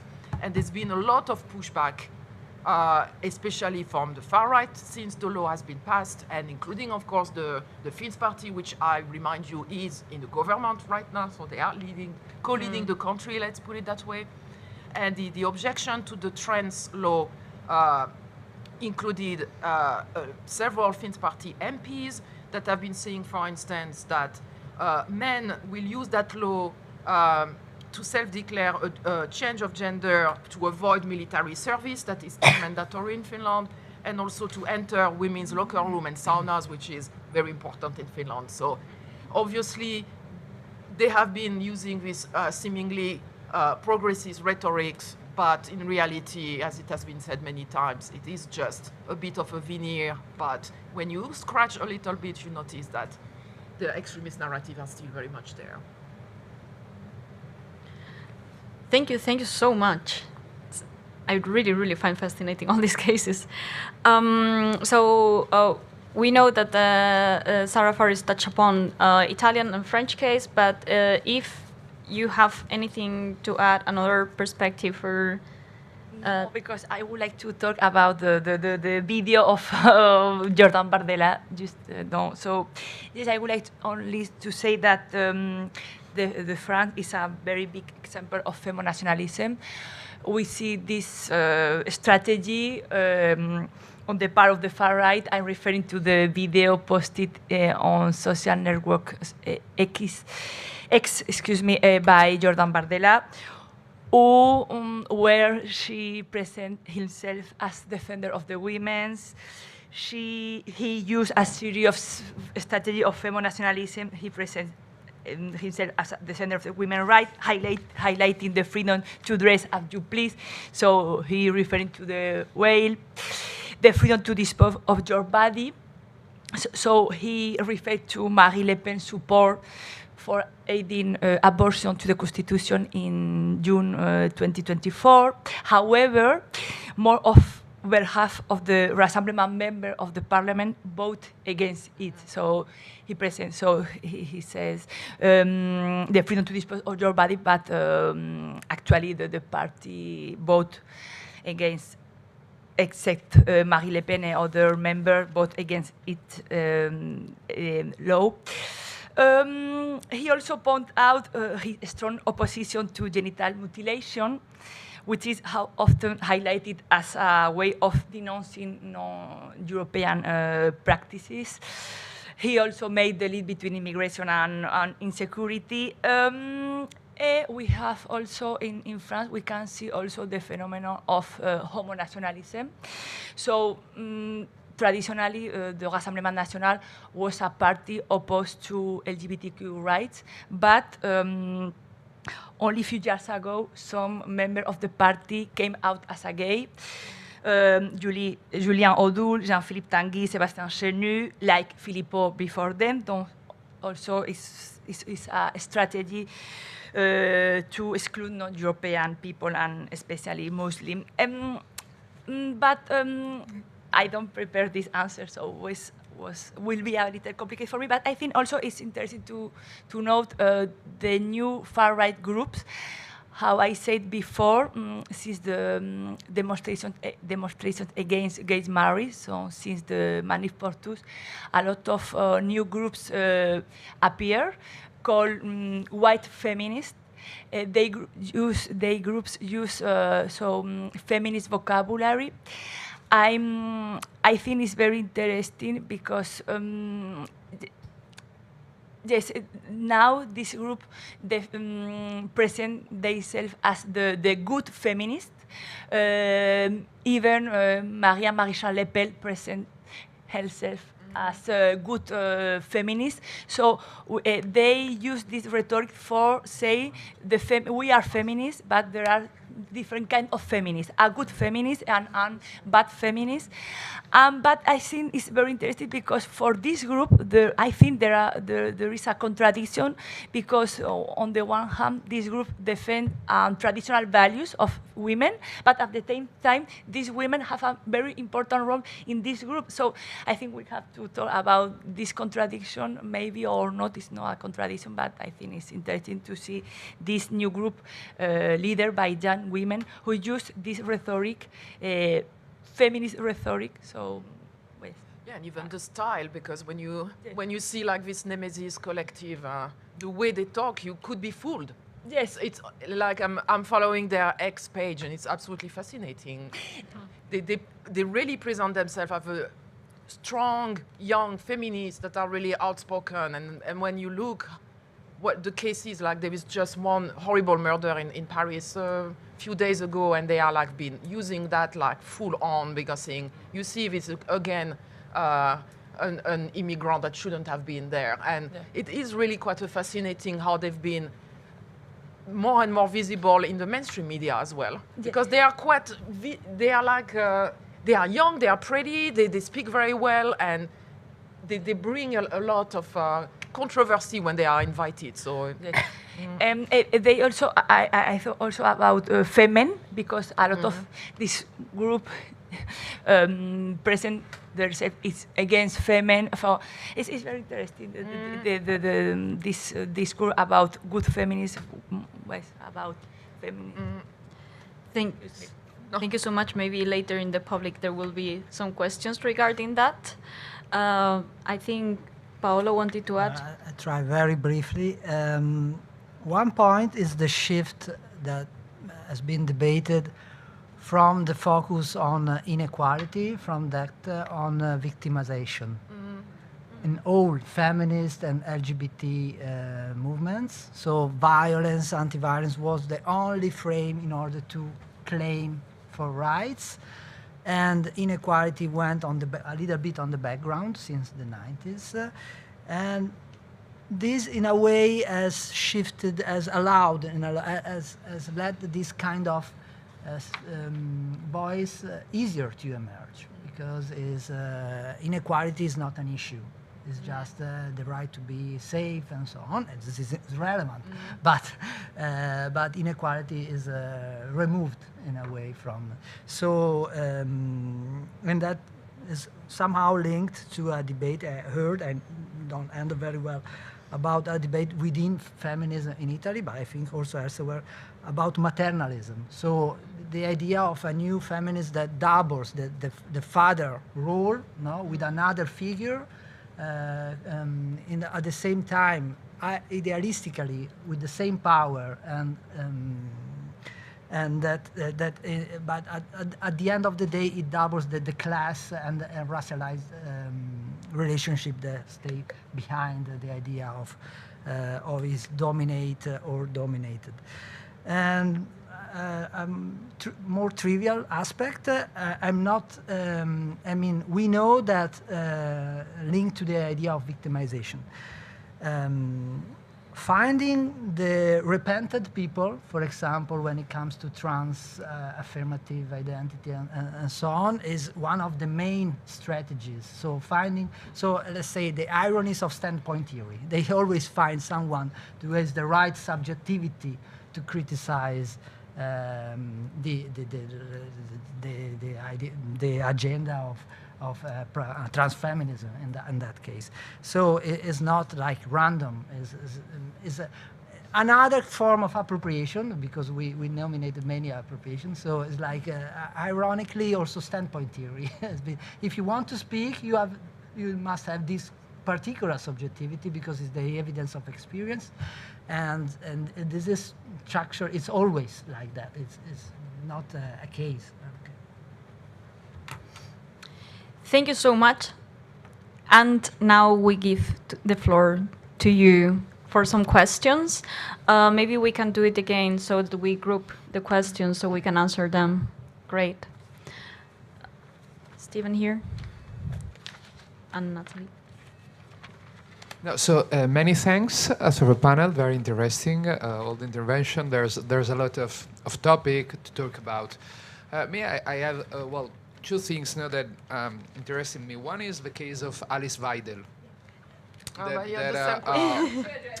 Yeah, that I think in some way like represent very well, no, the feminization of the leadership of this party. But then there's also the point of, if you want, the homo-nationalism element in some way, because she's lesbian, no? Maybe anybody knows here, no? But then her girlfriend is from Sri Lanka, and they have 2 kids adopted, 2 daughters, I think, I don't remember. So I want to say, wow, there's a lot of elements in the figure of Alice Weidel, and then in a party that maybe you, Nathalie, this morning you explained, but supposedly is more radical inside the far right family. For me, I think more or less they are the same, broadly speaking. But okay, it's perceived. Yeah, it's perceived. No, yeah. But so I don't know if it's not the German case. What you talking about here now in this round table? But maybe we can also say something about that. And the other is the case talking about pinkwashing and all this issue that is linked to the case of Israel. I think the case of Israel and the case of the city of Tel Aviv, particularly for the gay the community in the last 30 years, more or less, from the 90s, became like a mecca in some way. And is really interesting. I'm not an expert on that. I read some studies, but I never make research on that. But about how Israeli, also institution and government use in some way the case of Tel Aviv and that is like a city open to the gay community, etc., etc. So I think it's interesting also to talk about that, because in that case it's also linked to religion in a country that in the last, after 9/11 became like a reference for the far-right movement, because it's like the defender of Western culture in Middle East. And then, I don't know if Sarah want to intervene. You start your conference before saying, they usually answer, make me the question about, and what you think about women in Iran. So I had the curiosity to know what's your answer when they ask you that. Thanks. Okay, thank you. Do we have more questions from the public? Nathalie? And Pierre? So, no, Nathalie first, then we will hear Pierre, and we are going to answer all together. But if there are more questions, it will be great.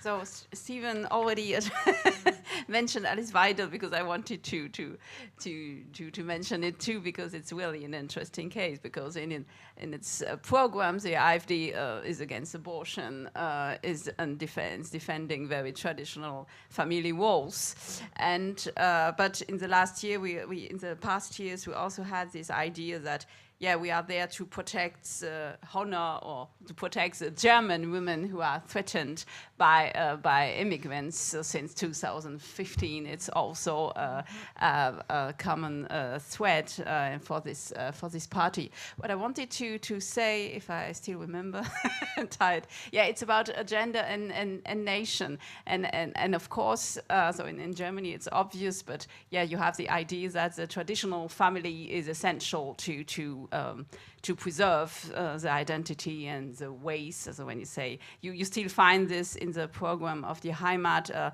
family is a germ cell of the nation. And what I wanted to say is that today, so the gender ideology is also presented. Of course, it threatens the traditional family, so it's a threat for the national identity, but it's also presented, so in Germany, I would say, as something imported from the USA. It's linked to the wokeism or woke ideology, or to cultural Marxism, so something that doesn't belong to Germany, something fremd, I would say, in German. And that's an argument. So when I read the tweets of AfD members of other radical organizations, you have always this idea that it's not something German. That's something from outside that doesn't belong here, and that is linked to Marxism, cultural socialism, and that's why we have to fight against this, because it doesn't belong here. Yeah. Funny enough. It was more a reflection and some. Thank you. Yeah, I have a question about the construction of masculinity. I think there is some shift with the colonial and post-colonial context. Before that, the big threat for the masculinity was more the Jewish. I mean, people said that the Jews were too soft, were homosexuals, were with sexual appetite, everything. So there is some shift, but I mean, there is always discourses about the Jewish person now. Right now in France and Finland, this is common to speak about Jewish people as a threat for masculinity, or not at all? Jewish people? Yeah, Jewish people. There is a rest of anti-Semitism about masculinity. Yes? That's an easy, like, I don't know if we can... For yes. Finland and France and other countries. This is a general question. Sadly, thank you so much. Sadly, we will stop the questions here, because we have really until 6:15 for answering. So let's do a very fast round of all of us. So if you have anything to say, we can do that, okay? So I can just answer to your question very quickly. The answer is yes, especially in the most extreme. So like for this neo-fascist party that I mentioned, the Blue and Black movement, in their manifesto, it's extremely anti-Semite. Yes. You will not find that of course, in the program of the Finns party, because but in some of the members can be, on their individual level, can be anti-Semite, but you have to go more to the fringes, but it is still there, but definitely. Thank you. So, yes. In the French case, well, I work on French case since 1 year, so I don't know, maybe, but I didn't find the relationship between masculinity and Jewish. I don't know, but I think the anti-gender narratives are linking also about masculinity. Sarah talked about it's very important to talk about masculinity because it's gender. So I think all these kind of discourse are linked about now in France there are a lot of masculinism group, the far right group who defends the traditional masculinity. So this kind of discourse we can analyze this discourse without take account of masculinity. A discourse about masculinity is really like it. I would say for the German case, it works as a part of the Yeah. radical groups. I would say the Heimat and neo-Nazis. It's still the case. Maybe, but now it's yes. The men are weak because of woke culture. Because yes, but I don't know. Maybe before nowadays I don't see this link, but maybe before yes. Yeah, probably in some very marginal fringe groups, perhaps neo-Nazi. Yes, but yeah. Then again, I'm not a specialist of that case. And would you like to comment something very briefly about the cases of Alice Weidel, case of Tel Aviv, or wokism and cultural Marxism in Germany? All wrapped up in one answer. Because I wanted to say that I forgot because I'm tired. Just that we maybe shouldn't forget that women always played a role in extremist groups. It was something that were neglected, but I have a colleague who wrote a PhD about women in the National Democratic Party since the 60s, and also how women supported National Socialism. It was something that was neglected, has been neglected for a long time. But and that feminism, like you said, Sarah, is always plural. And the feminist movement in Germany around 1900, it was also very plural. There were conservative women, and there were socialist and women, and there were sometimes very different revendications. The difference is the same. That could be also interesting regarding roots of these narratives. Claudia just said in France is the same. Yes, it is the same. There were a lot of women in conservative party, in Catholic, and yes, in far right. Yes, always there was a lot. So we would like to stop it here, and we continue this discussion in a more informal setting. Yes. Perfect. Thank you so much. Thank you so much for being here. Thank you so much for your attention and your implication until the end. Tomorrow. No me escuchado nada. Okay. So, all right.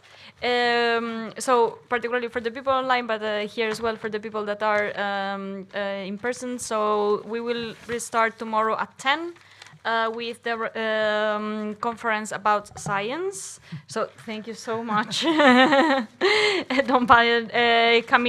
Ungrenau. Thank you so much. Yeah. So thank you. Sorry, the Arenas team can come here that we make a photo together. Okay, yes.